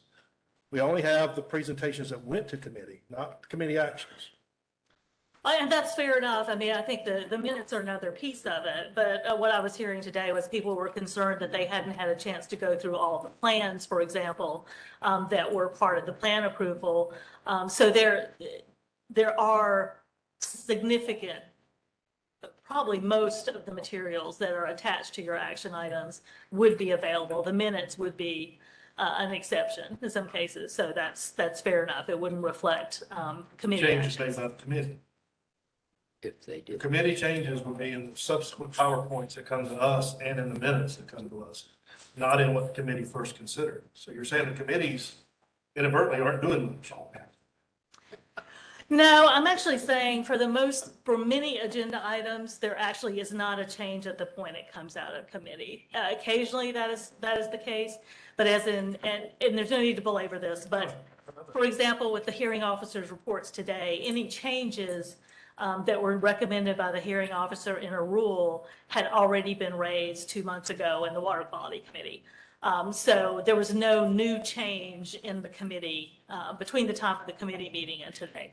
There will be exceptions to that, I have no doubt, but I think perhaps it's at least helpful to point people toward those materials. Any other commission members, committee chairs have something we really need to talk about before we adjourn? Commissioner Anderson?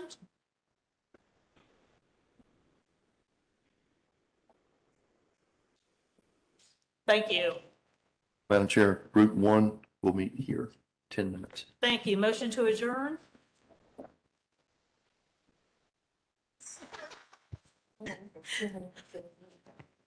I move Go adjournment. for it. I move adjournment. We're adjourned. Thank you. Okay, thanks.